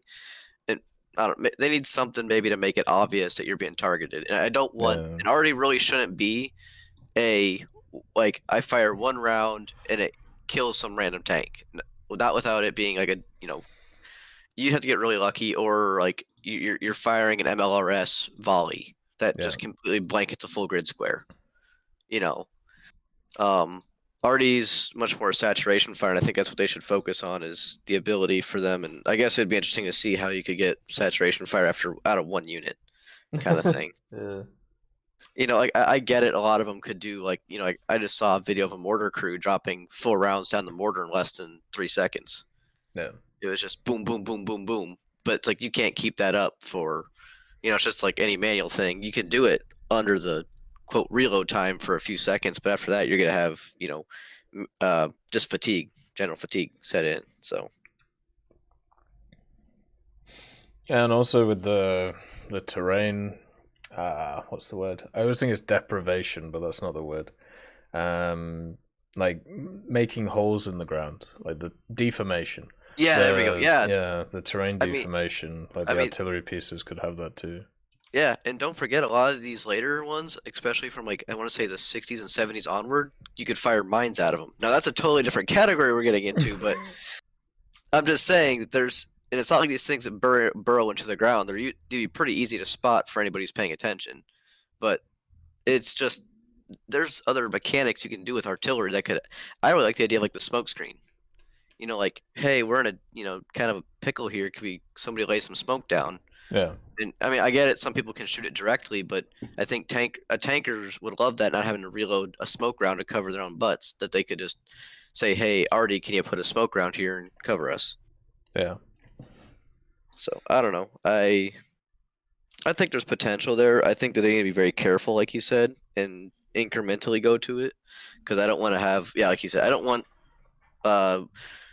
World of Tanks style of I'm just driving and I'm into a good spot, and then all suddenly Artie just takes a blind shot at a bush and somehow is pinpoint to that bush and drops a 200mm shell on my forehead. Yeah, true. So I don't know. And this game also has a lot more fragmentation damage, I would say, too, versus like it always seemed like the only way you ever got really damaged in World of Tanks was, well, most of them were actual tanks you're fighting and hitting against. So a near miss on a tank needs to be within, I don't know how I'm sure you can look up charts and stuff what they predict, like where a NATO 155mm shell would have, where it will have to land to knock out a tank. Yeah. But if you think about it, that 155 shell landing, and say it's just an HE round, that frag patterns might screw up a anti-air vehicle pretty good, or an open, like your favorite missile boxes that you love. Yeah.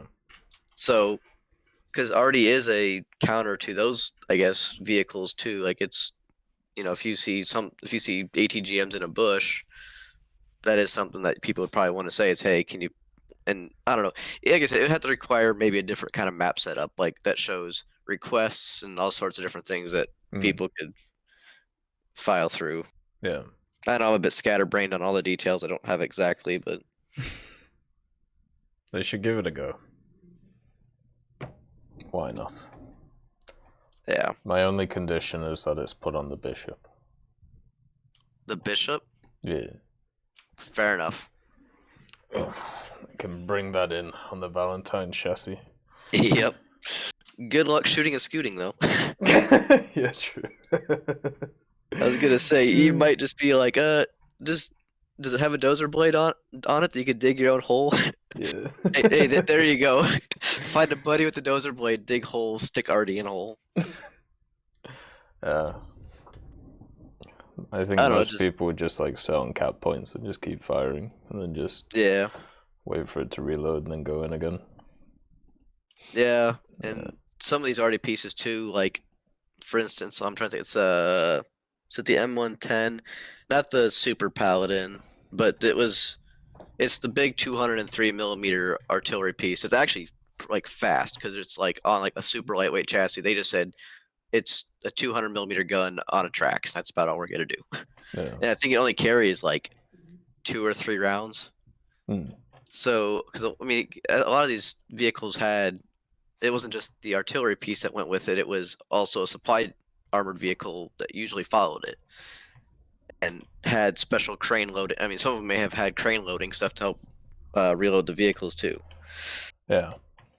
Well, it could be interesting. This could also, if it really works out and seems balanced, they could go to some of the next steps and look at MLRS stuff, like actually giving it to the current MLRS vehicles. The only thing with MLRS is once you're fired, like, you know, you're limited to your rounds kind of thing. And some of them may have a lot, but they're not the most accurate. Like, they are inaccurate. Like, you can't predict those things because there is a bit of the rocket, you know, it's not a perfect zip in, zip out kind of thing. It's going to have deflection. And yes, the M109 has been modernized quite a bit. So Russia, all major nations have had modernization programs slapped on top of their even domestic designs. So I don't know. Just like I said, my 2 cents on it, and just thoughts. Just something, I guess, new and different for the game, possibly on the horizon. Well, they got to think of something. Yeah, I'm kind of starting to feel a bit stale. I guess the only thing I really got to look forward to is the aviation expanding, which is an interesting proposition. I know some people get freaked out by it, but I think the first Gen 4s can be pretty well balanced, especially if it's an early block F-16 that doesn't have anything but heat-seeking missiles and a few air-to-ground options. Like, I don't know, doesn't scare me as much as other options like the F-15s. So I'm sure it's been a topic talked about. Usually is every time. This Gen 4 stuff. Yeah, I think that's a topic when they actually get announced properly, because I feel like otherwise we're going to be talking about it for a whole year. Yeah. It's going to come out right at the end of the year, you know. Yeah, it's almost like they should just put that caveat or put that little note before every patch, like, this is not the Gen 4 patch, quit asking. Yeah, pretty much. Because, or I guess that's the only way they're going to settle this one, I think, is they just need to say it. The first dev blog for when we add Gen 4 will be a Gen 4 fighter. Until such time, no Gen 4s. Yeah, exactly. And I have a feeling that's the way they've always dropped big ones. Is it? I'm gonna predict it now. It'll either be a British or a Russian Gen 4 fighter will be the first predicted version, and then they'll wait to announce the American counterpart to like the last dev blog before this thing comes out. Always seems to be the pattern. So hopefully get your tornadoes. I'm sure they'll be about. Yeah. Well, someone was saying that was discredited because everybody freaks out about the, you know, I'm sure you know the joke of, well, nobody can get Panavia to give licensing for their tornado. Yeah, because the DCS guys fucked up 10 years ago. Yeah. Yeah. So therefore nobody can do it. Yeah. Yeah, that's an interesting rabbit hole to go down, because even some DCS people are like, well, no, that's not technically what happened, but probably they just don't want to pursue it at the moment or something. I think what I'm gonna do is when it actually gets announced in War Thunder, I might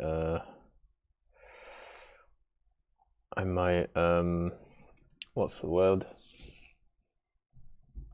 I might do a video on that whole debacle, because it was quite funny to read about. Yeah, I'd agree. Like I said, it's a good topic. I mean, not everybody knows about it.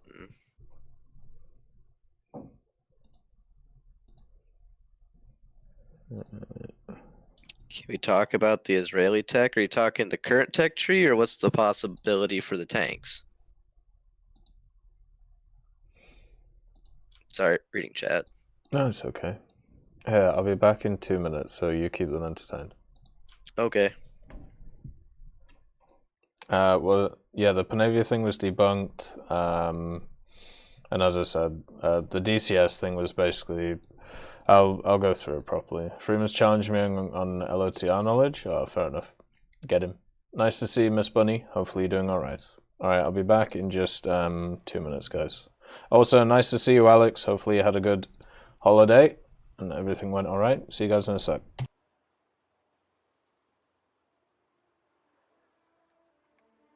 Do I think cluster bombs would be added to planes? And okay, and if so, what do you think their use would be? It depends. Probably they'd add the anti-armor, just basic CBUs. Most American aircraft could carry them just like any other bomb.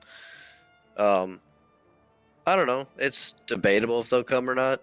They are, because they make the whole, you don't have to worry, like, you don't have to aim very small for those things to hit, because their coverage area can be quite big. And if you're carrying, oh gosh, say you have an F-111 here in the future carrying over 12 of them, you're going to cover half the map in bomblets. So, I don't know. It would be interesting if they could add it, but it's a tough thing to, yeah.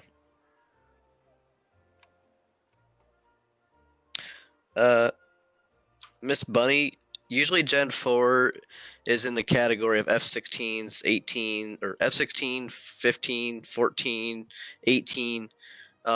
Think jets designed in the mid-70s up to pretty much modern day. Modern day, you're seeing a lot of Gen 4.5. Gen 5 is usually like your F-22s and stuff like that. The thing with generations is it's usually dependent on what country you're asking. China is like, someone was saying, I think China's Gen 3 is like what we're currently at. Gen 2 is like Vietnam era, and Gen 1 was like Korean War. So it's all about perspective, but generally speaking, yeah, the F-35 is considered Gen 5.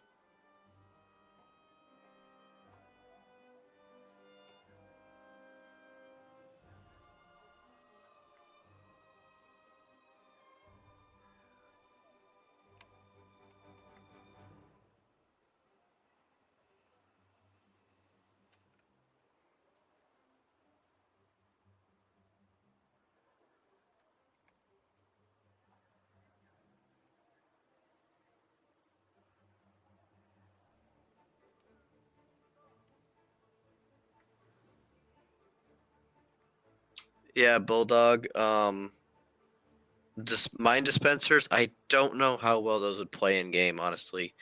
The only thing I can say is they are easier to spot than other, like, pre-positioned mines.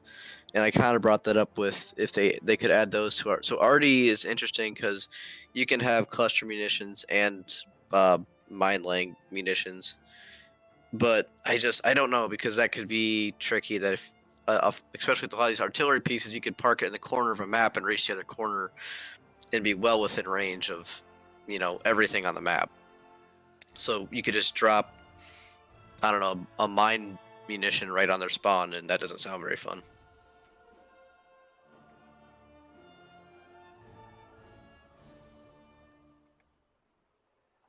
I'd agree, because a lot of these mines too are pretty low yield. It's not like the tank busting, popping, like turret popping kind of mines. They're usually pretty low thing, and mostly would have been probably more towards anti-personnel. I mean, they would disable like tracks and stuff and make your life not very fun, which, yeah, that no, you're right, don't add them.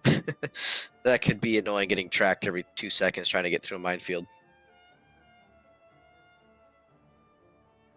Not a war crime. Thus, a lot of people have done it. Look at the M270 MLRS. I mean, it's a prime example. Just, you cover football fields in very quick time with only 12 rockets.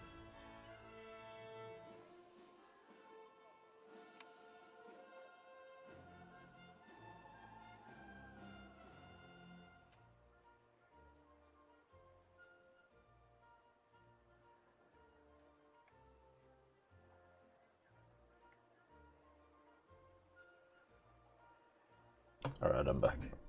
Welcome back. I think I just had a debate with myself and pretty much came to the conclusion that mines don't sound like a good idea in War Thunder. Well done. basically lived my life on stream for about 5 minutes, constantly debating with yourself and wondering what's going on. Well, the thing that gets me is like, okay, say they did add a mine dispensing thing. It's like they're not really that big at yielding mines. Like, I'm pretty sure they're more designed to, like track, just damage. So that, like, I can't think of the word right now. Take out of operation, but not destroy. Yeah. They're not the like massive like anti-tank mines that you hit and the whole tank just gets hit by a nuke-looking thing. No, it's anti-personnel and more along probably the lines that they would anti-personnel and light vehicles. So if you say they drop the one on your your spawn, and you can't get a spawn for the next 10 minutes as you keep hitting mines and getting tracked every 2 seconds. Yeah. It'll be a bit annoying. Yes.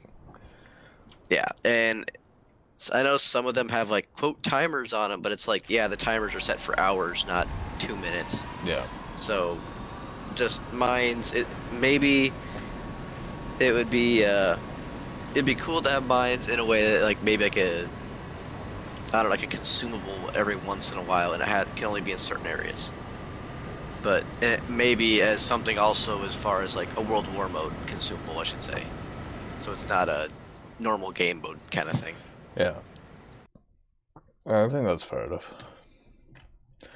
Alright, is there any last thing you want to say or talk about?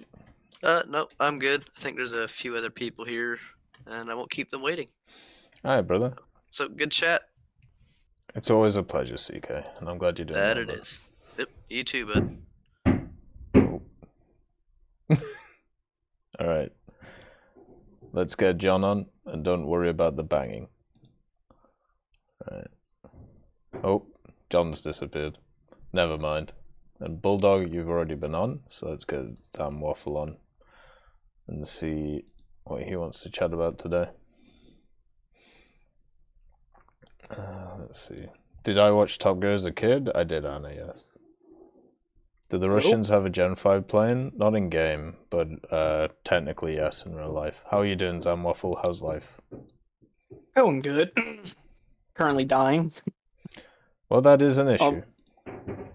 Although it seems like you may be having the same issue as with your recent videos. Yeah, I don't know what's going on. Everyone's like, "Oh no, Tech dying." Yeah, it's like no, he's probably just sick from the change of weather. Well, in the mornings, like I'm fully stuffed up, like when I do those videos. But by the time it hits midday, I'm completely fine. Also, So can we talk about the ironic timing that was your term leak video, and then the next morning, within 6 hours, term 3 dev blog. Some people say ironic, others say planned. So that's all I'll say about that. Yeah. It's like, I like to think that you just woke up, saw the devlog, and you're like, "Ah, fuck, I gotta make it the same video again." Yeah, pretty much. I'm looking forward to that thing though. I want to see. It looks like one of those that could really be busted. So my friend, who is unfortunately a wearaboo, I'd asked him if he'd seen the dev blog for it. He's like, "I already pre-ordered it." I'm like, "Of course you have." Yeah, that's fair enough. I'm like, "You goddamn wearaboo." God. Well, what do you want to chat about today, anyway? Mostly just how people are like going insane, thinking the F-14 and stuff are gonna be added, and it's like, no, the F-111. Anyway. Yeah, the F-111 hasn't even come to the game yet, so cool your fucking jets. And I don't mean that as a joke. I always forget about the aardvark. Yeah, it's like, how are you gonna put the F-14 in and not put the plane that started that program in general? I know there's no game sound, Miss Bunny. Basically, we do no game sound on Fireside Chat, so everybody can be heard clearly. But unfortunately, right now, I think my missus is trying to destroy a room, so I apologize for the extra noise. Oh, Lord. Yeah, there's a lot of banging going on, which is always worrying. But anyway, yeah, I don't see that stuff happening until near the end of the year, really. Yeah. It's like maybe this update will get like the last few like Gen 3 aircraft, but I doubt Gen 4 are coming like anytime like in the first half of the year. Like I feel like Gen 4 is going to be like that last thing of the year. What do you class as Gen 4 then? Well, I'd say like right at the F-14 is where Gen 4 starts. Like the first model F-14. Right. Because the F-111 is like the last of like that era of, you know, specific aircraft built for specific things, whereas once you get to Gen 4, they're almost all multi-role. Like you get these vehicles that are just purely designed for multi-role. Yeah. Whereas with Gen 3, you still had the very purpose-built aircraft like the F-105, the F-111, the Phantoms. You know, yeah, they could be used for multi-role, but they were more intended for specific roles. Like, because the F-105, for example, you know, it's clearly designed for bombing. Yeah. It's not really designed to be an interceptor. It's a fat, fucking sluggish plane. Yeah, I get you. Yeah. Whereas, you know, the F-4 is an air superiority fighter. Yeah, I've always been confused with the whole generation thing because I've seen too many different definitions of what is. Yeah, it doesn't help that because of how different countries classify their fighters. Because you'll have like in some countries, a fucking Harrier would be considered a Gen 4 aircraft for them because they have fuck all in the way of aircraft. Whereas, you know, for like the US, that'd be like a Gen 3. Yeah.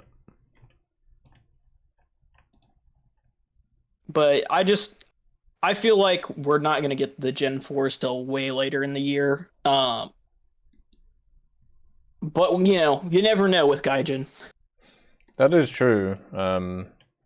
They say something's coming, so it probably means it's coming at some point. You just don't know when, with knowing the snail. I'd like to know what Snail the likes to keep definition us of Gen guessing. 4 is. That would be my my first protocol. Yeah, it really depends if they're going by the Russian definition of Gen 4 aircraft or, you know, the American or the German. Or even the Chinese. Because you get... Yeah, that's true. Well, I mean, technically we already have Gen 4 aircraft for China. True, yeah. Yeah, so it's probably not that. No, technically, we already have Gen 4 aircraft in the game. Yeah, true. Turns out we're not actually getting any aircraft this year. Could you imagine? Just taking a year off. Yeah, knowing Gaijin, actually I could. I could imagine them doing something like that just to mess with us. Weird. But yeah, no, I'm just conflicted on how I'm feeling about these dev blogs because, you know, first one's the Arizona, and it's like, damn, you really had to make the first one not only a boat like you always do, but the Arizona, the fucking battleship that got blown up at Pearl Harbor. Yeah. Like, yeah, I get it. It's, you know, it's an interwar dreadnought. So, you know, yeah, but at the same time, why, Gaijin? Like, as soon as I saw that dev blog, I immediately got flashbacks to... Did you ever play the old Medal of Honors? Like, the ones that were set in World War II? Like Frontline and Rising Sun and stuff like that. Yeah. Yeah. You remember in Rising Sun when the Arizona explodes? Yeah, in the first mission or whatever. Yeah. I, like, immediately got flashbacks of that, just seeing all those bodies in the water. I'm like, no, I don't want to experience that 20-fold. Yeah. But instead of Japanese bombers, it's fucking it's fucking Arados, because Gaijin and their goddamn balancing of naval. I hope that they saw like that they put a BR cap for what air you can bring in. Yeah. Like, because I don't know how they're gonna justify like some of these aircraft in naval, especially with how the BRs seem to be going for naval. Because like, you know, if early to late war world to interwar dreadnoughts are gonna be 6.7, I mean 6.0 to 6.7, what is, you know, that 7.0 to 7.7 bracket gonna be? Is that gonna be like 1930s dreadnoughts, or is that gonna be, you know, 1940s battleships? Like, what are we looking at? Like, and if that's the case, they're just gonna get decimated by aircraft. Yeah, that's true. Because they'll be going against stuff that, you know, we're getting into the Korean war jets by that time. So, I don't know. I hope Gaijin just puts a BR cap on the aircraft, but you know, at the same time, knowing Gaijin, they probably won't. They're like, no, naval players suffer. Well, you they get put good they you get good SL, and that's all you get. they already have like the kind of the cut. You only go like 0.3 above the BR that you play in planes. So if you're in like a 6.0, you can only bring 6.3 planes. I know that if you're in the battleships, you can bring Arados. That's as far as I know. Yeah, because they're 6.7, right? And then the Arado is 6.770. Yeah. I think that's But yeah. But you know, if that's going to be the case, you can't bring like 11.0 planes with your 6.7 battleships. Yeah. But at the same time, it's like, well, what's the 10.0 vehicles going to be?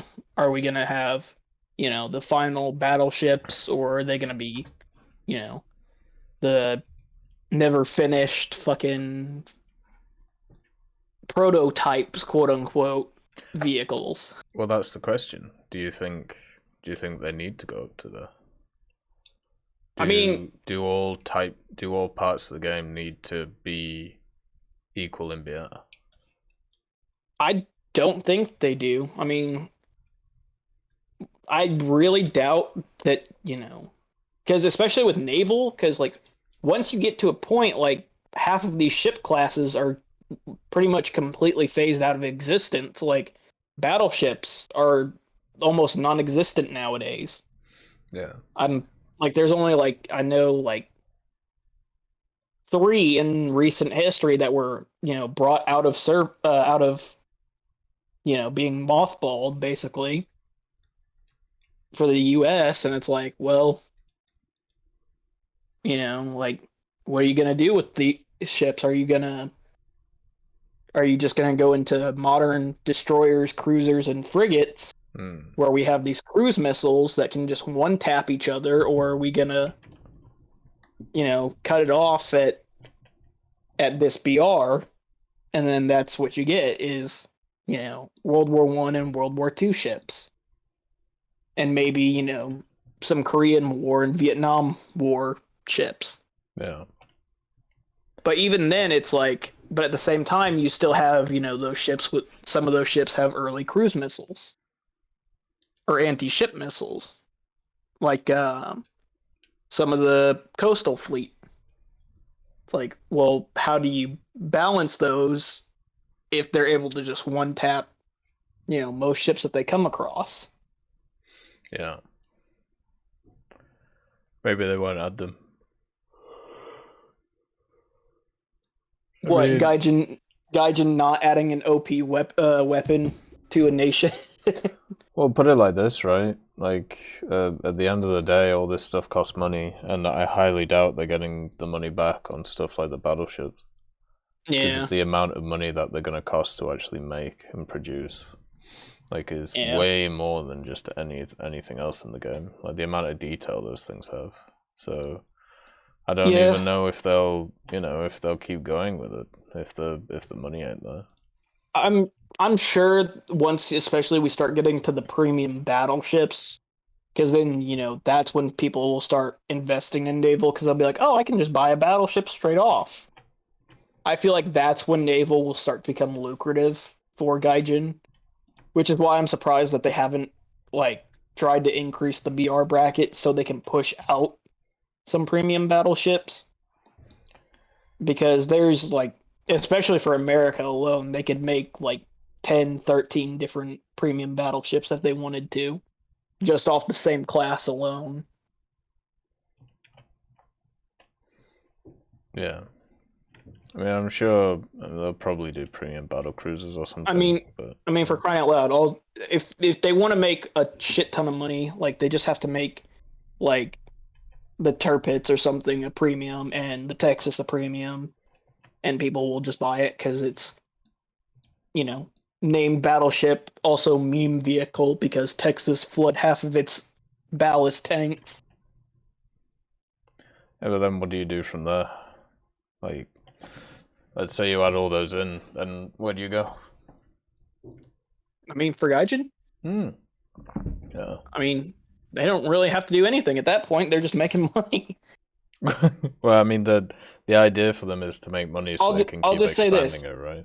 I'll just say this. On the forums, when asked about if people would be able to buy both versions of the XM if they unlink their Xbox account, if they would keep the one for the Xbox, they said, sure, if you really want to spend $120 on the game, go ahead.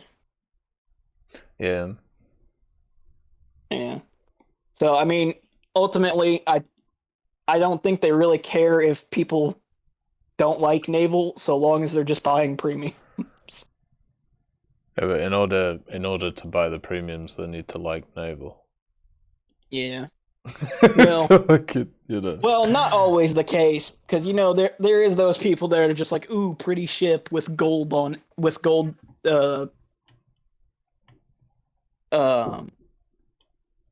icon. Yeah, must that is get. true. Yeah, some people are like that. I have actually met people who they take pride in owning all of the premiums in the game. Yeah. They are some very interesting. I mean, people. just don't forget, there are people that will pay $1,400 for a digital tank. Oh yeah. Which is another thing I was gonna bring up. God damn, are some of those premium vehicles getting up there? On the market? Yeah. There is no reason that a digital tank should cost as much as 1 month's rent in most of, or a down payment, not a down payment, mortgage payment for a house. At that point, Gaijin should be like, yeah, we should probably add more of these to the market if there's only 6 that are available at that point, and they're all going for $1,400. Because at that point, nobody's gonna buy them. Because nobody's gonna be like, yeah, I'm gonna pay my car note, but instead on a fake tank on a free-to-play game. I mean, yeah, there are some insanely wealthy people in the world. Yeah, but let's be honest, those insanely wealthy people don't play War Thunder. No, but their kids might. Which is where you normally get the. That's where you normally get the whales, like the little kids of the adults. But yeah, you're right. You spent $1,400 on V-Bucks? Yeah, exactly. The hell is a V-Buck? I would rather have what's the word? I'd rather have more vehicles on the market so they're more open to more people. Yeah, which I wish they gave, more options to get those vehicles. Especially for console players, they have no way of getting some of these event vehicles anymore. Yeah. Yeah, it sucks for them. That was one of the main reasons why I unlinked in the first place, because there was an event vehicle that I wanted, and there was no way to get it on console. because I was sick during the event, so I didn't get enough stars for it. And then I went to go check the marketplace, and there's like the only vehicles that are for sale are going for like $600, and I'm like, I'm not gonna spend that much for this vehicle as much as I want it. No, thank you. I'll just fly it around in test flights. Thank you. Yeah, exactly. It's kind of nuts how much they can be. Yeah, it's like, who's gonna pay $600 for this helicopter? For an H-34? Like, I'm sorry, but no. Wasn't there one? Like, somebody bought an IS-7 for, like, a ridiculous amount recently. Yeah. Like, the IS-7 is going for, like, 1,400 to 50, or no, like, 1,600. Last time I checked. I'm like, that is literally more than, like, 1 month's rent at, you know, a decent apartment complex. I would know. I'm a real estate agent. Yeah. Oh shit, you can't get anything around here under 1,500 anymore. Well, yeah, but yeah, that's a different story. Yeah, I was gonna say that's a different story. I mean, they don't want to chop any more trees down to make more land for people to live in up there. Oh no, I mean, Vancouver's insanely expensive for different reasons. Oh, you live in Vancouver. Yeah. Well, I live outside, but yeah, same pricing. Oh, but hey, at least you're not from Quebec. True, yeah, even though it's cheaper. Because then I would have to unfortunately murk you. Fair. Oh no, dude, it was funny because I was driving yesterday. Yeah. On my lunch break. There was this damn Quebec driver in a Chrysler. And I swear to God, I was about ready to just drive up beside him and try and drag him out of the car. I get up beside him to go past him. It's this like 96-year-old man. Like, I'm like, first off, why the hell are you on the road? Second off, you goddamn Quebecians don't know how to drive. Like, see you later, beef toe. Have a good time, man. Sorry, go ahead. Like, he's like swerving in and out of lanes. I'm like, this dude is gonna get somebody killed. And I look down to see his license plate. I'm like, oh, that explains it. He's from Quebec. Quebecian. Yeah. Goddamn Quebecians.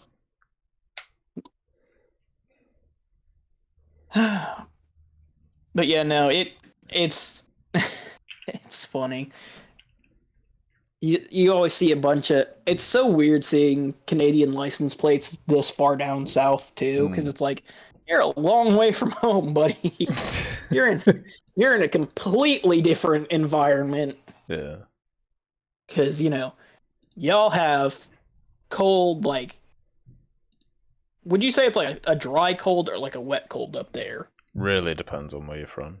In Calgary, it was dry. Where I'm now, it's wet. Yeah, like where I live, it's called the armpit of the South for a reason. It is humid. In fact, I can pull up the humidity report right now. Yep, 98%. Damn. Yeah.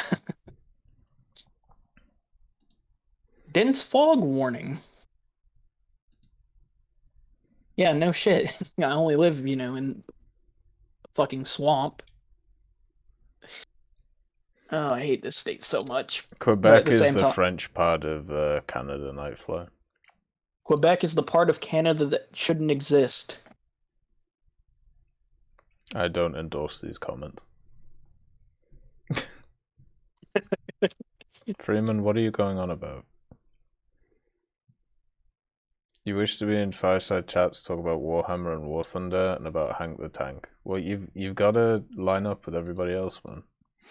Yeah, wait your turn, Freeman.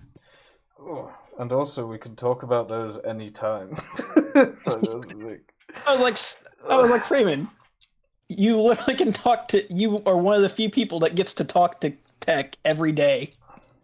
Consider yourself lucky. We peasants have to wait our turn. It'd be cool if we could do something where we can get more people on. I don't know. Yeah. I'll have a think. See what we can do. Right, well, I think I'm getting close on my time, and I didn't really have all too much I wanted to talk about. Just kind of wanted to bullshit around, talk to one of my favorite YouTubers. Oh, fair enough, man. Well, it's always a pleasure chatting. And, all right. Well, you have a good evening, man, and let Miss Tech know to stop destroying the house before she hits a load-bearing wall. I know. I need to ask her what's going on. Like, is she just playing Teardown in VR? Like, no, she'll be moving like tables and stuff around, but she's not strong enough to like, you know, pick and drop something somewhere. So she'll be carting it across things. But, yeah, so rather, instead of waiting for you to be free to have her help with it, she's like, "Nah, I'm gonna just drag it across the floor." I mean, yeah, I'm pretty much like, well, I'm the same way with stuff. Your poor floors, they're probably scuffed to hell. Some of them definitely are, yeah. I'm not giving my wife roids Northern Night. God damn it. Yeah, the last thing we need is Tech's wife to be able to crush his head like a grave. Hey, Lehman, nice to see you, man. But anyways, I'm Waffle. It is always a pleasure. Yeah, so, I'll see you, man. See you later. I'll hopefully be on next Wednesday. Wednesday after. Oh, yeah, that's what I meant. Shows up next Wednesday. Where Tech at? All right, see you, man. See you, brother. All right. Since we have half an hour to go, let's get the last two on, Black Devil and John the Panda, and have them on at the same time. Yo, bet. Hi, how are you? Doing all right. How are you, Black Devil? How's life? Life is okay. Treating me like shit sometimes, but sometimes it gives you like profit later at the end of the day. It's like, you know, even balance of life. There's yin and always yang. You know. Fair enough. Well, I'm glad you're doing all right. How about you, John? How's life? Oh, I'm good. You can hear me well, or? Yeah. You sound fine. Sounds like you're on a mobile or something. No, I am. Well, it's the shitty microphone inside of shitty wireless Bluetooth. Oh yeah. No, that's all good, man. Because right when you were gonna let me in before, I was in the parking lot at work, but then I started driving to the gym, so now I'm at the parking lot at the gym. There we go. Good. Anyway, so what do you want to chat about, Black Devil? What's going on for you?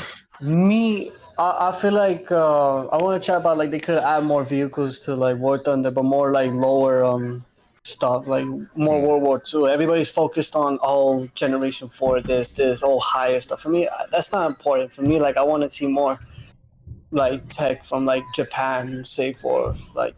I haven't seen much of like Japan ever get updated in its lower tiers like 1, 2, and 3.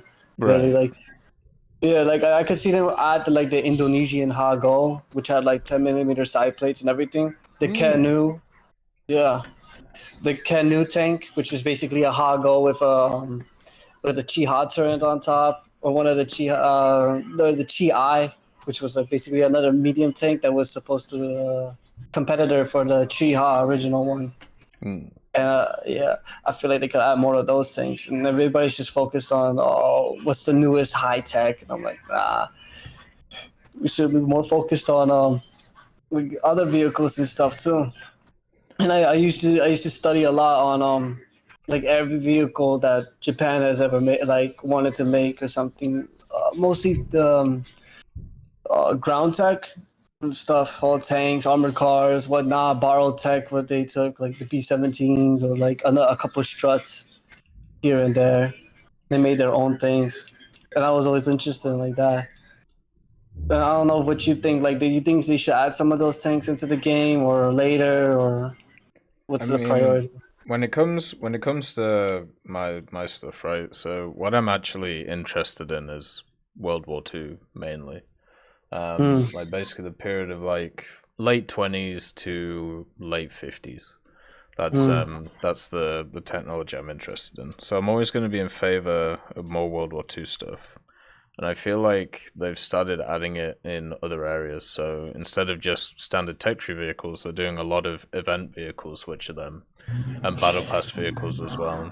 But I hope they I'm do. not liking that too much. Well, yeah, or of battle course. packs. Yeah, because they're more limited, right? So Mm-hmm. you know it's not as good. For me, I'm hoping that they what's the word? I'm hoping that they add more to the tech trees, because one of my favorite spades over like the last year or so was actually the Chihar LG. Oh that yeah, one was super that was fun. a good one. Yeah. So I'd like more stuff like that added to the game. I mean, there's other stuff too with the planes. I mean, the most recent battle pass thing I remember grinding for was the A6 M6C with its camouflage. I think that one was really good. The other thing I did want too was the Turam 3, yeah, the Hungarian tank. But you know, I had to buy the battle pass. But I didn't even buy no battle pass. I barely spent money on Gaijin. I remember when they were about to take away the mouse, I already started spending like golden eagles just to like not have them take it away the Panther 2. I was not gonna let it out of my sight. I literally like I remember I was asking my friend for money. I said I need $50. I would thank God it was my birthday too, so I had to ask him. God damn. I don't care. Now I got the Panther 2 on research and I'm gonna play it later. I don't care. I need that. That's true. Yeah. Oh man. There's also some other vehicles plane wise for Japan as well. The KI-91, which is a bomber that was made, is something that was supposed to be like, it was similar to the GA-N1, the current Death Star, but it was like produced only one made or something, but it got bombed by the Allies. And they haven't even they talked about it in the forums, but there was no like dedication to it. There's also the G10N1 Fujaku, but that was mostly a paper prototype. Yeah, there's a few of them with Japan, unfortunately. Yeah, I don't know why they're gonna add the ME201, not the ME201, the KI201. You talked about it, like what vehicles they might be adding in one of your videos for Japan. Which one was the KI201? The KI201. It literally looks like a KI200 but bigger. Oh, like it was only a paper prototype. Yeah, I remember that one. Yeah, I was confused as to why they were adding that, and it was barely even built. I was like, I guess. They have the R2Y2s version 1, 2, 3. I'm surprised they never decided to take them off the tech tree. But you took away Panther 2, Coelian, and other stuff. I don't get it. I don't. They basically said with the R2Y2s, they don't have anything to replace them with. So, like their role in the game, so that's why they stay. Makes sense though. They could add other. If that's the case, then they could add other stuff like the other version for the J7W1, which is the second variant of it. They were gonna make a jet version of it, but I don't know if they were ever gonna do that. Makes sense or not, or more camouflages. After the war or something, a lot of Japanese vehicles were used in the French Indonesia, so I'm not sure if they want to add premium Japanese vehicles into the France tech tree or something. I'm not sure. That could be interesting.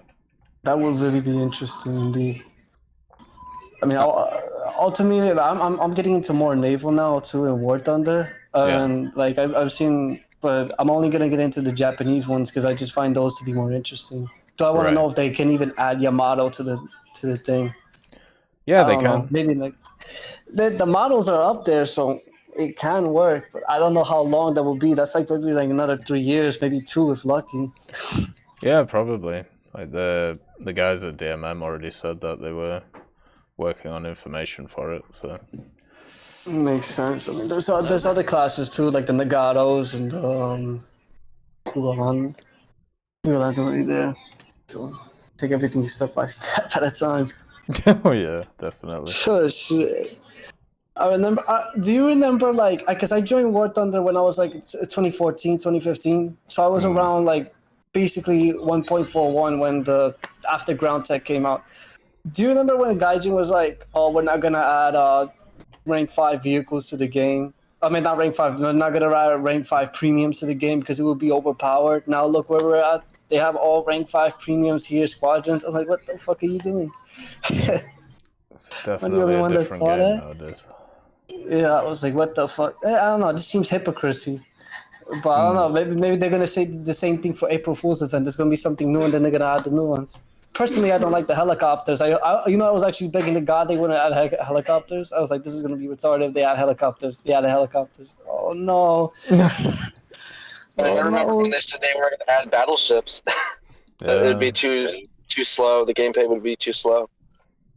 When Naval first came out, I think they said they were just going to try and keep it coastal. But I mean, we're clearly going to battleships now. Yeah, exactly. Yeah, so weird. I don't even get it. It's good though, because it kind of shows that they're responding to what people are asking for. So It is, yeah, but sometimes it's a little overdue. Sometimes, personally, definitely. I don't know. I mean, everybody was like doing it over with Abrams. I'm like, I'm okay with just going up to the M60 and that's it. I don't even gotta go further with the tech tree. Going to ATGM, getting a rocket. Oh my god! I remember playing on my friend's account. He was a full-on wearable, playing a fucking Leopard like 2A1, something like that. I immediately get shredded by an ATGM and then a couple fucking shots from a T90M, and I'm like, okay, how the hell do you play this? Yeah, it's something you gotta get used to. Yeah, nah, I think I'm just not gonna bother with the higher tech stuff. I'm gonna stick with World War II, early jets, and God whatnot. Oh, there's nothing wrong with that. Like it's Yeah, all that stuff. I mean, it saves me some time too. I ain't gotta fucking, go all the way. What did you want to chat about, John? What's on your mind? Just a couple things. Watching your streams lately, you've been going back to top tier. Have you noticed how overly aggressive the helicopter AA seems to be? The base AA? Oh. It's a little bit rough. Yeah, I'll be flying over the tank battlefield and getting shot at by them, and if you do one of your strafing ones wrong and it takes you over by it, I've gotten all yellow, where your damage model gets all yellowed out by them. I think they kind of need to tone it back. Yeah, whenever Either shorten its range or Well, whenever I go for a helicopter now, it's I know I'm gonna get damaged. Like going into it, it's as simple as that, and that's obviously not very good. I don't think that's how it should there doesn't seem to be a grace period like I think regular base AA has, where it's like if you're in there for like 10 seconds or so, you might take some damage, but once you're past 10 or 30 seconds, then you start pretty much dying. It doesn't even seem to have that. It's like as soon as you enter their range, you're automatically taking critical damage. So yeah, they either need to reduce the range or just turn the damage down. Yeah, I agree. Depending on the map, should relax it a bit. I think the Poland map you get shot at just for flying over the battlefield. Yeah,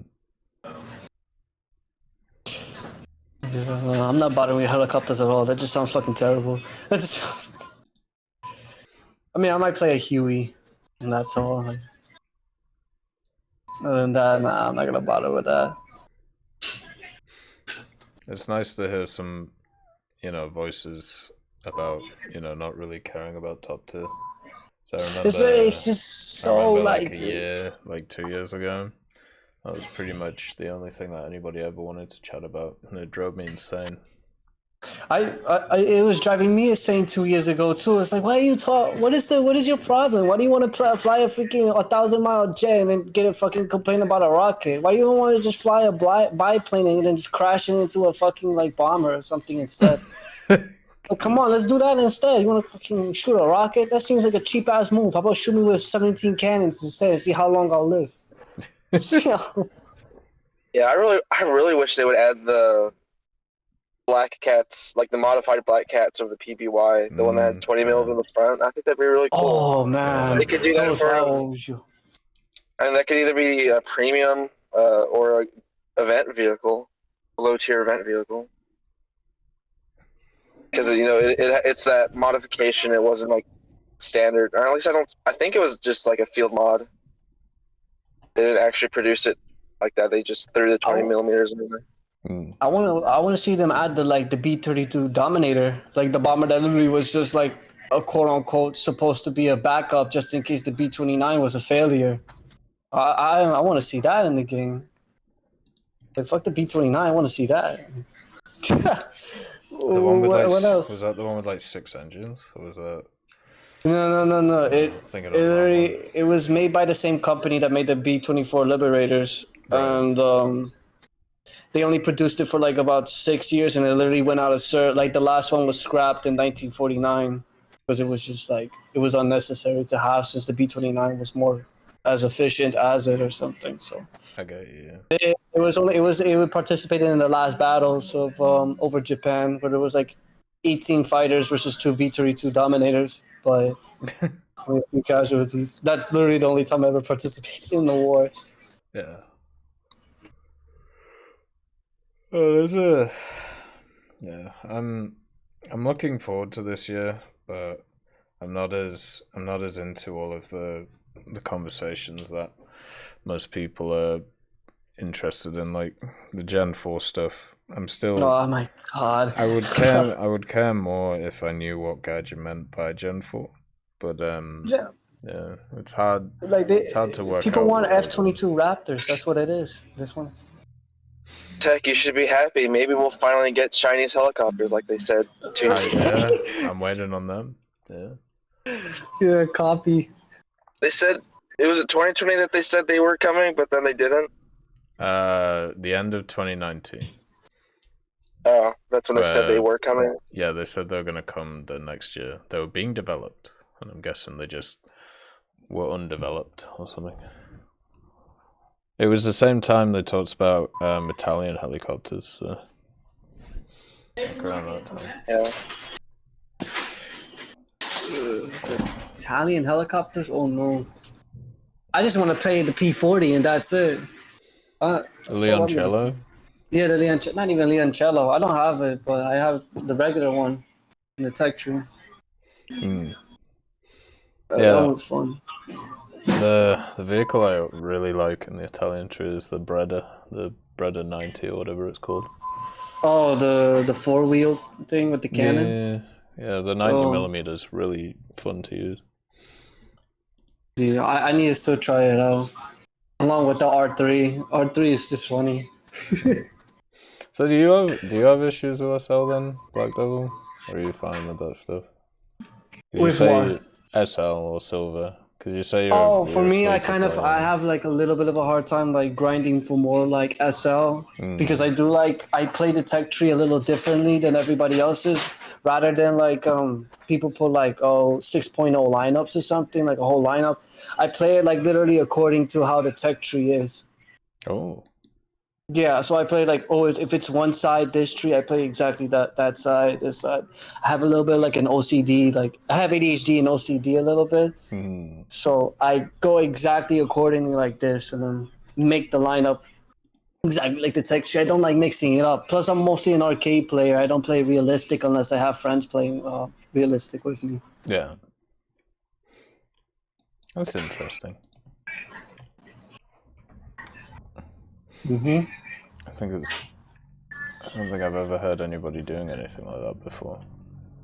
Yeah, I've noticed that when I played in other people's accounts, I'm like, why is your guys' stuff so unorganized? I'm like, what are you talking about? I have it in a lineup. This looks so unorganized. How do you play it? It's a lineup. It's a lineup. I don't see a lineup. This is a mess. So I play it exactly the way, like the line here. Okay. It just feels better. Yeah. I would send you a screenshot of how it's exactly set up for me, and you'd be like, "What the fuck?" Like,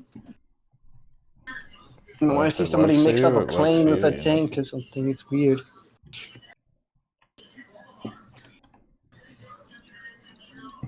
If it works for you, it works for you. You know. Yeah.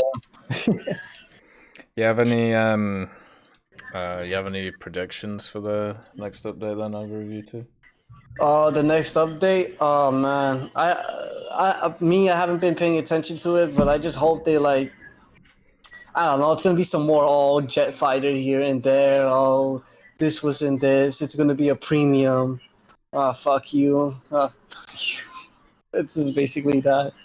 I don't know. I just what I really want them is just to stop always trying to add new shit and actually fix their shit that they're having right now. Like put more add-on track armor to like some tanks or something. Where get all the mounted machine guns and the whole chassis to all work. Like come on, the Italians have two fucking Beretta guns sitting on their chassis that don't even work. Like come on, like do something with that instead of like focusing on what's the next jet plane gonna be. I want to play with more machine guns. That'll be fun. Yeah, I agree with I don't really know what they're going to add this update. I was kind of surprised with the Arizona announcement. The Arizona really caught me off guard, though. But I mean, besides just the typical one top tier for usually Russia and America. Because they're not into the Gen 4, so we're not getting that. Yeah. I don't know. Apparently on like the official stream, they're saying like there's a premium that's getting added that like expands on a certain mechanic a lot, or it uses it in a very interesting way. I wonder what that is. Or damn. It's weird. It's funny because they said this update was gonna be pretty big. I mean, because Israel's getting added. But I always kind of thought of the March update as one of the smaller ones because it seems like the big ones are usually the beginning of summer, end of summer, and like November.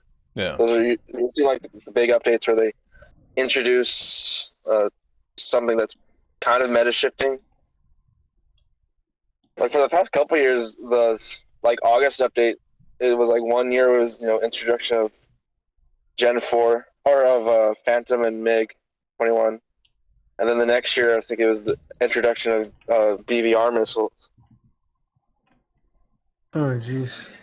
I think last year's that's when they expanded on it. They added the more maneuverable, some would say actually useful BVR missiles.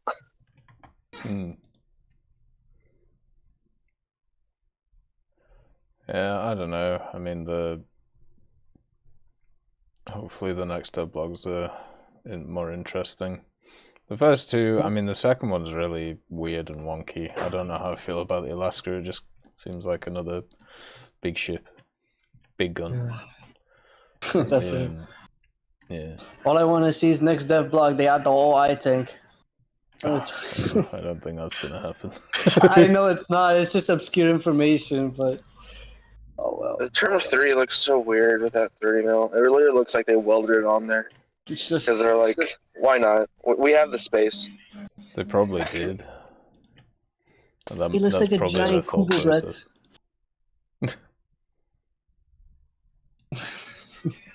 That is probably just a thought process right there. It's like, well, it's a prototype and we want to try and make it look as good as possible. So chuck everything we have on it. You know what? I'm gonna just go back to playing on the mouse instead of this. Fuck it. Yeah. That's basically it.